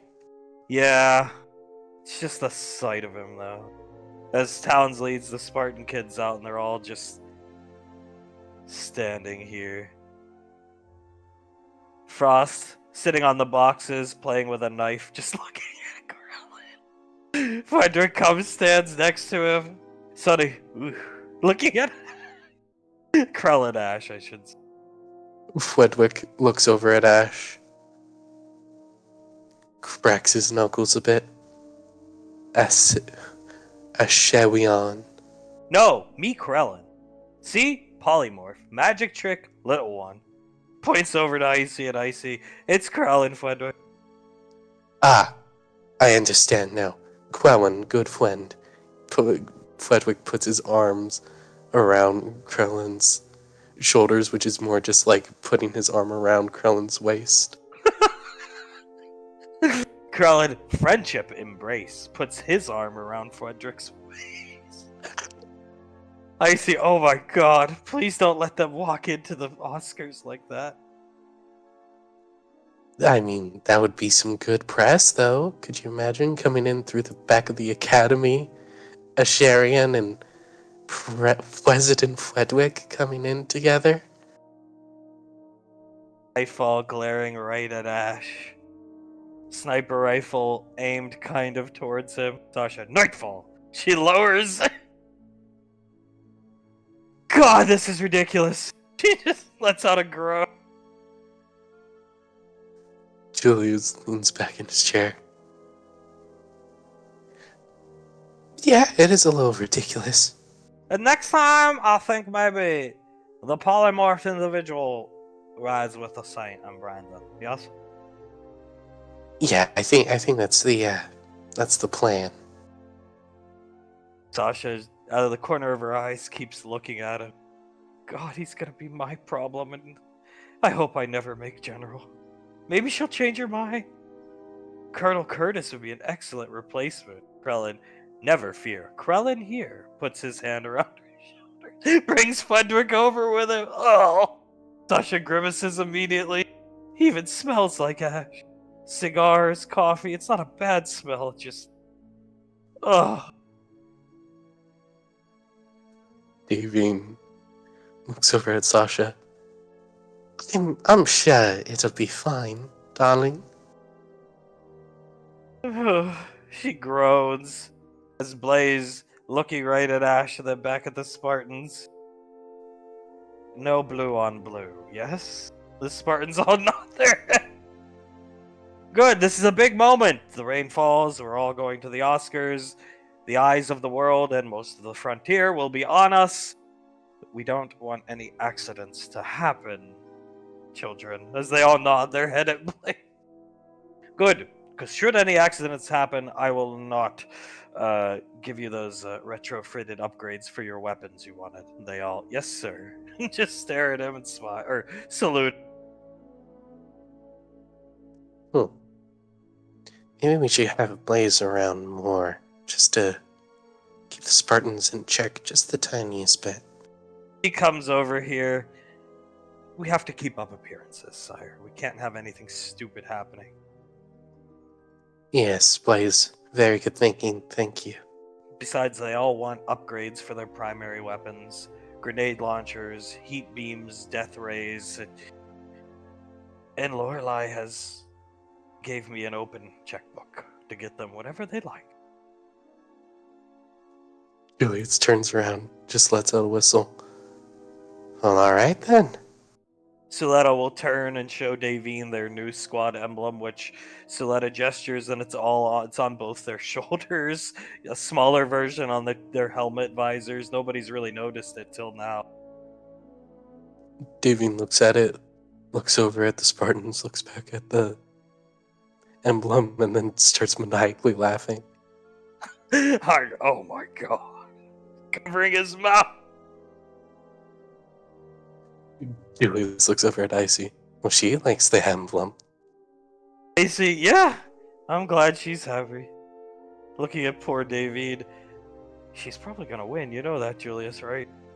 Oh, yeah, I know. And when she does, the speech is going to be disastrous. She'll probably drag Dad up there with her. He'll look uncomfortable. It'll be funny. What if she makes Dad make the speech for her? Icy, I hope she does, because that's gonna be the worst speech in Oscar history. Worse than she looks over that. Probably. He's gonna try his best. Julius looks at Icy. Oh god, do you not have faith too? Just seeing everybody's reaction. She looks over at the Spartans is making me a little worried. Oh god, Icy, if you don't have faith in it, who is gonna have faith in it? Frederick's arm around his waist definitely has faith. She's studying their movements together, sipping her tea.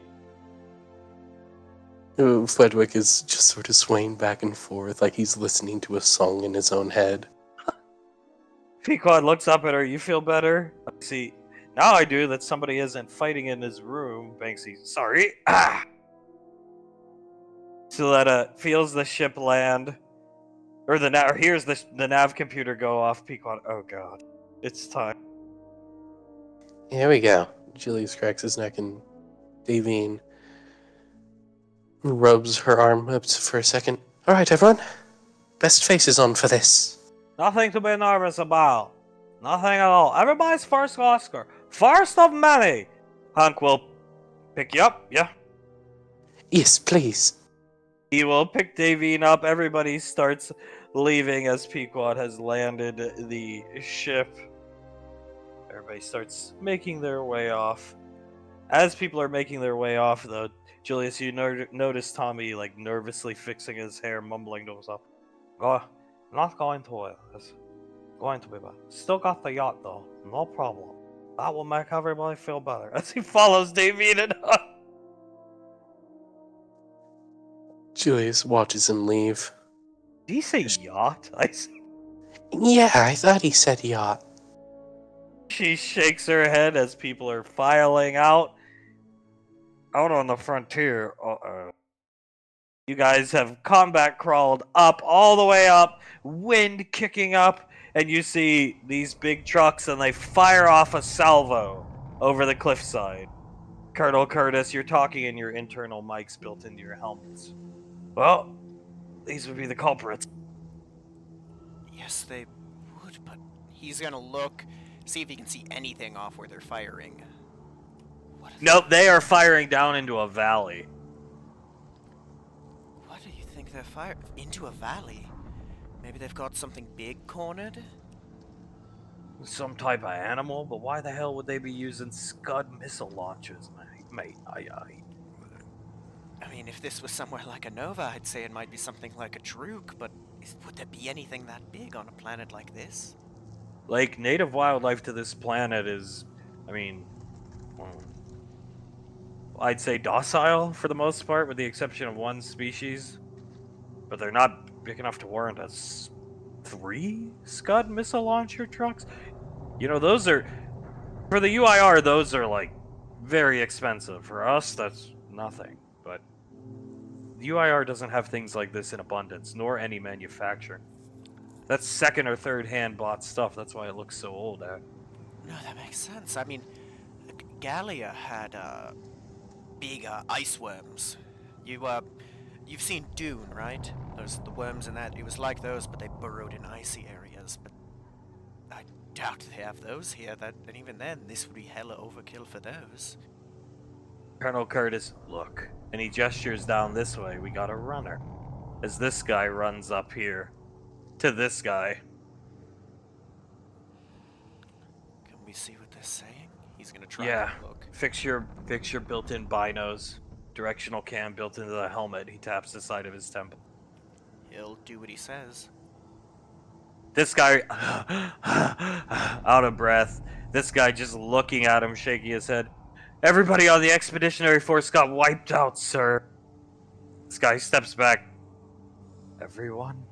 They just stop talking. Colonel Curtis,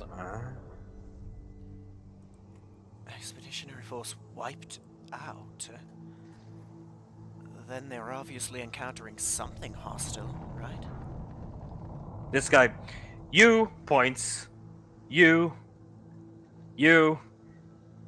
fall in, as these two guys fall in. Ragtag, no discipline whatsoever. Get down into the valley. Go. They all don't want to move. Go! He cocks his rifle. We'll hold fire on the Scuds. They make a very loose, undisciplined formation and make their way down, disappearing. Gods. Looks like the formations that people were making in boot camp back at the start. This guy pulls out a set of binoculars, trying to follow their movements through the snow. Well, this seems a opportune time for us, doesn't it, sir? Colonel Curtis pass out a charge apiece, except for Ash. Lake passes one to Tal, who passes one to you. Colonel Curtis puts his hand out. He'll hand it to Colonel Curtis. We'll each take a truck. You? Gestures to him. Take him, search his body, see if you can find anything important on it. What they're doing here, mission details. He's got a wrist computer from the look of it. Jack in, see what you can find. Understood, sir. Just tell me. Take him out clean, be close. Now move in close for the kill. You're a ranger now. Can do, sir. Will do. At the cover of the storm, the wind, and the night. Combat crawl all the way up. When you get in position, we'll start taking position. Understood. Going to start moving now, sir. And he'll, I'm assuming, roll stealth? Sure, yeah. Right here. You're good. He's gonna slowly make his way over to about here. You hear the sounds of small arms gunfire going off. This guy scanning, mumbling to himself. Get a little closer, and then give the signal that he's in position. In position, sir. They do the same thing, but they take a truck apiece. And they're taking their time. Reminds you of when Sasha attached an explosive to that APC all those years ago in the Headhunters. They attach one apiece and start slowly making their way as close to minimal safe distance as possible. Colonel Curtis, go for the head. Don't damage his armor. Risk computer. Nothing. Go. Understood. He's going to pull out silence. I'll spend a grid for advantage, and he'll take the shot.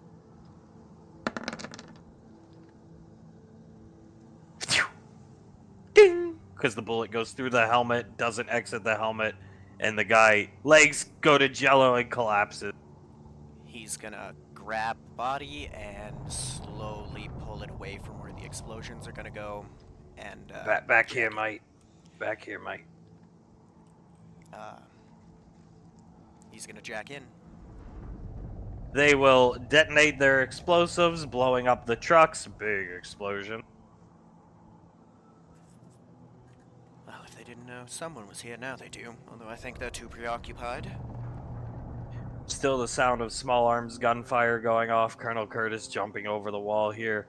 Yeah, you could say that again. Looking at this guy's head. Nice. What did this? Nice piece. He's gonna pull it out. A gift from Towns, so Not bad. Pretty handy in a situation like this. You're jacking into his wrist computer. It's taking time because they have like second or third hand crappy shit. he's gonna, while doing that, take a look across the guy's armor for any ranking insignias or anything like that. He's a captain, and you recognize the armor. They're from the Lightning Counts battalion. That's interesting. These guys are from the Lightning Counts battalion, sir. Colonel Curtis, Lightning Count. Oh, right. Okay, yeah. The What guy the hell are they? They probably fall under one of the Nemesis now since the Count got... Yeah, the second time Julius has killed him, yes. No, Tal looking down at the body. Didn't put up much of a fight. Didn't hear me coming. It never feels sporting to fight the UIR, does it? No, it doesn't. But when there's enough of them, it can be pretty scary. I mean, get enough toddlers together and you can probably take anyone in a fight. Toddlers with guns. Your wrist computer opens up. He's gonna start looking through and seeing what they're there for. Object recovery. Object retrieval mission. You see it's signed off by Primarch Nemesday. Recovery mission. Artifact recovery signed off by Primarch Nemesday. Primarch Nemesday, mate. He starts laughing. I'm assuming he's a very higher up in the UIR based off the name. Kelly, it's a new one to me, but yeah, Primarch puts his hand up pretty high up there, I'd say, right? Looks at Curtis, who the fuck knows? Then again, we have corrections officer Nemesday being high ranking, so who the hell knows what their naming structure is. He kneels down, he's gonna come over here and kneel down, look at your wrist computer, starts scrolling through. Artifact recovery, signed by Primarch Nemesday. Doesn't say what type of artifact, which is strange. When has the UIR given two shits about archaeology? Tal, never. None that I can think of, sir. Well, if they were on artifact recovery, why the fuck did they have Scud missile trucks?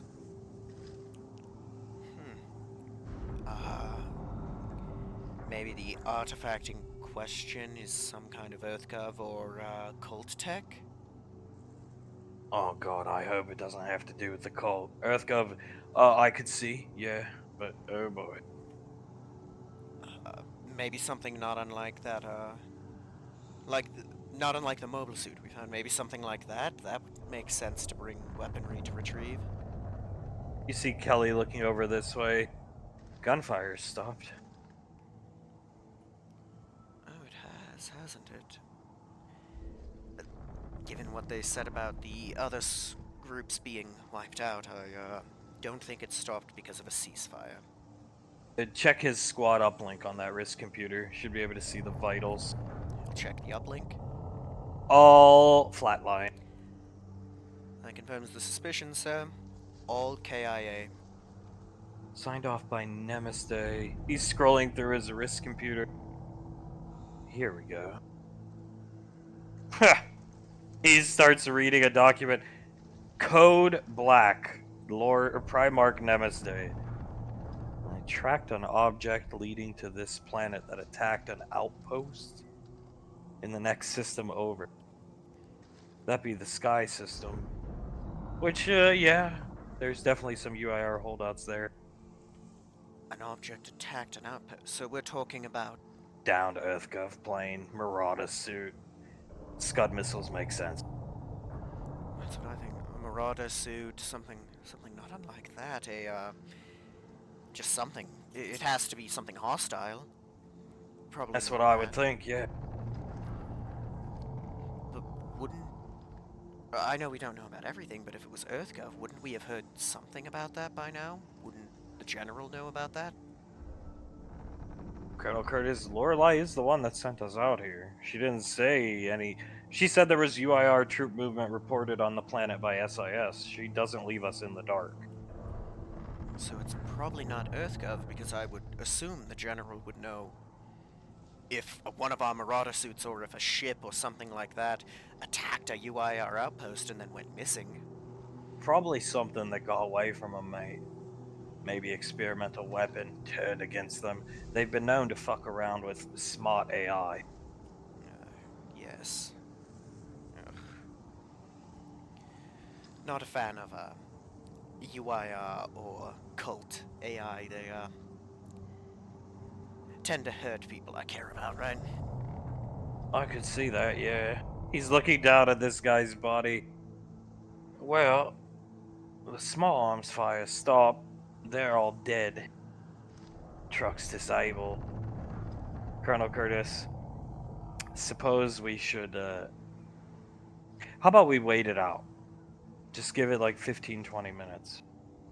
Whatever they're shooting at, maybe we'll have moved and then we can go investigate the area. Agreed, sir. If something flatlined all these guys this quick, we don't want to walk in right now on the heels of those guys. Especially, he looks down at his armor, gestures with his shotgun to Ash, armed. Much better than they were. Agreed. Better to give, if it is sentient and fighting, better to give it time to cool off after a fight before we try to talk to it. Download everything on his wrist computer. Understood, sir. He's It'll gonna all start go down- back to the Ranger General. He's gonna start downloading. Honestly, sir, what's giving me pause is the use of the word artifact. That doesn't sound like normal military equipment, does it? In all my time on the frontier dealing with scum, he kicks his chest with his foot like this. I've seen a lot of documents on wrist computers, none that said artifact. Tal, exactly. Like I said, when have they been interested in archaeology? That's... yeah. I mean, the UIR, they don't come across as the most studious of organizations to me. They're led by Lord Nemesis, mate. How smart could they fucking be? Exactly. And I mean, at least the lightning count was like this brutal, you know, like totalitarian type of guy. He was kind of scary, I think, from what I heard about him. he actually was quite intimidating from what I got to see of him. I'm just thinking... the kinds of... The things my mind goes to when I hear artifact are things that you wouldn't bring Scud missile launchers to fight. No. You wouldn't. As he looks the direction they ran off into the valley. You really wouldn't. The more I start to think about it. EBE, maybe? Colonel Curtis. Could be. It makes sense. You find something like that, don't recognize it, the term artifact may be more applicable. Their old wrist computers take a while to download off of. They do. God, this thing has to be over, what, a decade old at this point? Yeah, something like that. As Lake opens his wrist computer and starts a live broadcast, Ash hears somebody talking from the Oscar. Is that the Oscars, sir? Yeah, he's gonna come slide down into the wall, adjust his wrist computer so he can heat himself up on the inside of his armor more. And yeah, Ash, yeah, I'm interested to see your speech. My speech, sir? Yeah, as shifting to the Oscar, it's a beautiful night. Some people have gotten their awards already. We've gotten into the show. Everybody's here. Down here, having a wonderful time. Tommy here. Beautiful show. JJ's here. He's down here just eating some food in between commercial breaks, relaxing. He's off stage. Tommy looking incredibly nervous. Pequod sipping at the lobster bisque soup. Jesus, this soup is hot, Julius. I don't mean like spicy hot. It's just like piping hot. I can barely eat it. Tastes good though. Julius takes a sip of it. They probably had it made beforehand and then warmed it up through, like, boiling it, microwaving it, something like that, and boom, served it right out the pot. Julius, you know those spandex, like, leather suits, but they're, like, revealing? Just it would basically cover my nipples. Sasha, why are you talking about this at the Oscars? My nipples and my groin. I think we need one of those to outdo. She gestures with her head down here. Julius puts his spoon into the lobster bisque. Yeah, I think we do. I think we definitely need one of those to outdo them. Tommy, hand on his forehead, mumbling to himself. Pequod looking behind everybody. Look at him, Julius. He is so nervous. Oh, Jesus. Oh, I'm so sorry. Do you mean? It's okay. It's okay. You don't win. It was dream of mine to go up just to be there, to see it on the stage. It's okay. Some dreams don't come true. God damn you, Ash. He just keeps mumbling. If Ash had my role, we would have won. Suletta, get over yourself. Tommy looks at her. Oh, you can't hear me? Oh, Blaze. Eugene leans forward a bit. Yes, honey, we can all hear you. We are going to win. I have the utmost faith and confidence. Julius leans over to Pequod. He does not have the utmost faith and confidence. Pequod looking down. Poor Tommy. Look, he's sweating. Yeah, you could see it through his coat. That's actually pretty impressive. She starts laughing. As Hunk, he's rubbing Icy's back. Feel better? She nods. Yeah, I'm okay. Good. He's looking around. Jesus, all these people. This shit makes me uncomfortable. Look at them. Points to these two, guarding the door. That's ridiculous. Davine chuckles. It is a bit endearing. He just wants to protect us all. Yeah, look at him down there. Banksy typing on his wrist computer, talking into it. Any sign of you know who? Negative, sir. Good. Stealth drones in place? Yes. Usher, my god. Looking at it. Julius looks over. Banksy, would capture make more sense than kill? Wouldn't Lorelei want a word with him, if you can catch my drift? He looks down at you.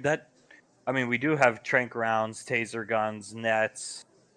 Yeah, we could do that too. And it would be more safe for all the civilians here, don't you think? Yeah, but I have confidence in our training. Lorelei's been training us for this. Oh. Personally training? She looks at Banksy. Yeah. Julius blinks a couple times. Well, yeah, no, I have confidence in your training too. Just, food for thought. I thought I was the only one she personally trained. Banksy, eat your heart out. Sasha, pah!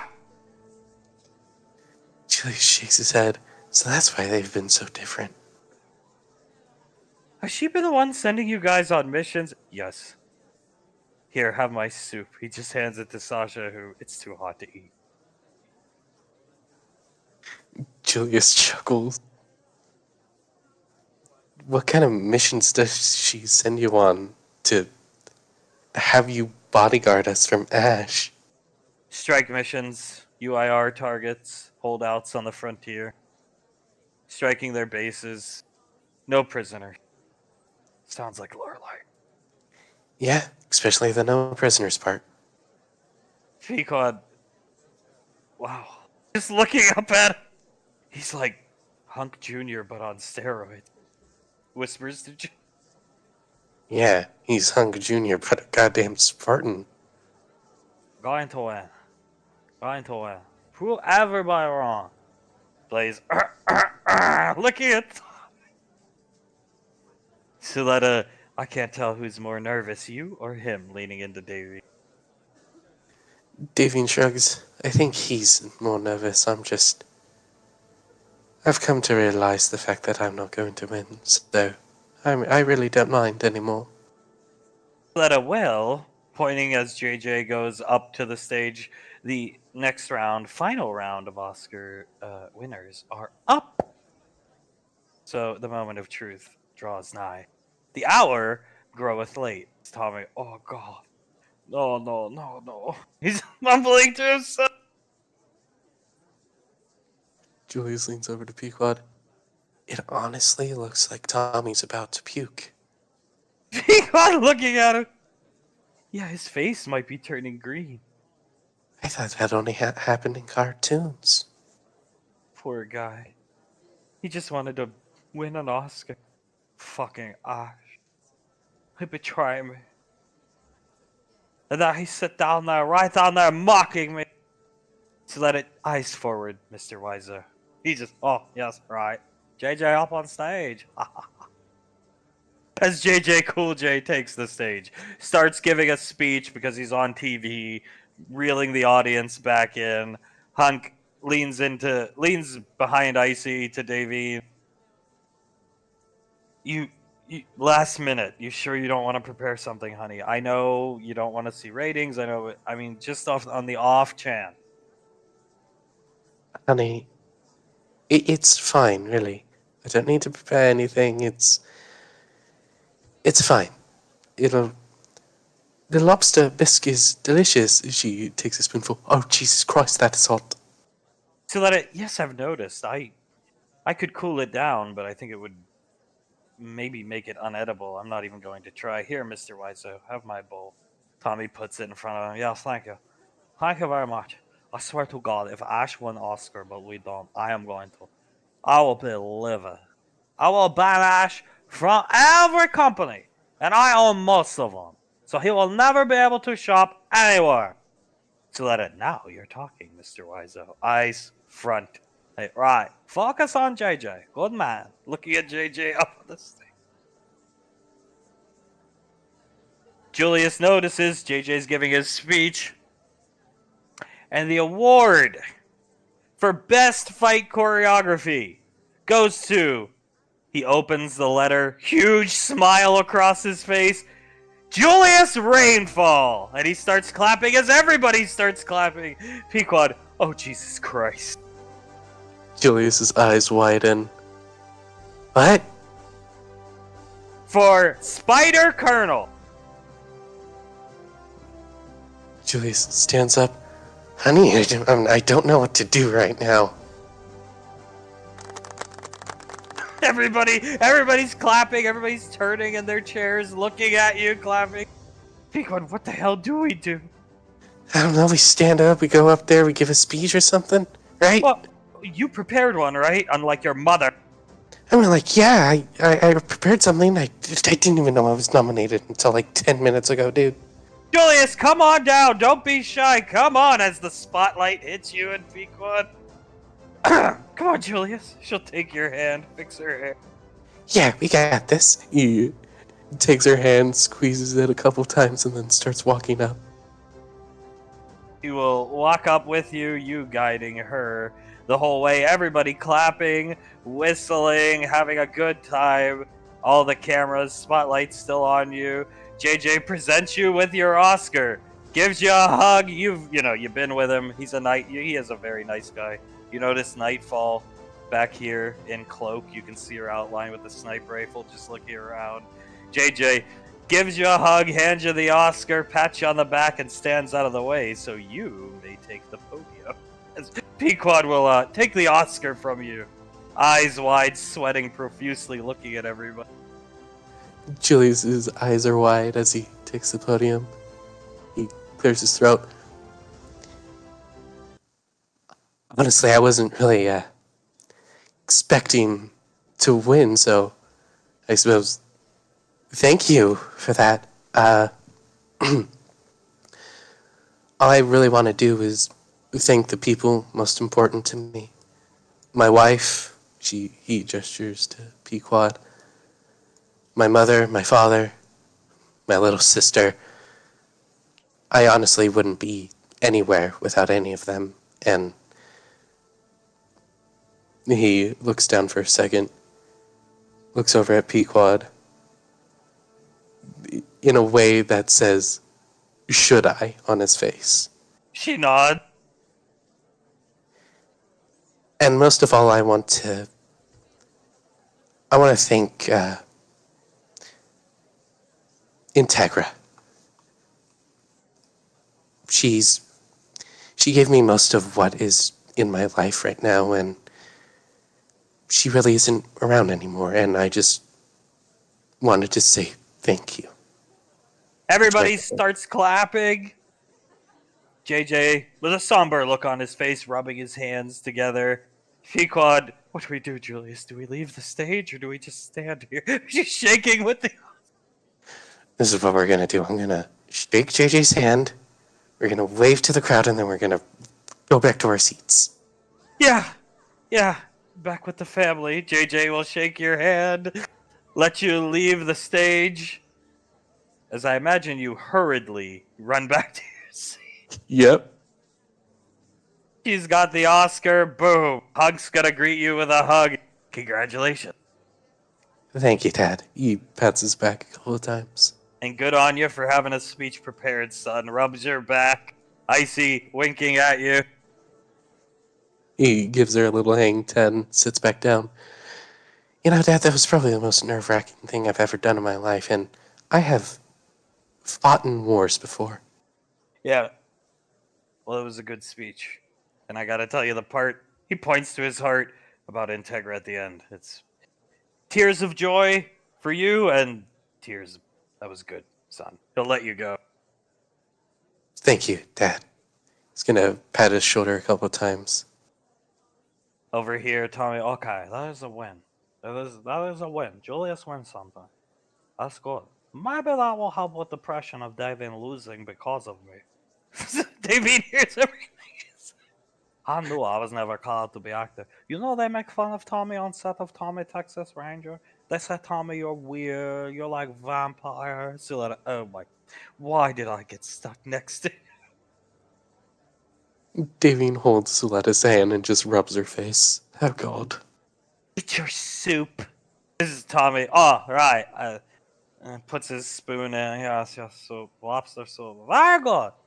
As JJ goes back, he's talking to the crowd, announcing the next winner. Pequod, this is amazing. What are we going to do with this? I guess we'll have this displayed at the apartment and Rainfall Lane. Yeah, I guess so.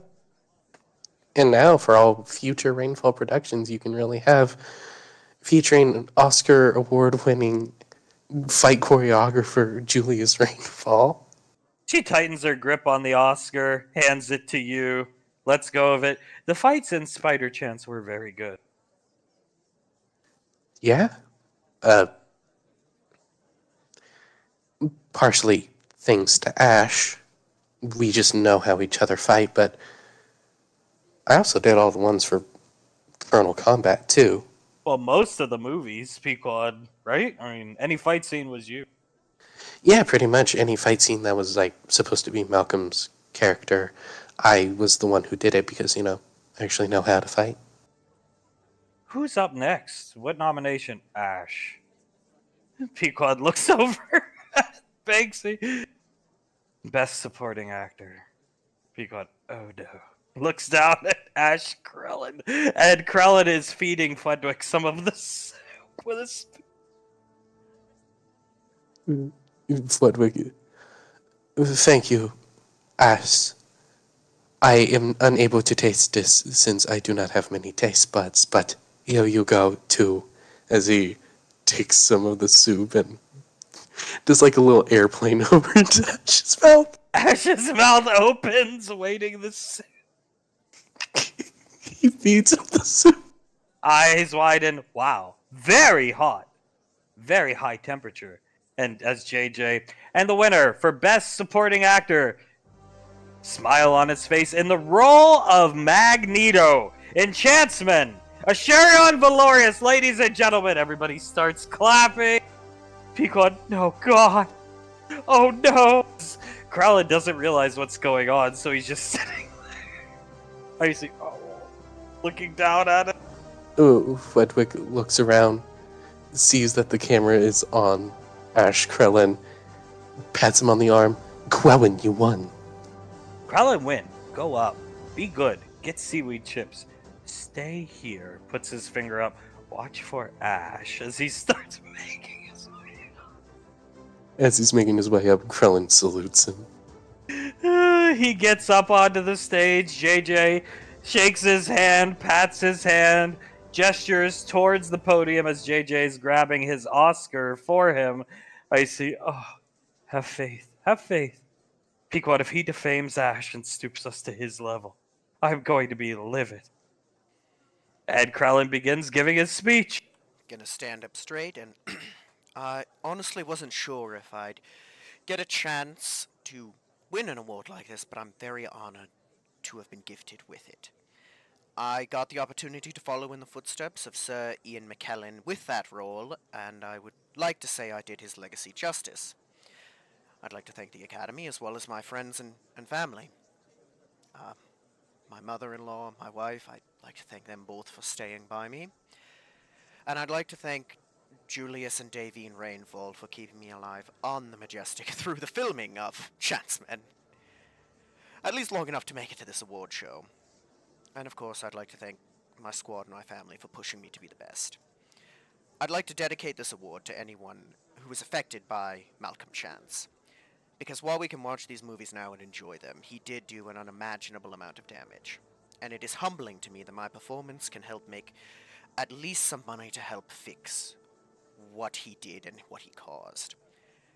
And I think that this best could be used as a way to be a force for good in the world, in the universe.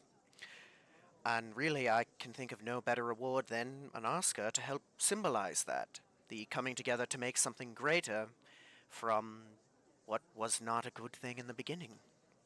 So again, I'd like to thank you all. Thank everyone I've already thanked. And just may the gods smile upon all of you. Thank you. And he's going to bow and walk off the stage. Back here out on the frontier, you've just seen Julius accept his award. Like, yeah, he won. You're damn right he did. You've seen the movie. He deserves it more than anyone. An incredible performance.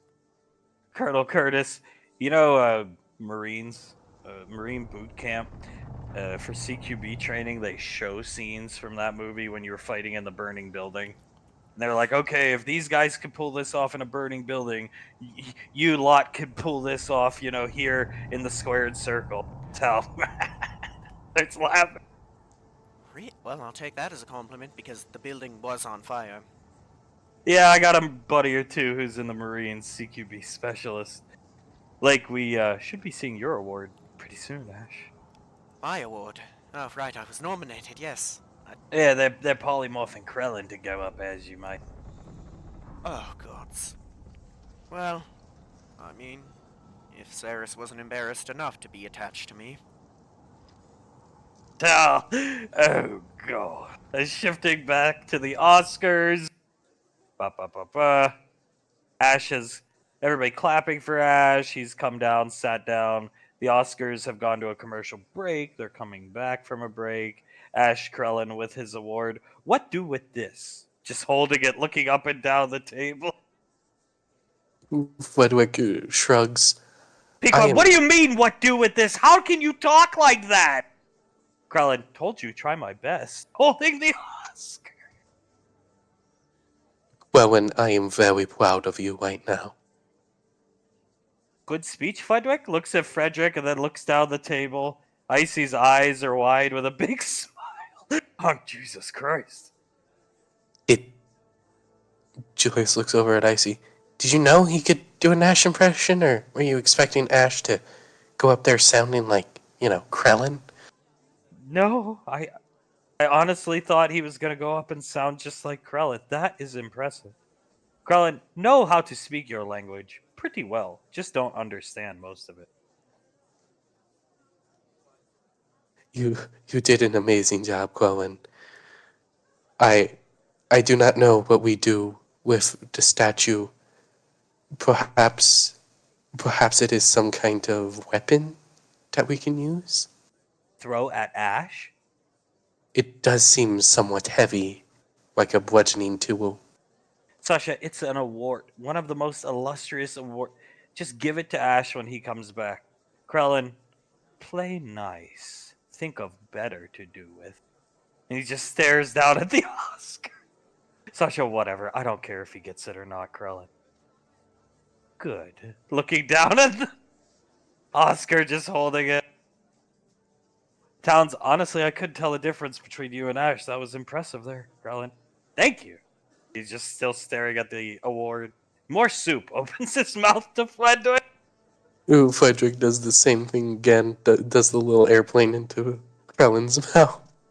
He takes it as JJ's up, talking, winding up the crowd, back from break. JJ's talking, Pequod looking down at Krellin. I'm just glad. You know what? I don't care. She puts her hands out, waves her arms out to each side. I don't care. I'm just glad he didn't defame Ash. Yeah, he did good. He leans back a bit. I honestly was worried that he was going to say something weird. Like, not even trying to deface Ash, just something weird that Krellin would say, you know? Pequod's gonna take your hand. You think Integra was watching? He looks forward, shrugs. I don't know. Maybe she was. And if she was, I hope she heard me. Hunk nods. I hope she was too. Julius nods. Tests out the lobster bisque. Nope, still way too hot. Jesus, how do they do that? Hunk's gonna lean over Icy, rub Davy, try to take Davine's hand and kiss her. She lets him. Honey, there's 2 awards left. So, it's, I think best stuntman and then best director. So, we'll be out of here soon. Just hang tight. Davy nods. Yes, we will. She squeezes his hand, then leans back in her chair. Ash won an award. I swear to God, I shall take that Oscar and just airlock it. Put it in the microwave, blow it up. That's what I say. He betrayed me. I'm fed up with Ash. She let her, oh God. Just rolls her eyes. Who cares? She looks over at Tommy. It's not like he got to be here to get the award. And either way, I'm sure Krellin will just try to stuff it with plastic explosives and blow it up when giving it to Ash. Good. Very good. That's all Ash's fault, you know. Yes, I've heard you mumbling to yourself all night. Goddamn fucking Ash. Blaze, pour me another drink. Blaze pours him a shot. There's whiskey on the table. Blaze pours him another shot of whiskey. Pequod, that's like the 15th shot, and he's not even drunk. That is a little worrying. I see. No, that's 19. I've been keeping count. 19 shots. What? Julie stops. What if that is Tommy drunk? Just angry and bitter at Ash. Yeah, like angry and willing to air all of his grievances. Instead of be cryptic Tommy and loving Tommy. Can't believe it. Wasn't even that good. Only reason he had such good performances because Scar actually got blown out of a statue. So let it. It's left. Damien covers her mouth and starts to laugh too. Ridiculous. Absolutely ridiculous. As they're paying attention to Tommy talking and they hear JJ for best stuntman, Scar Freetooth, for his portrayal as Scarfaha Mala Aidid in Colonel Hawkdown. Scar, what the fuck? He's just looking up at the stage. I am not going up there. Julius leans back. Scar, come on, man, go up. I actually got blown out of it. Whatever. And Scar will start to make his way up. Pequod. I mean, at least he gets something out of being blown up. Looks at Banksy, who's watching him walk up, and then turns to you, Julian. Julius shakes his head. You know, I probably wouldn't do half the things that I did on the Majestic just for the chance at an Oscar, but it is a nice little band-aid. But I hope he sees it that way. And God, I hope he doesn't curse during his speech. We're not allowed to curse. Oh God, what if he does curse? Icy looks at Davey and, probably gonna say something like, I really hate Malcolm. Icy impersonating Scar, that MFer, under her breath. Oh God. He leans forward onto the table. This is gonna be a good speech. JJ hugging Scar, handing him his award, standing out of the way. Scar, I'd just like to say thank you for the nomination and awarding me the Oscar. I won't touch on my time on the Majestic or Malcolm Chance, but what I will say is I will use my brief time up here as a platform to say thank you to the Rainfalls and issue my formal apology to Davine.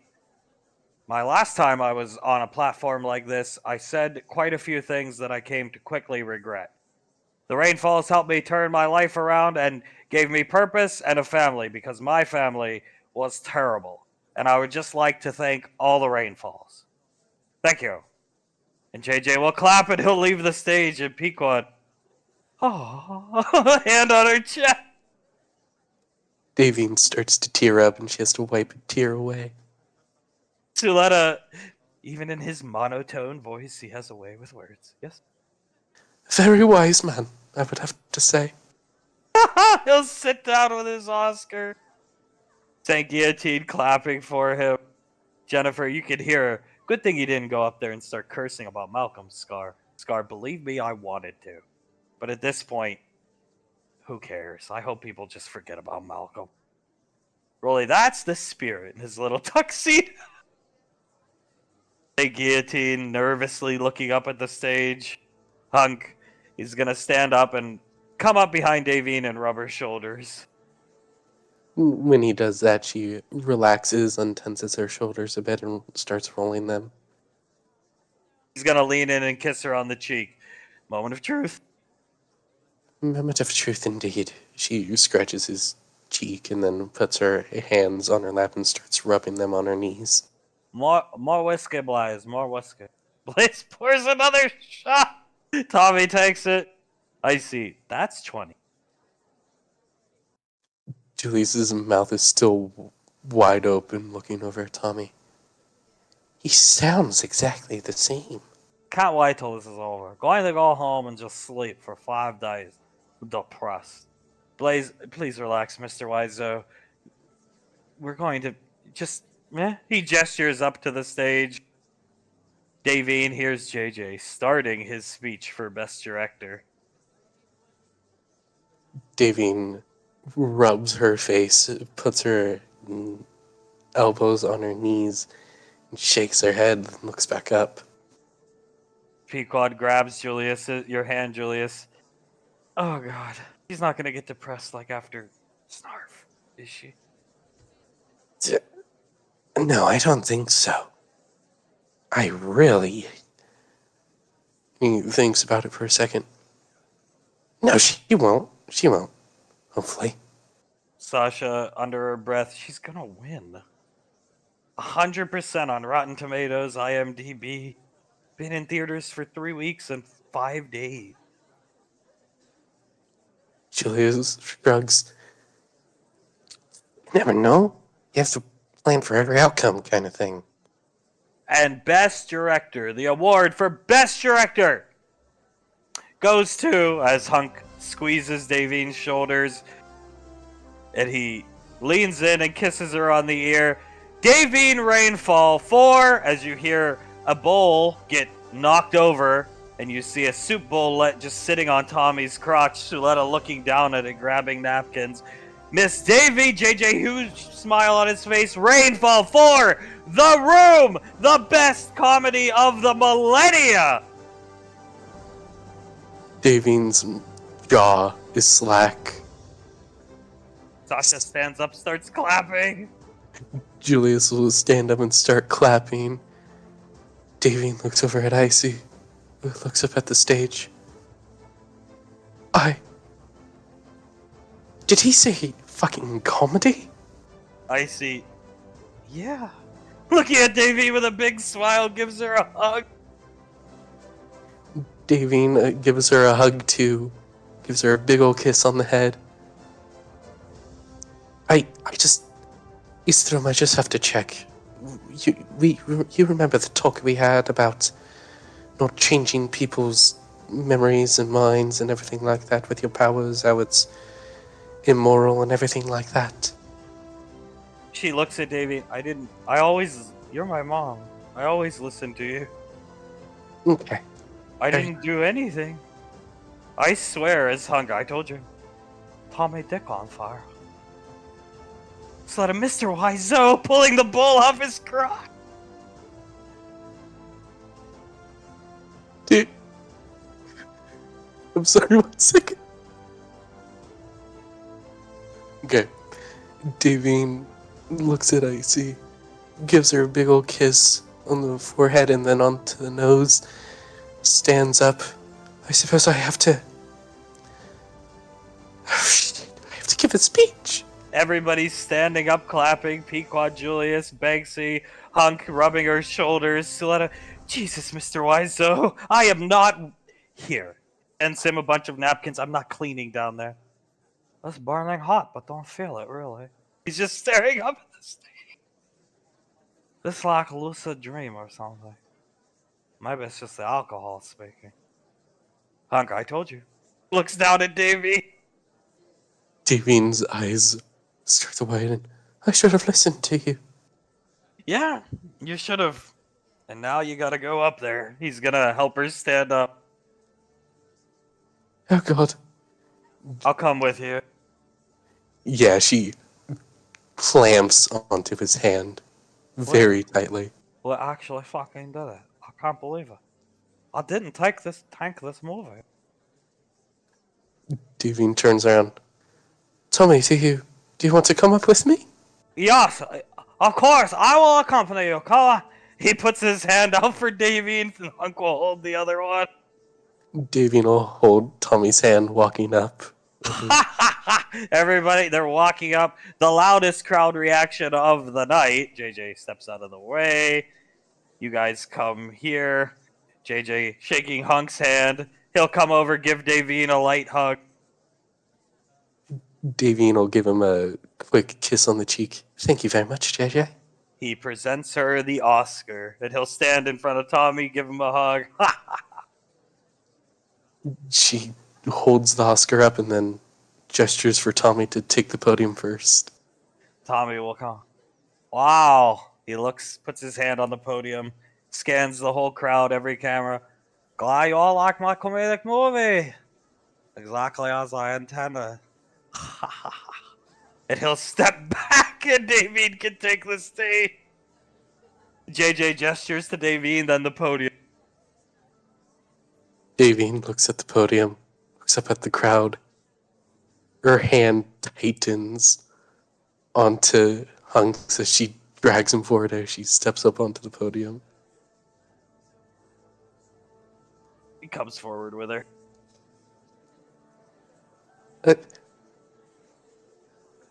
She stares out for a couple seconds. I'm sorry, I'm still in some shock and disbelief. She fixes her hair, pushes it behind her ears, shakes her head. An honor among honors in terms of filmmaking. Something that I was introduced to through odd methods. And then I was reintroduced to by my loving daughter and daughter-in-law, who have allowed me to become a mainline director. So thank you both to them. Don't have much to say other than thank you to the entirety of my family, to Mr. Wiseau, and hopefully, she holds up the Oscar, this is just the first of many. Everybody starts clapping. Hunk will take the mic. I've got something to say. And just turn Davine's face towards him and kiss her. Pequod, we should have kissed on stage. That motherfucker. Under her breath while clapping. Julius starts clapping just a bit harder. God fucking damn it. Icy whistling sharply. Pequod, stop that. Looking over at her. Icy shrugs and keeps whistling. Julius just sighs. Hunk will, alright, let's get you off stage and let go of the kiss. Yeah, sure. Davine is very much blushing, the tips of her ears completely red. Cradle that Oscar. He'll pick her up and carry her off stage. Tommy following. Ha ha ha. Clapping the whole way. Pequod, God damn it! Watching the... Julius puts both of his hands on the table and shakes his head. Gosh damn it, dude. Tommy, lobster bisque stained pants, sitting back down. Hunk behind Davine. Told you. Kiss her ears to try and relax. Yes, you did. She gives him a kiss on the jaw. Good speech, even though you had nothing prepared. Who knew? I'm a bit good at improv. Who knew? Best director. Icy puts her finger up. Davy nods. Best director indeed. Comedy of Millennia. I can't believe it. Wholesome. This is insane. We did it. As shifting out to the frontier, Ash sees Corellin going through the end of his speech, and all of the Rangers are watching with great intent. Tal, every time he talked to me, it was like talking, no offense to him, but he sounded like a little child, you know what I mean? Yeah, someone just learning to talk. Oh my god. Did you coach him in the way of speaking? Or something like that? No, I barely talked to him at all since in the last couple weeks. What the hell that's exactly what I would have written for a speech, too. Like word for word what I would have put down. Colonel Curtis, damn good speech. I mean, I don't know much about Oscars or speeches, but it was a good one. It might sound a bit haughty, but I'd say so, considering that's what I would have written. He even thanked your wife and Integra. I mean, Colonel Curtis laughing. Did he get Icy to read my mind? How?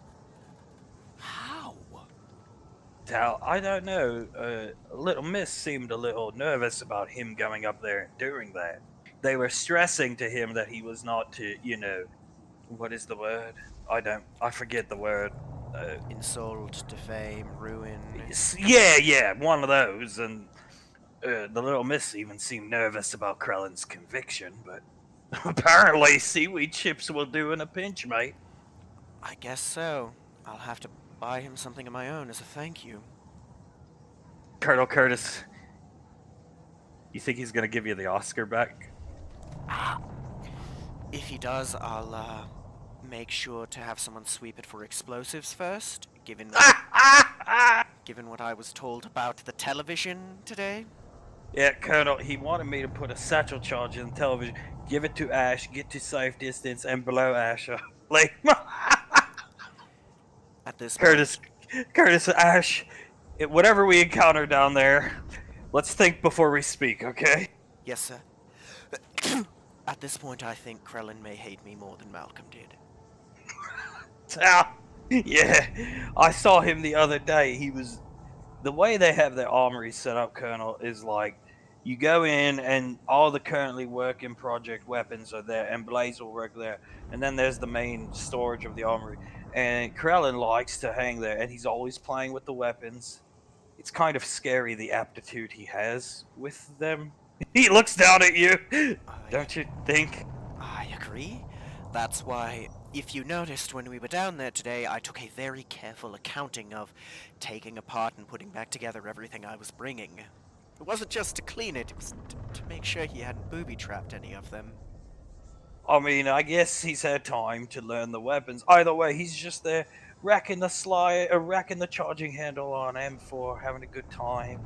And he looks to me and he said, what the hell did he say? He said something like, use this, shoot Ash, and handed it to me. I was like, mate, that's the Colonel's business. I'm sorry. Colonel Curtis. Oh, God. I believe it. He's gonna point to Shatter on his back. Do you know the amount of times I've been working on something down there with Blaze, and I've caught him out of the corner of my eye, staring at me holding this or another rifle, just racking it? Oh, binoculars! I saw him 2 weeks ago. He's staring with binoculars down the hall. I said, "What are you doing?" He said, "Look for Ash. Ash is down in JSOC doing something. If you say so," is all he ever says to me. That's all I've heard him say. Just a little while ago, Blaze had to hide the harpoons for the harpoon launcher we had, because he was trying to load it and shoot me in my sleep. Okay. Should be a good lesson to you, Ash. When you encounter something you don't know their culture, you don't know their people, you don't know their way of life, it's not easy. You gotta approach with all due respect. Jesus Christ! Yeah, I think I understand that now. At this point, it's tempting not to just tell him I get that you hate me, but really, if you just leave me alone, I won't have anything to do with you. Yeah, you should try to tell him, what are you going to do with yourself if you kill me, mate? Probably say, oh, you're right, keep you around for a while. That is a good idea. He'll lose entertainment value. Probably going to take your Oscar and blow it up. Probably. Really, if he does, it is what it is. I mean, that thing is, let's be honest, kind of tainted, given what it was for. Curtis nods his head, cocks his shotgun. Leave him to rot. Points down to this guy. Let's go. We've given enough time. Lake, you can recap to see if Davine and the whoever else wins. Once we are done with whatever. He looks off into the distance. Is down there. Understood, sir. Honestly, given everything else, I have faith that they'll win. Probably. I hope they do. As you guys saddle up and make your way down to whatever those idiots were shooting at. Here in the Oscars, in the Academy, everybody has left. They've filed out. The show is over. And you guys are still just hanging out, talking, having a wonderful time. Tommy in shock, hand on the table, just looking at the Oscar. Can't believe it. I can't believe it either, Tommy. This is amazing. Most people have left their seats. They're talking. The Spartans won't leave their position. Icy's in Banksy's arms, walking around. Tommy, we did it, David. Ha ha ha. Yes. Yes, we did. She stands up, brushes her dress down so there's no creases in it or anything. And I could not have done it without you. David, it was all you. To be honest with you, I was so worried my performance was going to tank Oscar, as Hunk leads her out here, closer to Tommy. What about Rainfall's this? Move the Oscars so they're not in the way right now. And Tommy bought Rainfall's this because felt guilty about horrible acting. And he shows you a picture. You see carries Icy over. Pequod, is that a yacht? Oh my god. Tommy. It is the SS Rainfall. To be used on rainfall weekends. I have placed it down at private beachfront property. Hunk. Shit. Looking at it. That's just a whole ass yacht. Yes, it is. Of the most expensive boat company Tommy owned. Luxurious yacht company. Make many dollars. Siletta staring at the picture. That's down at the beach house right now, Mr. Wiser. Yes, safety guardrails in place for children, big enough to bring all rainfalls. He puts his hands out. You can have everybody down there, or just a nice thing to do to celebrate weekend. It was to be surprised, to make you feel better when you lose because of Tommy. And he starts pulling up the reviews and showing Davey. It has 100% and a 10 out of 10. I told you, sweetheart. Julius nods, hugging Pequod.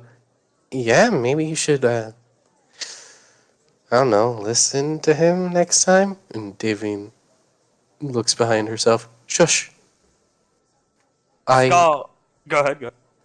I will take it into consideration, son. Or you could just listen to Daddy.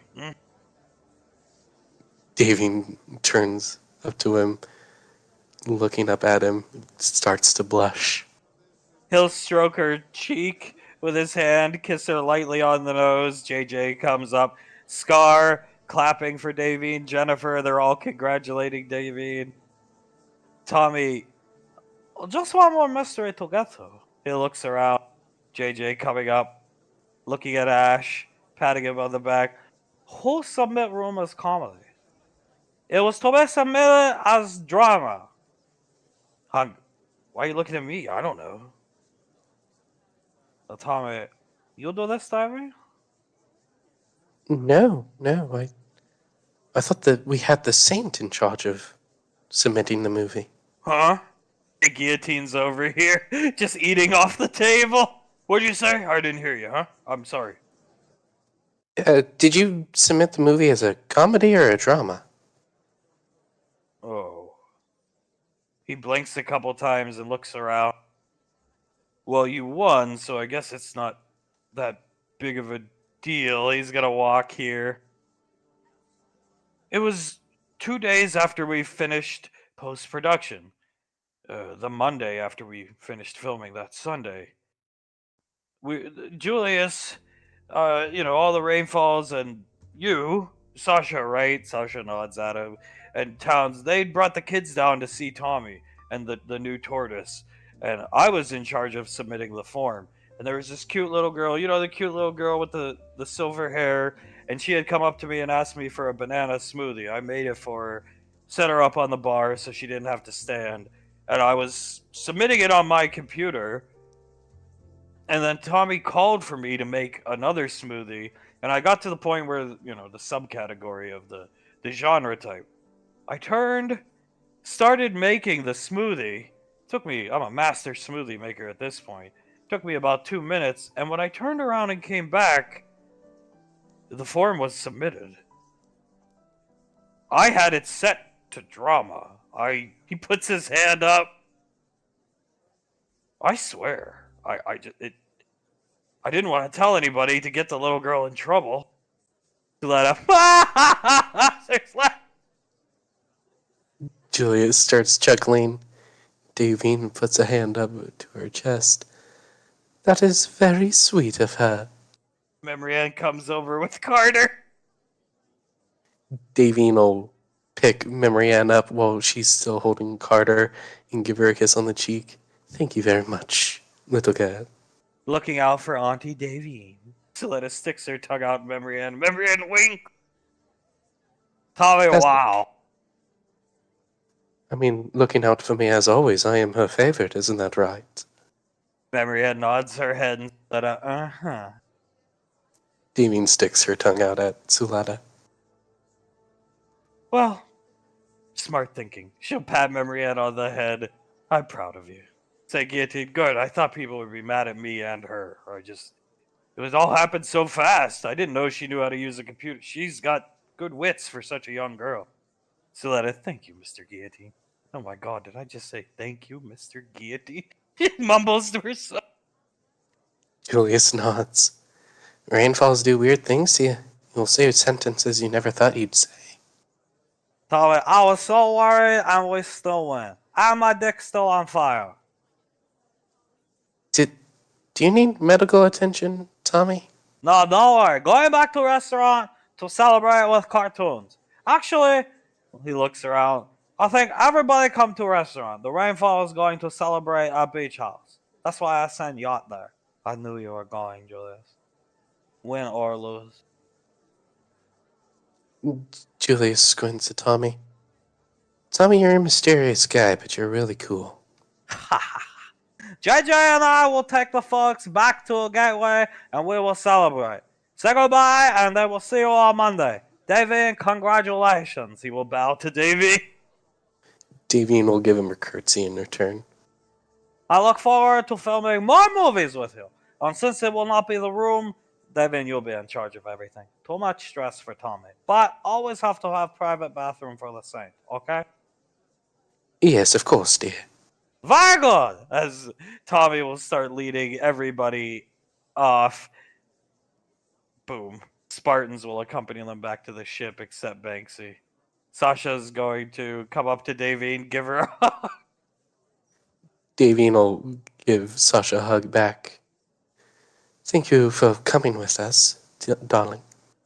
It was wonderful. I knew you were going to win. Well, I'm sure everyone here except for me thought I was going to win. And Tommy. Where did you get this dress? Oh, you know, I went out and bought it on my own. Make a good wedding dress. You look amazing in it. I concur, honey. Yeah, you look amazing in it. Then I'll have to wear it for our wedding. Get you the flower tassel. Yes, a little flower tassel to wear on my head. Maybe a little, what do you call it, the thing that you wear on your wrist? It's a big flower. Oh, those things, yeah, I didn't go to prom, but I can't remember what they're called. Corsage. Corsage? Is that what they're called? Hunk looks at Julius. Julius nods. Suletta, I vomited on mine, so. Davine stifles a laugh. Blaze will come up. Suletta will move out of the way. Give Davey a hug. How does it feel to be an Oscar winner? It feels amazing, Blaze. And I couldn't have done it without your amazing post-production work. You earned it, madam. You most definitely earned it. I was so worried about some of the dubs I did of Mr. Wiseau's lines. God bless you, child. He pats memory hand on that. Davy nods. It was strange. Maybe Tommy would be a good ventriloquist, because it seemed he would talk without his mouth moving. Plays many dubbings of those lines because of the Julius/Mark inconsistency. Davy chuckles. All I have to say is thank you for that, Blaze. No problem. I look forward to winning more with you. And Mr. Wiseau would make, as he's walking out, an excellent villain. Davy nods. I have to agree. He'll leave. She turns to Hunk. Perhaps we can even cast him as a vampire, if that's what he thinks himself as. Hunk, there are these great movies called Blade with Wesley Snipes, and he kills vampires. Tommy could be the lead vampire. Towns will come up and go for a fist bump from Davy. He gives him a fist bump. He'll laugh. Enjoy the weekend. I will. You two also enjoy your weekend. Are you going down to Lorelei's hometown? He nods. Sasha, yeah, we'll go down to Lorelei's, and some questions about how much money she's allocated for those armor upgrades, out of pure curiosity. As she's looking around at the Spartans, they didn't move all night. Or all afternoon, I should say. Julius leans back a bit. Yeah, when you get that information, let me know. I'm a bit curious myself. Probably dissolved Beta 5 division just to fund that armor. As Towns and Sasha leave. Jennifer's gonna hug David. Scar's gonna come up. Jennifer, congratulations. Davy will give Jennifer a kiss on the head. Thank you very much, and I love your hair, darling. Thank you. She fixes her hair as Scar. We did it, David. Despite Tommy fucking Wiseau, we actually did. He's shaking her head. Davine shakes his hand back. Somehow, Tommy. Somehow we did it despite Tommy. It is quite impressive. Scarwill, I was saving this for the fallout of depression. He pulls out a flask, takes a swig, and hands it to her. Here's to many more. Please. She'll take a swig. I wouldn't want anyone else to be my assistant director but you, Scott. Oh, now I get to go back to the apartment and relive being shot by Malcolm. Hug.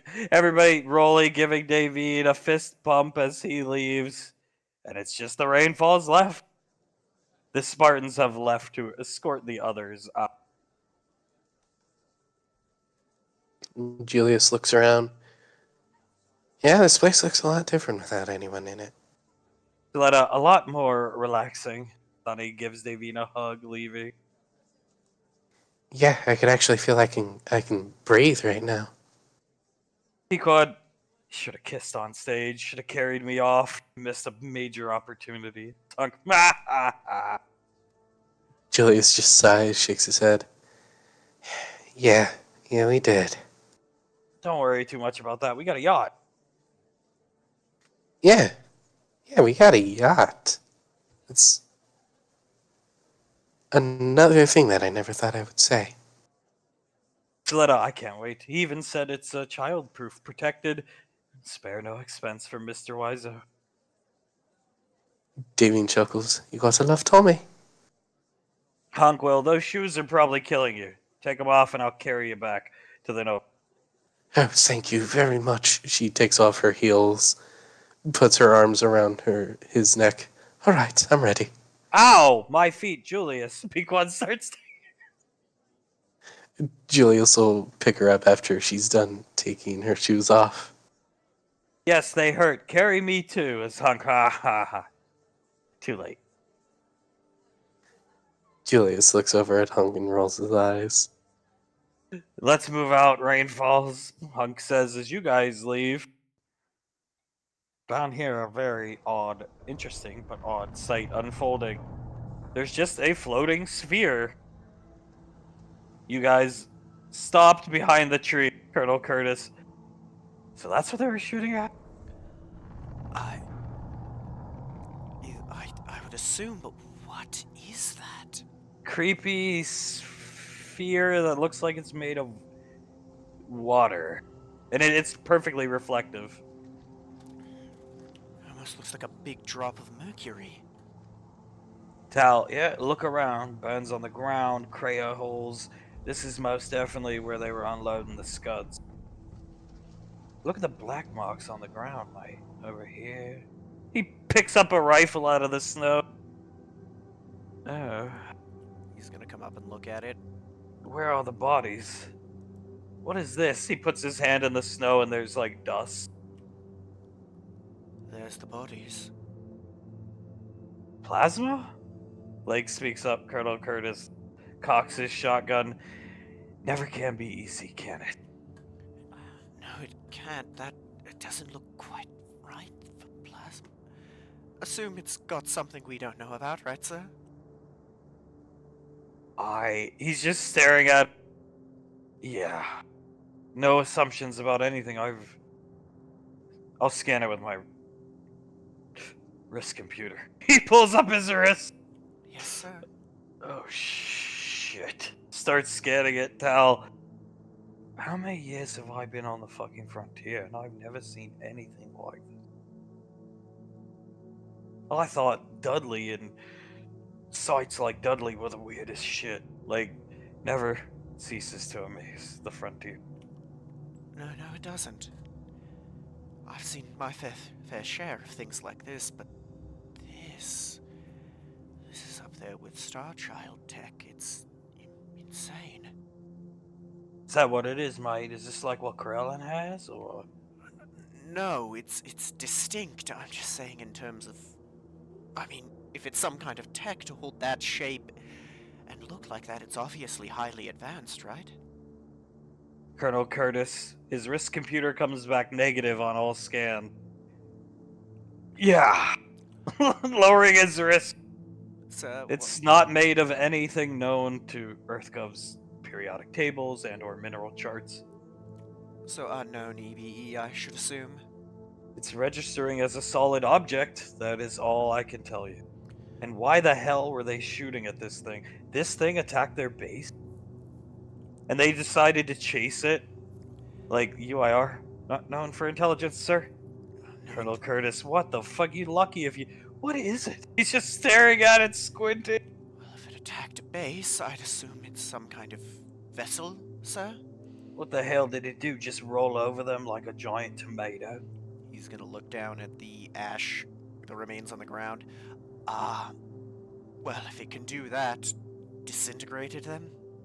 And their base? Knowing the UIR, they probably attacked it first. Doesn't look like it's hovering off the ground. Don't see any propulsion system. No, sir. It just is sitting there. Times like this, I wish we had a... Well, I wish the Ranger General was here. The Ranger General or an Icy or a Julius? So, Tal will gulp big and step forward a couple steps. Pull out a flare and... Okay. And he's gonna light it and start waving it at the... First contact, hello? Oh no. Friendly? Nothing happens. Right. He just pitches the flare this way. Orders, sir? He's just looking at it.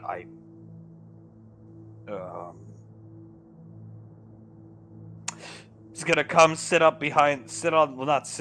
kneel behind the rock and just stare at it. Now, what the hell are we supposed to do? I have no idea.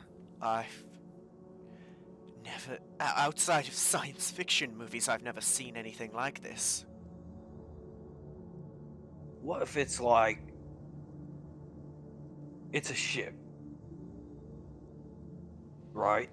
That's what they tracked this thing here. That's what that geyser's computer said. Yes, sir. That's my assumption that it's a ship or a drone of some sort. Well, it doesn't look like those Scud missiles did a damn thing to it. No, it doesn't, meaning what we have isn't going to do a damn thing either. Maybe we approach with weapons holstered. I mean, the ash piles are back there, scattered around. If it wanted to, it could have microwaved us or whatever already. Agreed, and I'd assume it knows we're here. Colonel Curtis, I suppose we could go up and knock. If that's what you'd like to do, sir, I will follow you. I guess.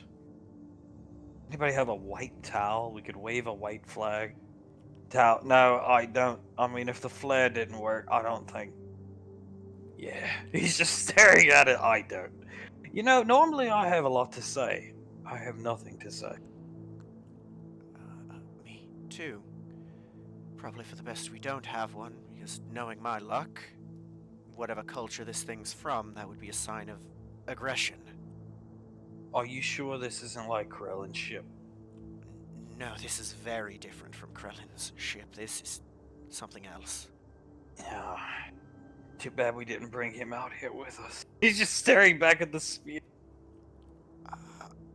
I'd agree. I'd really like to have someone who was there to catalog life. Make this Probably make a pact with whatever's inside to murder you. He starts nervously rolling a cigarette. At this point, I'd take that instead of not knowing what the hell it is. The colonel puts his shotgun on his back and starts walking up. Should we follow him? Yes. He'll follow. Alright. Weapons holstered. Smile on me face under the mask. Knock again, Colonel. Maybe he didn't hear you. Colonel Curtis will knock with his hand. Every time he makes contact with it, the reflective surface that looks like water, there's a disturbance, as if when you throw a pebble into a lake or water surface. God, it's a solid but behaves like a liquid. I was not good at chemistry. Me either, but I don't know of anything that works like this. I just don't know. You feeling any magic off this thing, like nothing. Zero. Zippo, dead zone. So it's not held up by levitation or telekinesis then? Some type of advanced propulsion system. Well, it looks like we're going home early one way or another, mate. I'd agree. Maybe. EBE retrieval as you hear a hatch start to open and tell. Oh god. Oh no. EBE retrieval mandates we bring it back if it's friendly or hostile. We kill it, and then as this you see the strangest looking creature, robot, glowy eye. Well, first you see it's every tick you hear like 5 ticks because its clawed hand, metal hand fingers are wrapping around the surface of the porthole it made, for lack of a better term. And then you see a strange glowing eye looking at you. Creature looks exactly like this. But it's just staring and scanning the 4 of you. Okay. Look friendly, right? It gets out, presenting its chest, and there's a huge gaping wound in its chest. Oh god. Oh no. Should we offer assistance? It plops down into the water, lifting itself up, just scanning everybody. Colonel Curtis steps back one, pushes leg behind him.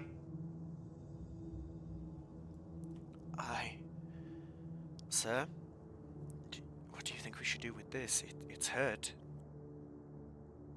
It comes up to Colonel Curtis, looks down at his wrist. Colonel Curtis lifts his wrist up, starts typing on his wrist computer, and he just lets him. I don't know, Ash. Oh, gods. It's a wrist computer. Friend, EarthGov. He puts his hand on his chest. Non-hostile. Typing away on his wrist computer. You can see it's just playing around on the wrist. It's like on the desktop, basically, opening random thing. It's the same thing Krellin did when he got a hold of one. Starchild, friend? Keeps typing on a wrist computer. Hello? It looks over at you, pushes the colonel's wrist down to his side, comes over and starts doing the same thing to Tal. Yeah, go ahead, mate. Just pictures and games and military documents. You can have the run of the place. Some classified stuff, too. He just lets him do. Really, I don't think we'll get in very much trouble if he sees that. Where'd you get that hole in your chest, mate? He doesn't pay any attention to him. Looks fused. Old. Very old. Look at it. And the hole in his chest looks extremely old. That's rust. Oh, God. So he's been injured for a long time. Colonel Curtis. Looking back at the sphere, which is disappearing, it disappears into water droplets. Right. Looking back at this thing. It puts its hand out, and the water droplets come into its hand, and it goes back to typing on Talzer's computer. Yeah, we don't have any technology like that. And I doubt we'd be able to take him out even if we tried. And when you say that, you notice he has you've never seen a gun like it before. Looks like a Javelin sniper rifle from Mass Effect 3. Huge scoped rifle, that's all you can tell. And looking at that, I don't want to try. We're friends, mate. Friendly forces. EarthGov, Milky Way, the good guys. It ignores them and comes over and starts doing the same to Kelly's wrist computer. Well, this is a first. He lets him just start typing on it. Yes, we come in peace? I don't know. Colonel Curtis will show him Enet video something. Kelly will put his hand up. He'll inquisitively look down at the wrist computer, start showing him footage from not the Oscars, just live cams around Earth, stuff like that. Its head tilts in confusion. It's video footage of people like us. He looks over at you, Colonel Curtis. Take them off. Helmets, now. He'll take his helmet off. Whole thing. He takes the combat helmet off, the mask, everything. Friends. Colonel Curtis tries again. Maybe something left over from the Calamity Wars? But it should be killing us right now, right? Yeah, I'd assume. Maybe it's older? It looks right at Ash, comes over, inquisitively pinches your ears. One of your ears. He's gonna put, I'm half elf. Person, just different kind of person from them. Lifts your wrist, starts typing on your wrist computer. Colonel Curtis, video feed, playback. It ignores him. Pictures. Oh god, I'm not good at this.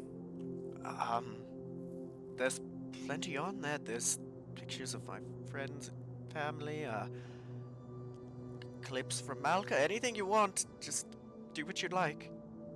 He's scrolling through the pictures like, at least it's friendly, right? I mean, there's that. Tal. For now, yeah. I'll take neutral for the moment. Hopefully he doesn't see anything he doesn't like in there. I speak a couple other languages, sir. Should I? Try. Ash, try. Anything. As he's just inquisitively going through your wrist computer. He's gonna look at him and start with Gnomish and just, hello? Can you understand me with this? Keeps scrolling. It went for your ears. No, yes, and he'll try Elvish. Hello? Can you understand me? Finally, it makes a sound and the light on its eye changes to yellow, and it makes a beeping sound looking at you. You can understand me. My name is Lieutenant Asherion Valorius. We come in peace. We mean you no harm. We're friends. We're friends. It looks back down at your wrist computer, and now it starts lifting your arm up with its hand. Incredibly strong grip. He's gonna let it. And it's stopped on a picture of Krellin in the armory. He's Krellin. He's a friend, an ally of ours. He's living with us at the moment. Do you know him? It looks at you and nods its head. Ask him if it wants to go see Krellin. Do you want to go see him? Nods his head. We can Lets your arm go. Okay. We can take you to him. If you'd let us, we can lead you there. Points to the hole in his chest, makes a circle. Points to his wrist. Starts tapping his wrist. Pushes a button on his wrist. Light goes out and powers down. Tal. What the fuck? Just like... Did we have to carry him? Is that what he wants? I would assume so. It looks like he can't go too far due to the injury. Right. Do you think we could remote the ship here? Colonel Curtis, like, on it, and pull out a computer and start getting the dropship to come on remote. Well, I suppose it's a good thing I learned Elvish for trade way back when. As it was powering down, it lies down prone on the ground. Oh my god. Just looking down at it. Permission to try a carbon dating, sir. Good thinking, Ranger. He's going to try to carbon date it.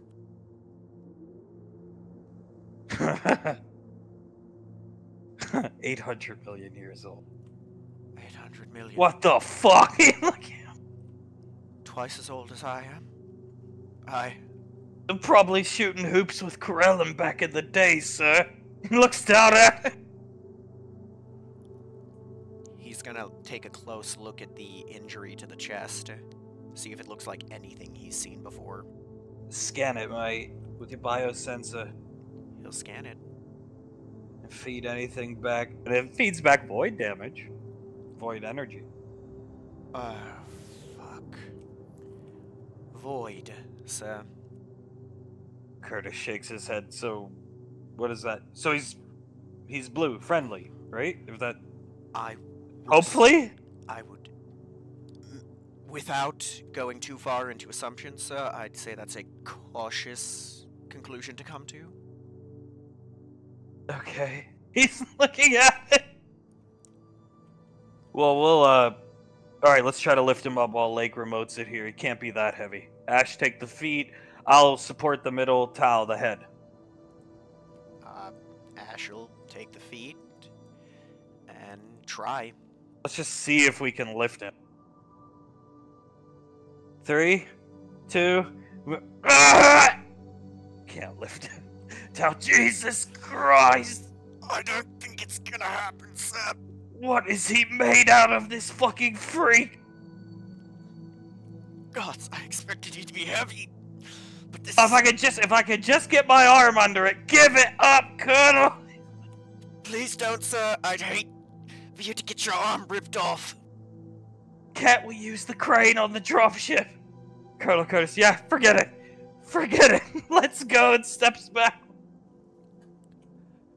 Gods. I just don't know what he is. You've never seen, Curtis is looking at you, anything like this in your time dealing with the cult on their 6 with Malcolm. Nothing like that thing? No, nothing. There were automatons on a Star Child ship we went on for a short while, but nothing like this. Right. Well, Lorelei can probably speak to him. Elvish. Possibly. He doesn't... Maybe it's the damage that he suffered, but he doesn't seem capable of speech. Something hit him pretty good. Whole chest ripped out. Lower abdomen, too. That's what it's called on something like that. Yes. And looking at him, the fact that he's still alive, functioning, I'd say alive, is incredible.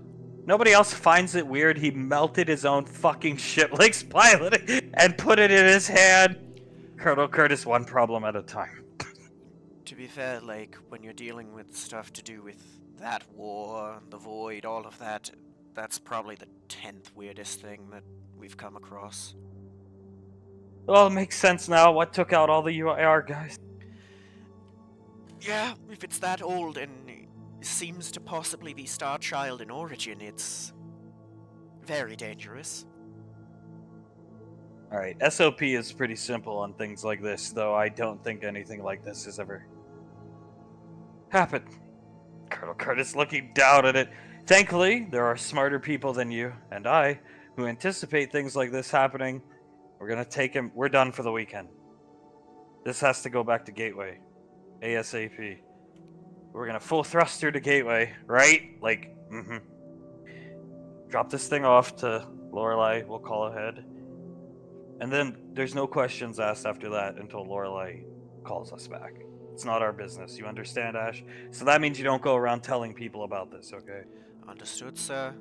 Although, I get the sneaking suspicion it's going to become my business for my other job very quickly. The Colonel, yeah, probably. Either way, we'll call ahead, SIS text Lorelei, drop him off, and he looks down at it. And probably make Lorelei very mad at first because we're ruining her weekend, but at the same time happy. I'll explain. And you got the footage? He taps to his eye and yeah, I was recording. Lifts Ash's arm up, sees Corellin, and starts powering down, so yeah. Yes. speaks Elvish is another interesting one. Especially the dialect I used. I'm not completely fluent in modern Elvish yet. I was speaking to him in the Galayan dialect. Ancient. Lorelei can speak it too. That's good to know. It just when we think we're starting to understand what's going on with that cult and everything going on with it, something like this happens and we have more questions than we did before. Honestly, Curtis looks down at it. We might as well just stay around the station. You can stay in the ranger barracks or back at the apartment, whatever, but we might as well stay on the station because I'm sure she's going to have a million questions come Monday. Or, who knows, tonight. Understood, sir. I would assume she would. He's gonna take a look if there's any markings anywhere on the robot. The symbols, like you've never seen before. Don't look like anything, you can't roll anything. Nothing I can read. I mean, they don't even look like anything I've seen elsewhere. This is completely new, sir. Lake, can you use any comprehension magics that might help? I could try. He looks over his shoulder. I mean, I doubt it will, given our luck when Malcolm tried it with the Void Temples, but it's worth a try, right? He'll cast it on you. Guessing nothing. Ones and zeros. Ones and zeros. Binary code. Should I try to translate that, sir? I don't think it will work, mate. But you can try. He'll input what he sees into his wrist computer and try to translate it from binary. Comes back as nothing. Nothing. Worth a shot, though. Nothing for now. Colonel Curtis looks down at it, inspecting its eye as the dropship comes overhead. Nothing for now. We'll use the crane, get him on the dropship, get him back to Lorelei. If there's time, I wouldn't mind going and seeing Zaris since we're going back early, Ash. If you'd like to, sir, that sounds good. We can do that right away. Yeah, because they're going to hurry us out of there anyway. SIS wants to get their hands all over this, trust me. I mean, who can blame them? How often do you get an EVE like this? Curtis, I hope he turns on again. Right? I hope so too. I think he will, but who knows?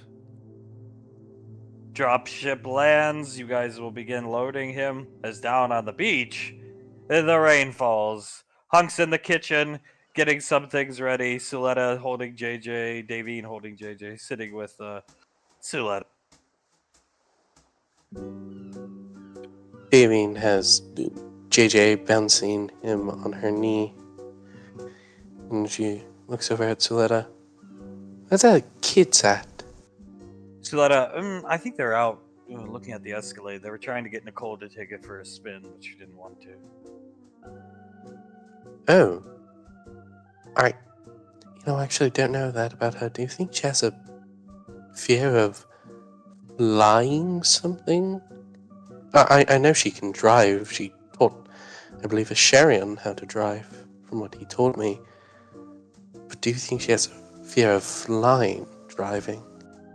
Suletta looks at Davine. She may. I mean, I would have a fear of flying that thing. Not only is it very expensive, but it was crafted with love. Very significant vehicle. Yeah, I'm able to drive, and you would not see me even driving that vehicle. Suletta, yes, I would. As she hears somebody, you know who, unfolding a bunch of blueprints, lying them out on the table. Davine sighs. She looks at Suletta. Answer honestly. Do you think someone should have a little conversation with him? Suletta, perhaps. I'm not sure if now is the time, but perhaps. What is that? As he's pulling out a laptop. Oh, that's a UAV control laptop. Oh, I've seen those. She squints. That's state of the art. Starts typing on it as if he knows what he's doing exactly. Spartans don't get trained in those. Wow, Lorelei really did train them. Evie shakes her head. Yeah, we'll Well, definitely. Let him play with his toys. He's having a good time. Takes after Hunk as Davine. Well, everybody hears a bunch of what sounds like mini helicopters fly over the beach house. What the fuck was that? So Davine sort of crouched down, leans forward a bit. Banksy, darling, was that you? yeah, look out the window to your right. And she's 4 of these drones, machine guns on them, scanning around. Sletta, oh my, as they fly away. Okay, just making sure that we weren't being air raided. No, they're just protecting the children. Very good, darling, very good. She leans back. Looks over at Soletta. Sletta, oh my god. Yeah, maybe sooner or later. Perhaps Julius and Hunk. Yes. I think it goes along with the dreams of a Sherion. Once there's distance, yes. Yes, once we actually have Rainfall Lane and the Academy and everything like that. And, I'm not very sure where he's going to be stationed. Perhaps on Gateway, perhaps a private office where Pequod is stationed. Wherever that is. I'm sure this will all lessen. No, we're stationed at Rainfall Lane. Oh. Pequod's gonna work out of Rainfall Lane. Non-negotiable, Davy. Yes, sir. She looks at Soletta. That answers that question. Easiest place to defend, Davy. As he's typing on the risk or the computer, Soletta puts her finger to her forehead and just starts rubbing it in a circular motion. Imagine if he had threatened to shoot Hunk in the head. Davine sighs, looks over at JJ, starts playing with his hair a bit. Yeah, I suppose that is fair enough. Davine smells some excellent food coming from the kitchen. The Hunk will come out. What the hell? Davine looks up at Hunk and shrugs. Was I this bad? He points up. To let it know, but circumstances are different. Davine nods. Sure, circumstances. Yeah, no, circumstances are very different. He's gonna stand behind Davy and kiss her on the cheek. So we're gonna take the yacht out, relax, have a good time. We're gonna have some drinks, and just have a good weekend. Oscar winner. Sounds wonderful. She gives him a kiss. Are there bedrooms on this yacht, Hunk? Yeah, there are. I gave it a rundown real quick. Banksy wanted to scan it for devices Ash may have placed. So, yeah, enough bedrooms for all of us. Tommy, actually, it's like Tommy said, we could take the whole staff, at least as the staff currently sits, and we'd still have 1 spare bedroom. So that's pretty nuts. It's called the SS Rainfall. Davine chuckles. What an apt name for it. Hunk he was holding something in his other hand, put it in front of Davine's face. You enjoy, he'll take her from Davine. Kiwi martini. Sip, relax. Davine looks at it, gives it a quick sip. Oh, that is delicious. Yeah, well, you guys ran off to go do whatever from the Arcane Council vault for Suletta. We went and got supplies. Then we ran into this guy, Bash, who looked like Ash, and it almost ended in disaster. Oh yeah, Bash. Bash does look quite a bit like Ash. I could see how that could happen.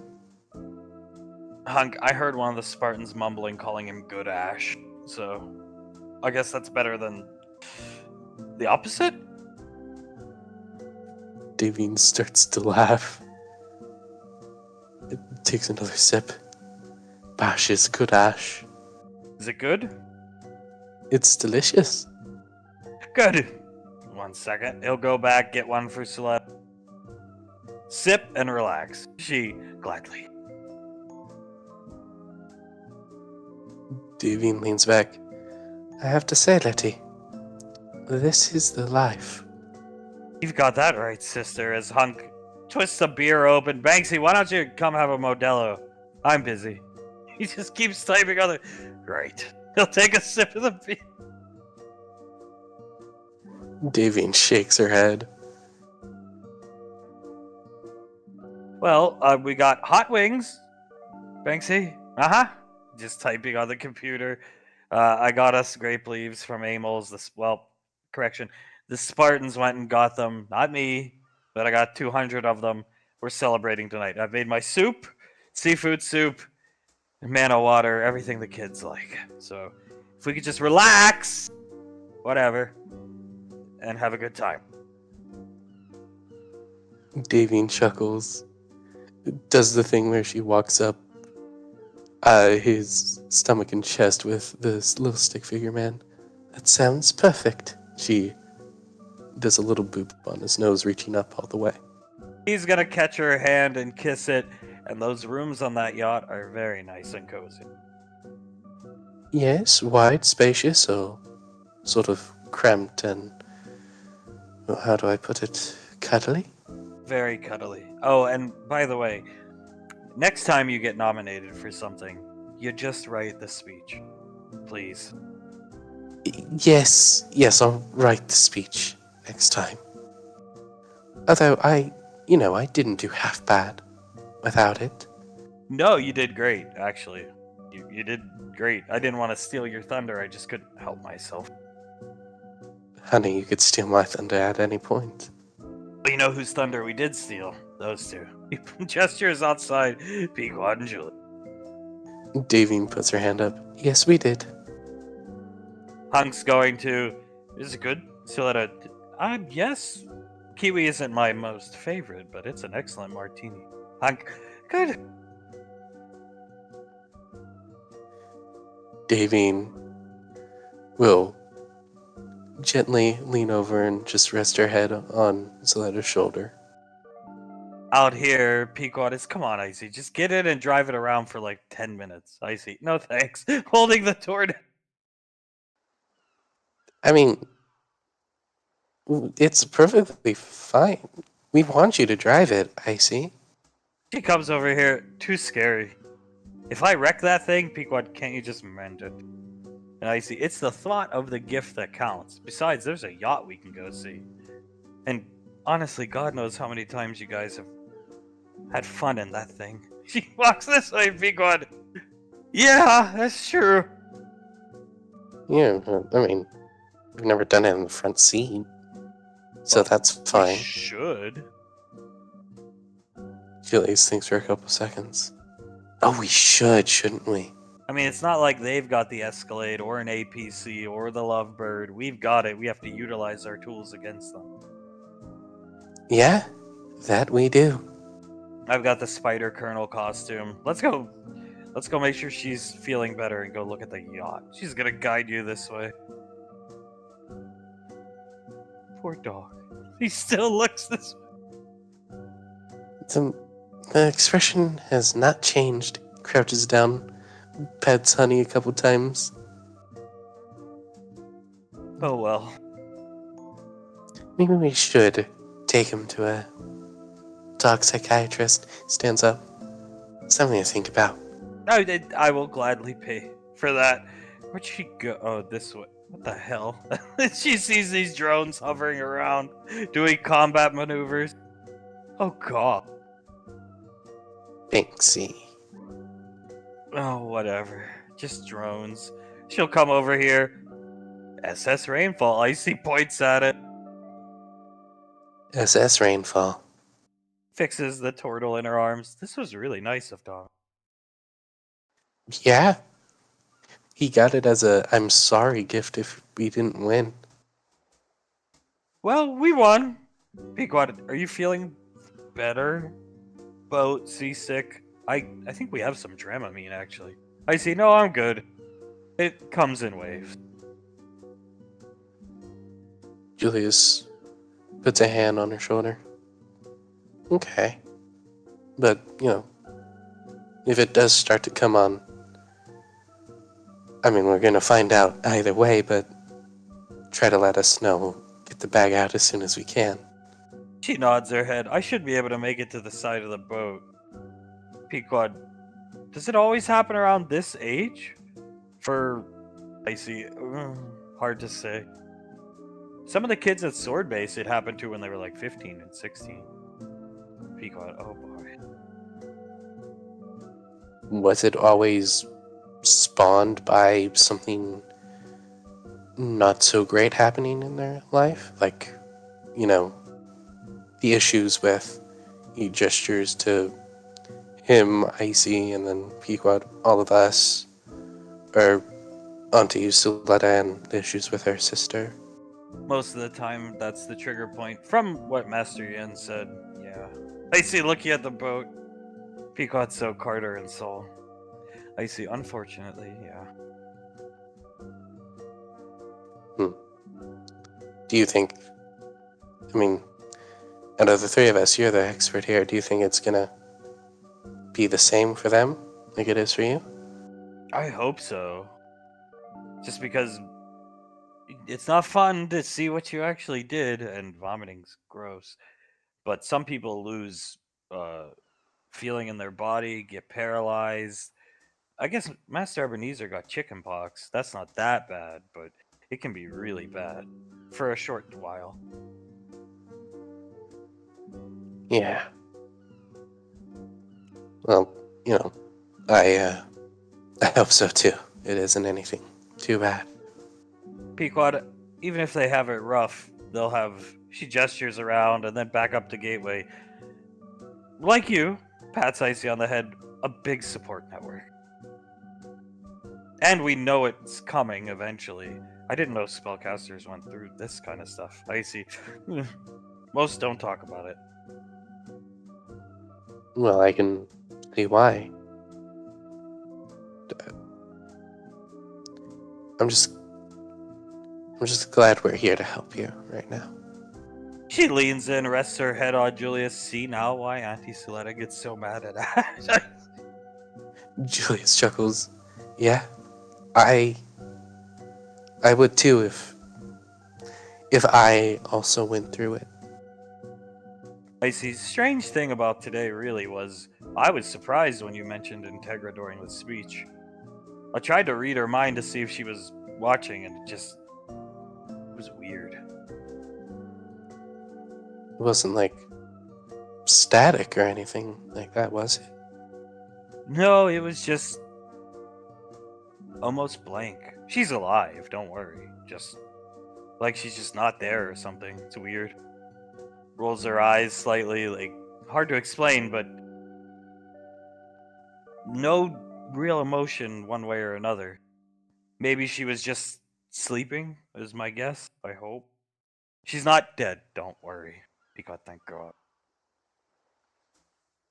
Yeah. Julius looks out at the ocean.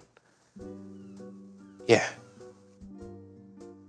Pequod, he goes out to the frontier. When he's done on the frontier, or when he's done with the squad and he's out there for like days, we just go down. Of course, we don't know where they live. Yeah, that is the issue. There are ways we can get the location, though. Pequod, yeah, if it comes to it, you could just read Ceres's mind. I see. If you really want to, I can. Yeah, what is that? As there's bubbling coming up from the water. Julius stands in front of them both. You see a drone come up, look around, shoot out a beam of light, scan the area. And it goes back underwater. Pequod, the latest in submersible EarthGov drone equipment. Julius blinks a couple times. Here, I thought I was gonna have to fight the monster from the Black Lagoon. But God, no, I feel bad for anybody that sort of resembles Ash that shows up anywhere within 20 miles of rainfall.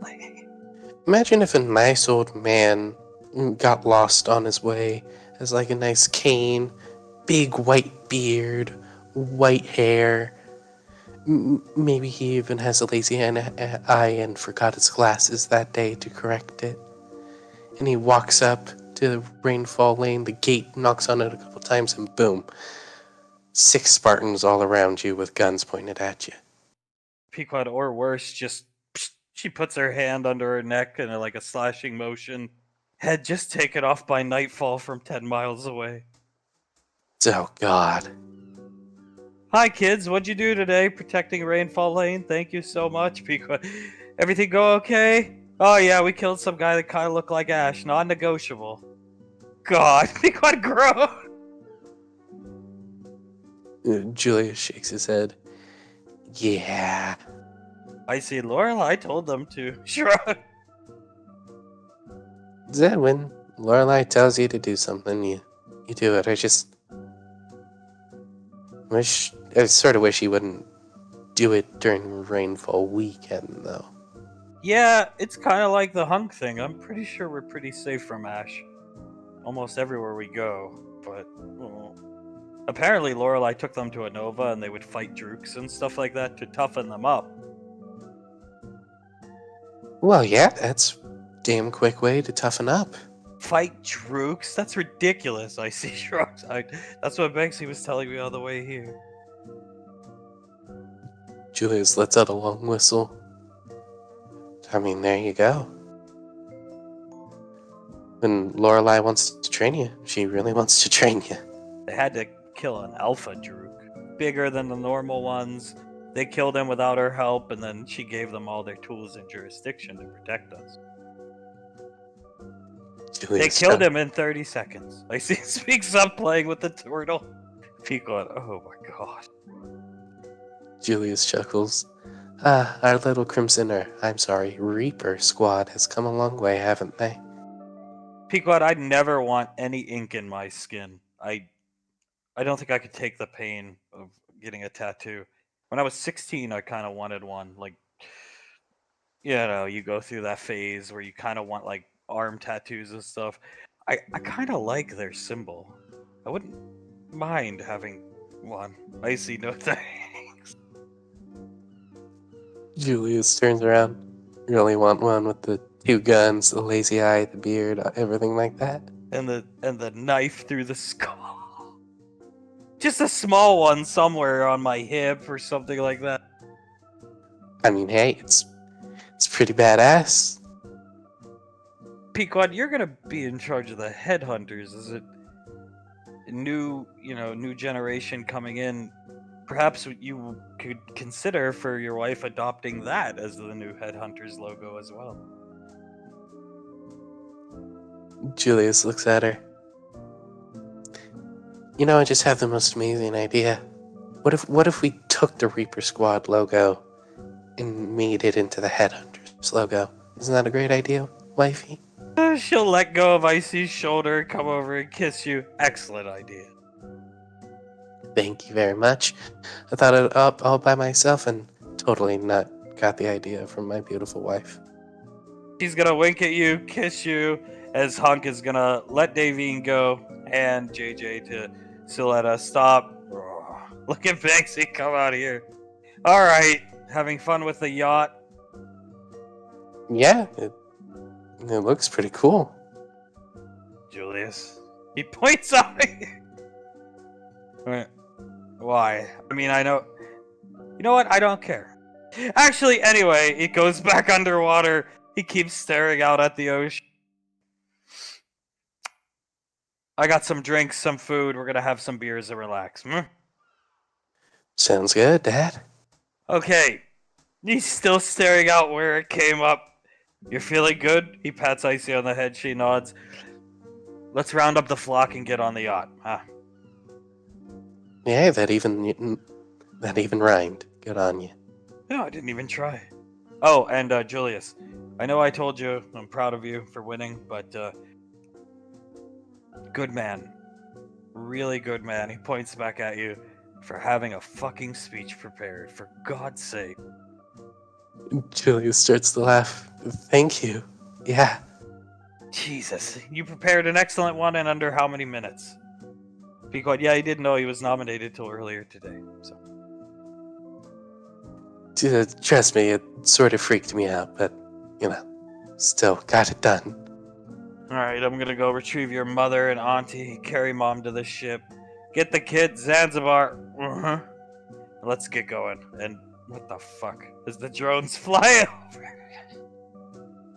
Pequod, well, my dad did give him anything he wanted. Sasha's budget report was excellent, and Ash's psyche val. Yeah, Sasha really came through on that one.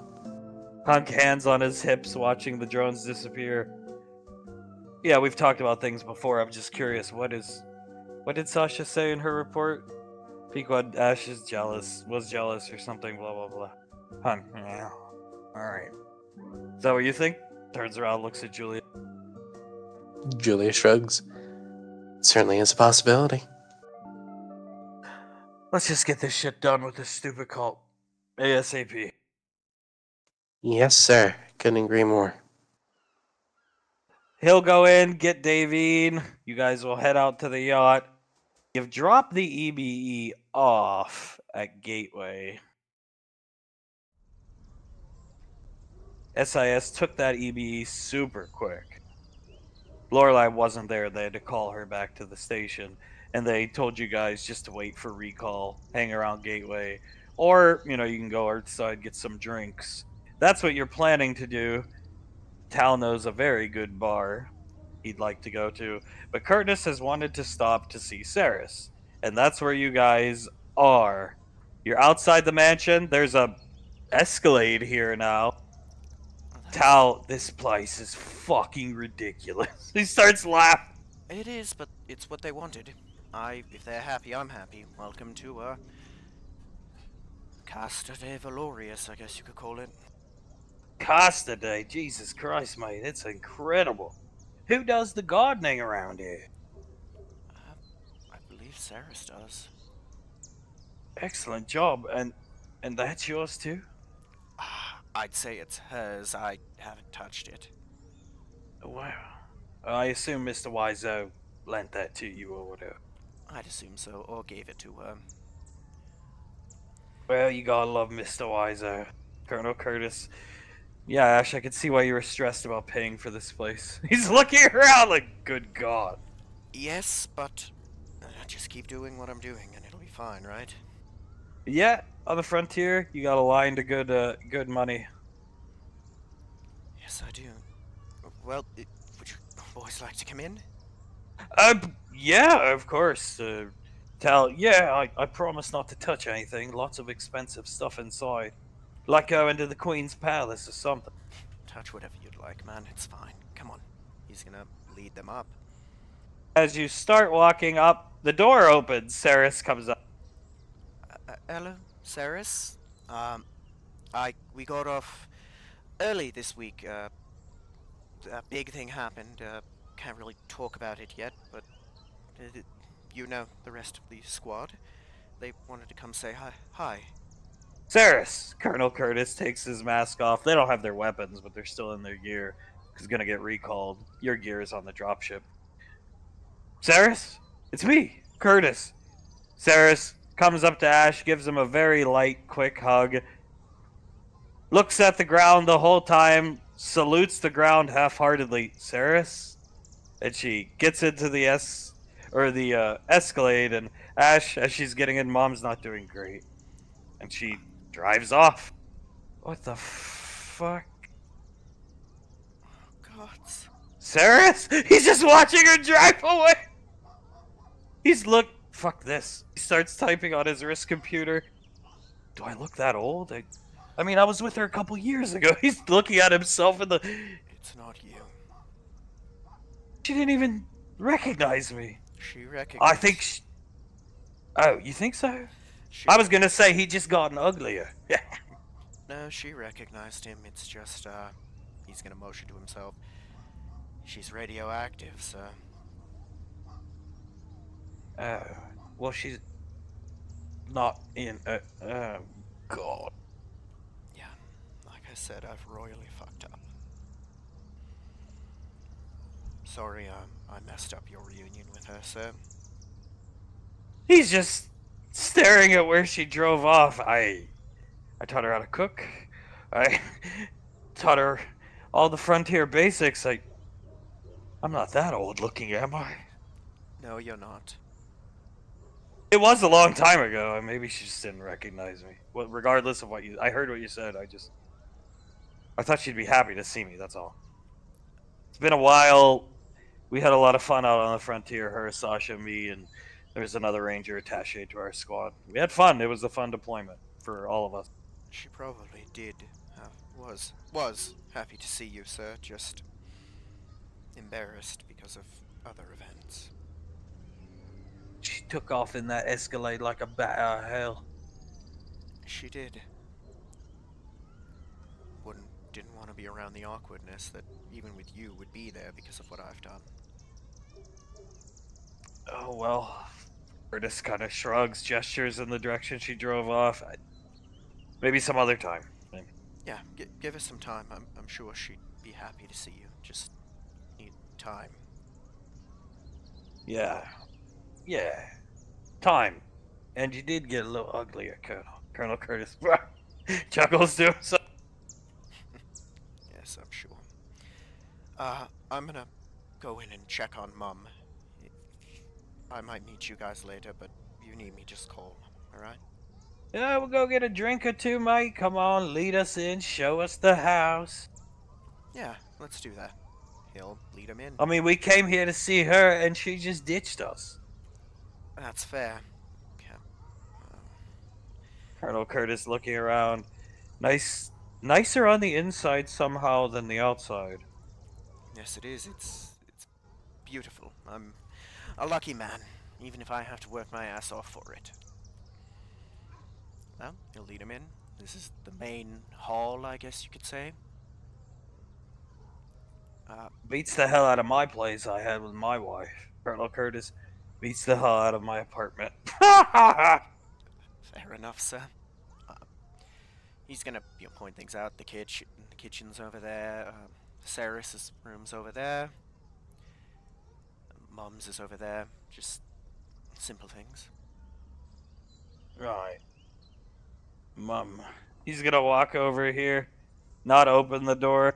This is Integra, right? Yes, sir. He'll walk up. Colonel Curtis, no. Tal, come on, Colonel. You think she'd sign it? No. Tal, she's EarthGov legend, mate. She just give me a signature for my book. I know it's kind of girly, but I keep one of these. He hands you a book. Signatures from everybody I met along the way, mate. Some names of nobodies, you know. Random colonists. Some, look right here. There's JJ fucking Cool J's signature, mate. I'm sure she would if you really want to ask her. I used to keep the I can't remember the name of the bloke who gave me this, but it was like a reward on one of my first missions at a selection on the frontier. He couldn't pay me. I didn't want any payment, but he gave me it. And he gave me this exact, it's kept in the spine, this pen. That's why it looks so archaic, but yeah. I don't think it's girly at all. That's something I'd say admirable, remembering the people you meet along the way. Exactly, and under every signature there's the planet designation or name of the planet he met them. Like a photo album, but just signatures. Did the gentleman who gave it to you sign it? Yeah, he did. Somewhere in here should be. I think I had him sign the back. I wanted his first one to be in the back. Ah, seems like a good man. James McFarlane, mate. There he is. He points. James McFarlane. I'm assuming the name doesn't ring a bell. No. Well, this James McFarlane had a good idea for some of the things that matter in life. He was a good guy, just some farmer. As the door opens, he'll stand out of the way. He's gonna peek in. Hello, Mom. How are you doing? She looks horrible. She's slumped down in the chair, barely able to keep her head up. Her head, there's some movement. Her head is aroused by your voice. She struggling to lift it up, looking around. The TV blasting very loud. Tal, Jesus Christ. What the hell is it on so loud for? I don't know. Like I said, it's bad. He'll Maybe come. she can't hear? Maybe he'll come in, turn it down a bit. Hello, Mom. Good morning. Mm. You okay? Come and rub her head. You alright? They're all just looking in. Ash. Yeah, it's Ash, Mom. You doing okay? Yeah. Come on, do you wanna... Let me get you something to drink. No, Cyrus took care of me. There's water and tea there, Ash. Good. Can I at least warm it up for you? I don't want anything. I'm not thirsty or hungry. You should eat, Mom. It's not good for you to go... Eat or at least drink. It's not good for you to go this long without any. Later. I don't have the energy. Promise me? Uh-huh. Okay, come on. We just got off Frontier early. Big, found something. Can't talk about it yet, but it, something really interesting. So I'm home a little early. Still ready to be recalled, but home. Ah. Were you watching, the Oscars? No. You should have. Julius won, Scar won, Davine won. I suppose it matters. I won. Mm-hmm. It was wonderful. We should get you out of the house. I think it'd be good. Come on, we could go for a walk. Like, how does that sound? No, thank you. You look behind you and you notice they're not watching. They saw like 2 seconds of Integra and they left. Mom, oh God. Come on. Let me do something for you. It's not good for you to stay cooped up like this. She puts her hand up. Mm. What? Do you want to? Come on. I'm good. I don't want to do anything. I am tired, Ash. And you're gonna stay tired if you don't do anything. That's alright. No, it's not. Come on. Nobody wants to see you just stay in here all the time. Please. Give me a cigarette, Ash. Of course. He'll pull one out and hand it to her and light it for her. She tries to light it and she's so weak she can't even strike the flint. He'll light it for her. Thank you. Of course. Run along, play with your friends. No, I think I'm good for the day. I can think of nothing better than to spend it sitting with you. I'd like my alone time, Ash. Leave me. She gestures to the pictures. With them. Okay. He'll take a few steps back. You know, I could... They can come over while I'm on the frontier. It wouldn't be awkward if I'm just gone. She, so weak, can barely lift her hand to wave you off. The damage is done, Ash. Doesn't have to be. Just... That's rich coming from you. Leave me. I'm sure it is, Mom. I'll let you do it. Just... Please... Don't... Please just... Let us help sometime. Please. Door closes. He's gonna... walk up to where they are. Don't worry about it, mate. The signatures and forget about it. Trust me. No.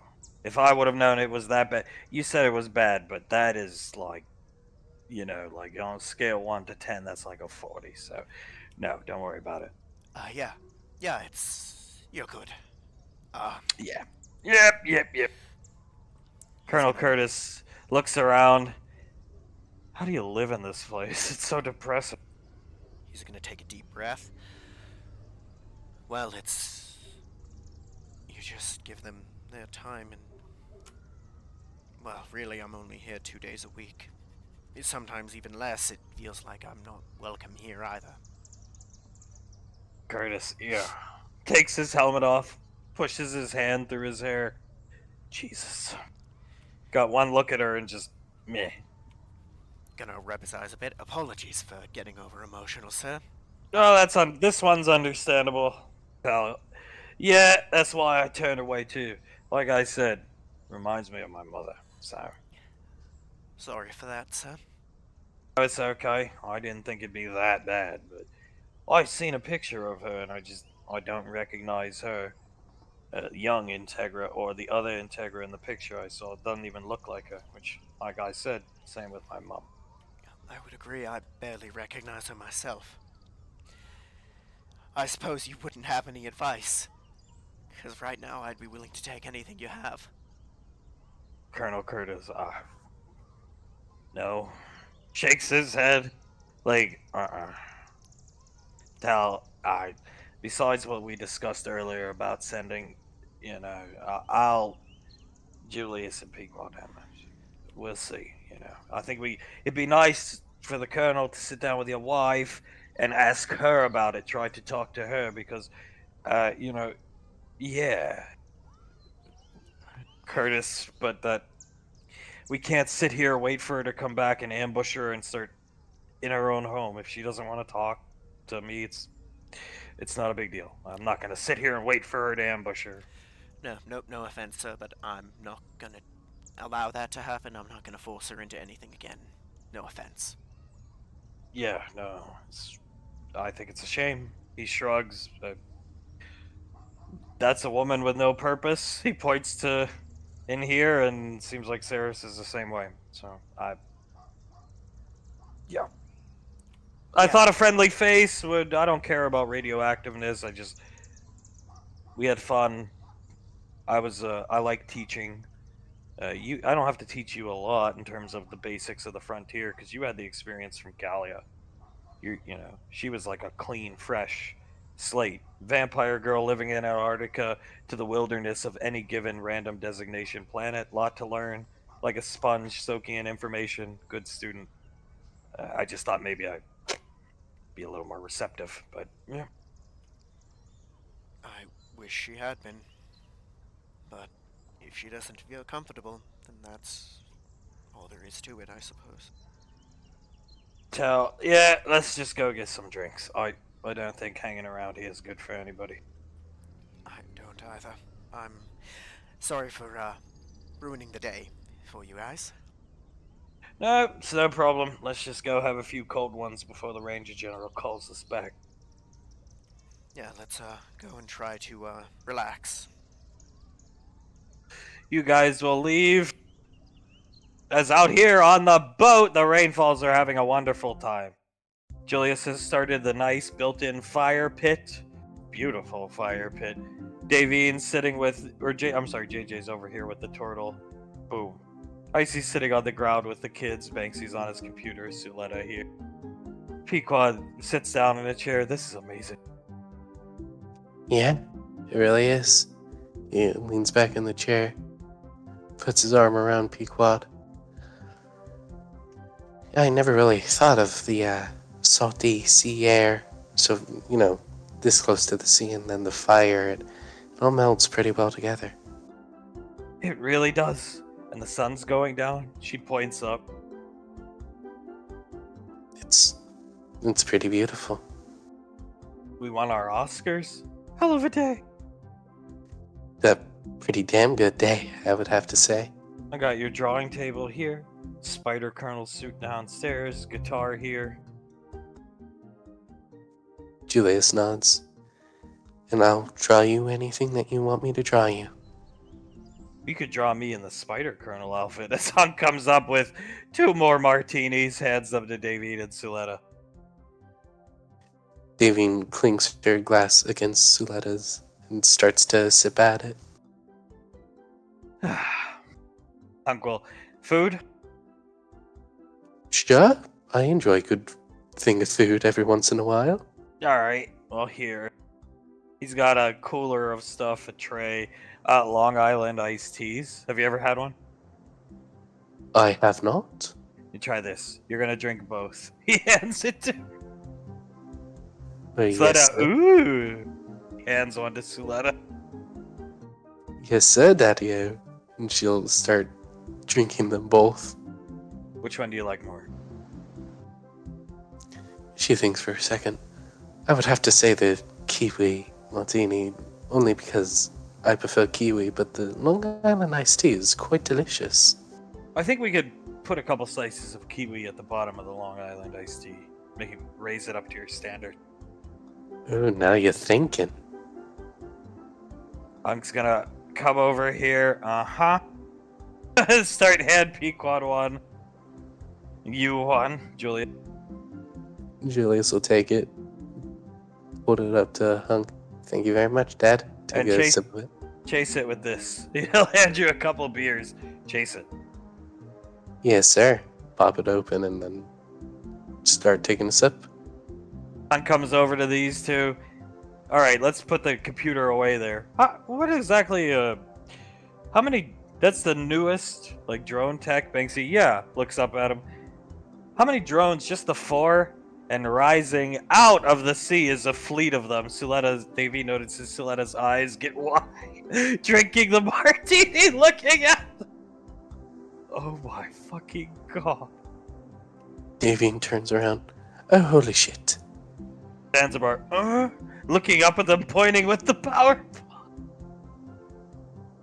That was under the sea the entire time.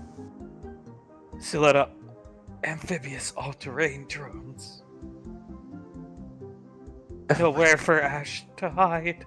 Exactly. This makes he stops typing on the computer. Oh my god. Davine takes another big drink of her martini. Here. Close this. He'll close the wrist computer. She should be here. He'll pick Icy up, put her on his lap. And, yeah. I know your stomach.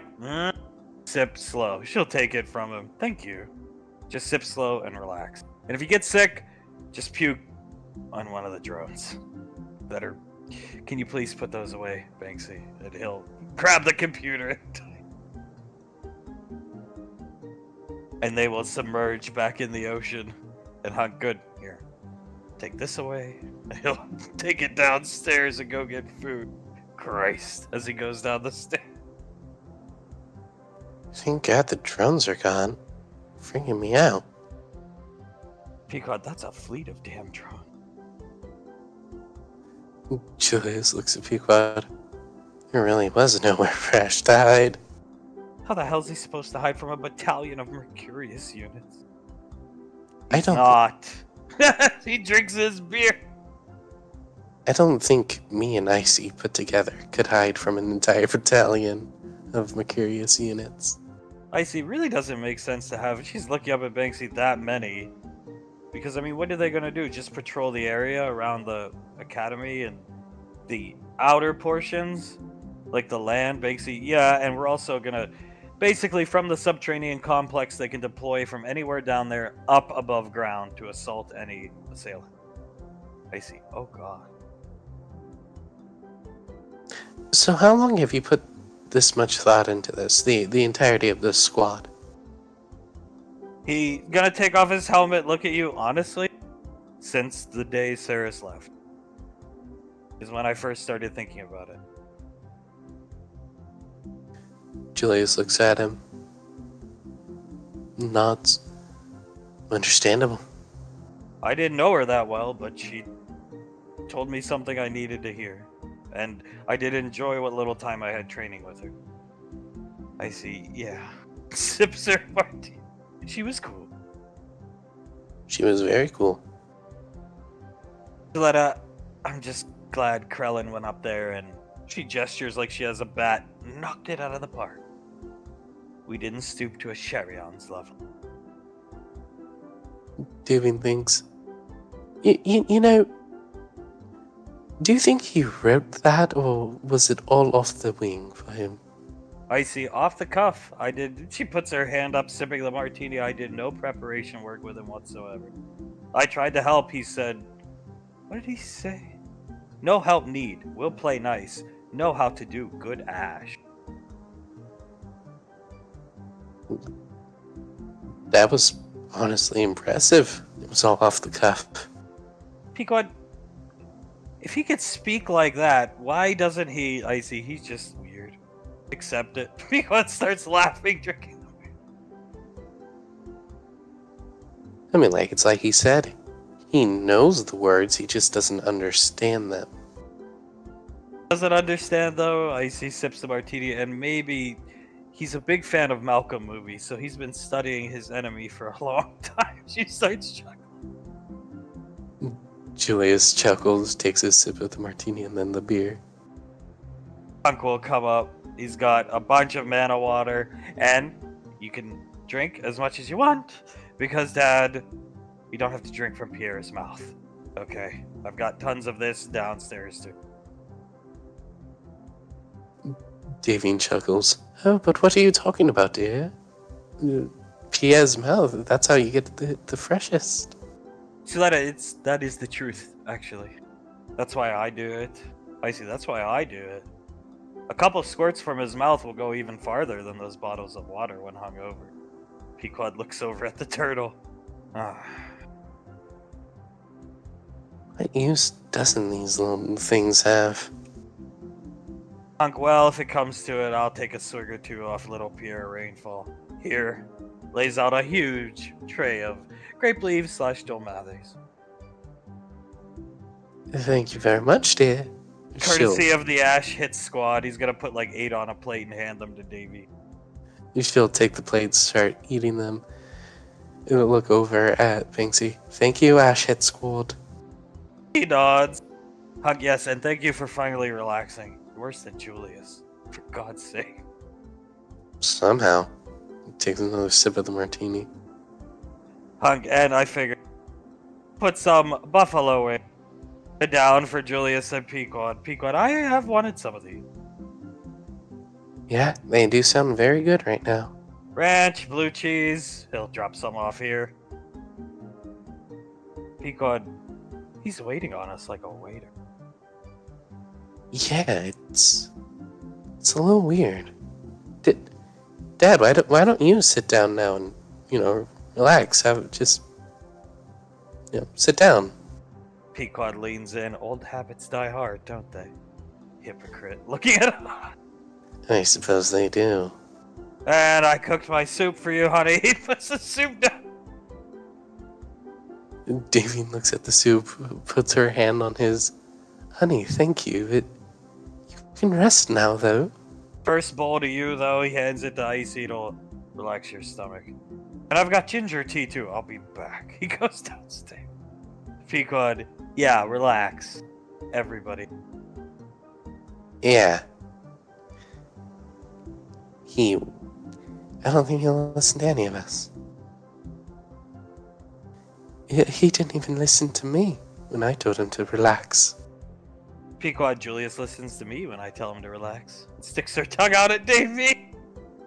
Gets the Long Island iced tea. Hunk has left first, starts sipping, eating the wing. Davine looks over at her. Uh-huh. Not like you listened to him. He was right. You were gonna win. What? Shush, Pequod. And she'll take another sip of the martini. Suletta, normally I'm on your side, but in this instance, you did act like a fool. Sipping your heart. Maybe you're all correct. Or it was just my plan all along. What plan did you have? To not write a speech for an Oscar acceptance? My plan-making skills are beyond your machinations, son. Obviously. I see, I agree. Pequod, of course you do. What don't you agree with her with?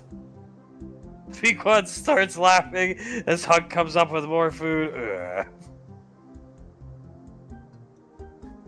Julius leans over to Pequod. How much you want to bet? He goes back down for more stuff after this. He starts walking his way down. Pequod, Jesus. I got it. Solana, why don't you sit down? And he keeps walking. Dad, sit down, Jesus. You say something, Davy, and he turns around. Look at Davy. Davian looks around. Yes, I did, honey. You should sit down next to me. She keeps on. She pats the seat next to her. I want to lean my head on your shoulder. He points around looking. Okay, yeah. Got that.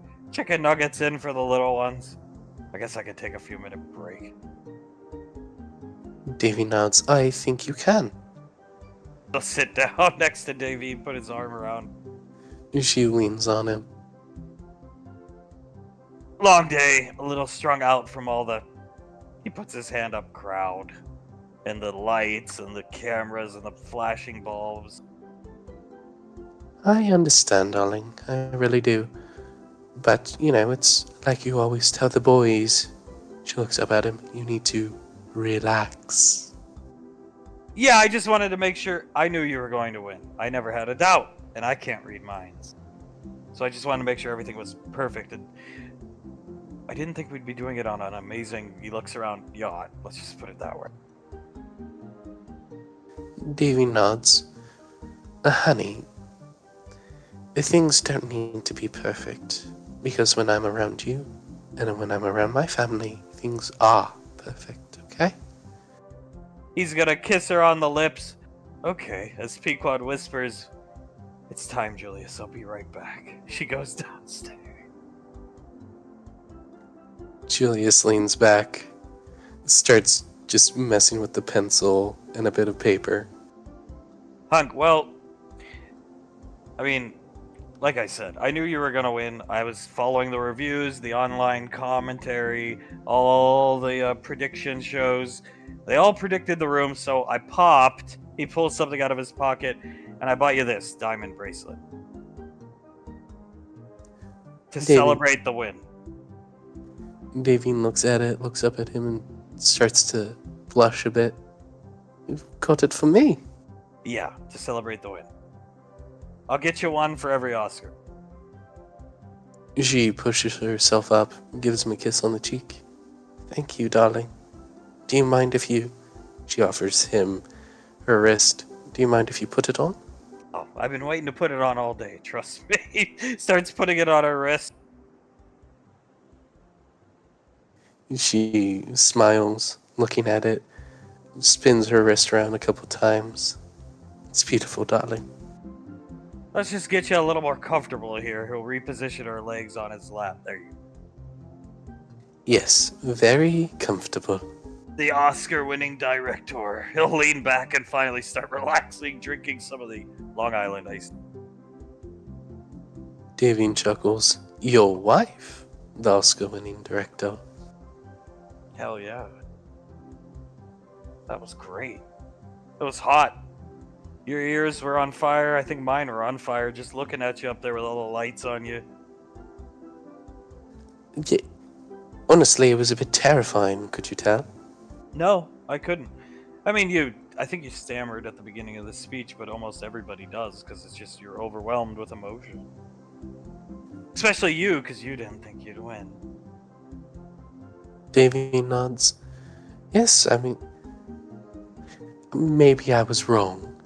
I mean, I obviously was, but maybe I was wrong to not prepare a speech. Nah, you can't go wrong. Fuck it. He'll pull her onto his lap. I think I'll sit down now. Stay sat down. Davy nods. There you go. Now you're learning. Pequod plops onto Julius's lap in her extra tight Spider Colonel costume. Plays with Julius's chin. Julius just stares at her, puts his arms around her waist and pulls her in even closer. Julius, you got Where'd you get that bracelet, Davine? It's glistening in the light. Oh, my. She stares right into Pequod's eyes, puts her hand up, the one with the bracelet on, onto Hunk's cheek. My beautiful husband. Oh. Pequod, well, I got this for Julius to celebrate his win. This isn't the same spider, Colonel. This is 2 sizes smaller. If you can't, she props up her chest. Tell. Icy, that's gotta be really tight considering the first one was fitted for me. Julius is just staring at her with his jaw wide open. Yeah, no, I can tell. I can tell. So that, they've got you there, Davy. Davine looks at him, shakes her head. Maybe they do, maybe they don't. Monk, yeah, we don't have costumes or anything like that. We have a princess outfit, but whatever. Kisses Davine on the head. Takes a sip of his iced tea. Yes, the princess outfit is for private time only. Take notes, Davine. Pequod says, playing with Julius's chin. Davine looks over at her, grits her teeth slightly. Take notes, Davine. Zuletta, then point goes to Pequod and Julius, unless you have something up your sleeve. As Banksy, I'm really glad you're not like this. And I say, yeah, no, not for us. Davine looks over at him, looks over at Hunk. I have something. Oh, you do? Yes, I do. She sets everything down, stands up, gets off of Hunk's lap Where are you going? to get ready. Oh, okay. Obviously. She, with her hips shaking very seductively, walks down to the lower levels of the ship. She goes down. Pequod, game, set, match, Julius. Stroking Julius's chin. Hunt, can you even breathe in that ridiculous thing? Pequod, yeah, I can, don't worry. Yeah, game, set. He shakes his head. Game, set, match, yeah. Hug takes a sip of the martini. Not bad. Yeah, not bad at all. Just temper yourselves when you drink tonight, all of you. He looks around and I see a Banksy, the back to you two. Relax, get tipsy, have a good night. We'll spend the whole goddamn weekend on this boat. I'm in love with this thing. The SS Rainfall. He pats the chair that he's sitting in. It has a built-in fire pit, man. It's awesome. Can't beat that. Hunk looks at the stairs. Is Davine still getting ready? No, she's ready. Davine walks up the stairs wearing her ODM gear and a zip-up hoodie. Hunk drops the martini. She rounds the corner, reaches for the zipper, undoes it, and lets the jacket hang loose, like in the token. Hunk, oh god, alright. He's dropped the martini, goes to clean it, drops a bowl of soup, watching him fumble around like an idiot. Pequod, what the fuck? Looking at the... Davine walks over to him, puts a finger under his chin, makes him look up at her. You don't need to clean that right now, do you? No! No! He'll take her hand, kiss it. No! Sun's going down. Should probably go, downstairs. I think so. I'll grab a couple more drinks. I made tons, and then we can go to our room. Yes, we'll go to our room. And she leans in very close, whispering into his ear, I'll show you exactly what this ODM gear can do. He gets a huge smile on his face, picks her up. I can't wait to put it to the test. The stress test. It will be very interesting. She puts a hand on his chest to stop him from walking, looks at Pequod. Easy access, darling. Look it up. Pequod, you just eyes wide, Huck will carry her here. Disappearing downstairs, Pequod. God damn it! Looking down this. Julius looks down the stairs, looks over at Pequod. Yeah. With age comes wisdom. Let us speak. Julius looks over at Zuletta and over at Pequod and shrugs. I like the Spider Colonel suit more anyway. Anyone can put on a bikini or bra and panties or whatever, but this, he puts his hands on her cheeks. This is something that I really like, and you know that I really like it. I call that true love and setting an example. Not that. Even though, easy access is a good point. She'll lower the mask, give you a very long kiss, pull it away. Yeah, but I'm definitely gonna put on that other set of ODM gear and get like a Earthcode blue bikini, and we'll show them up. Oh yeah.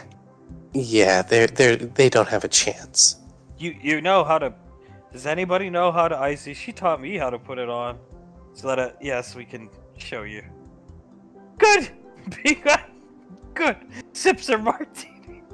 Oh, fuck it. Just downs the whole thing. Yep. Julius starts drinking the beer, just staring at Pequod in the suit. Why don't we just grab like 6 of those, Julius? Let's go downstairs.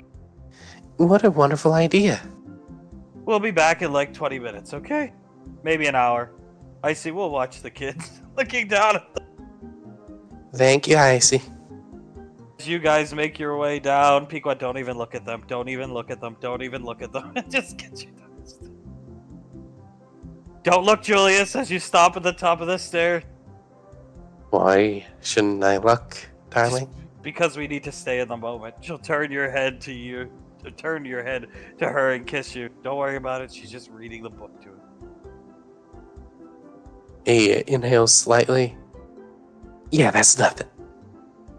Those two will disappear downstairs. The Rainfalls will have a lovely night leading into a lovely weekend on the boat. Snip, cut, finish, there.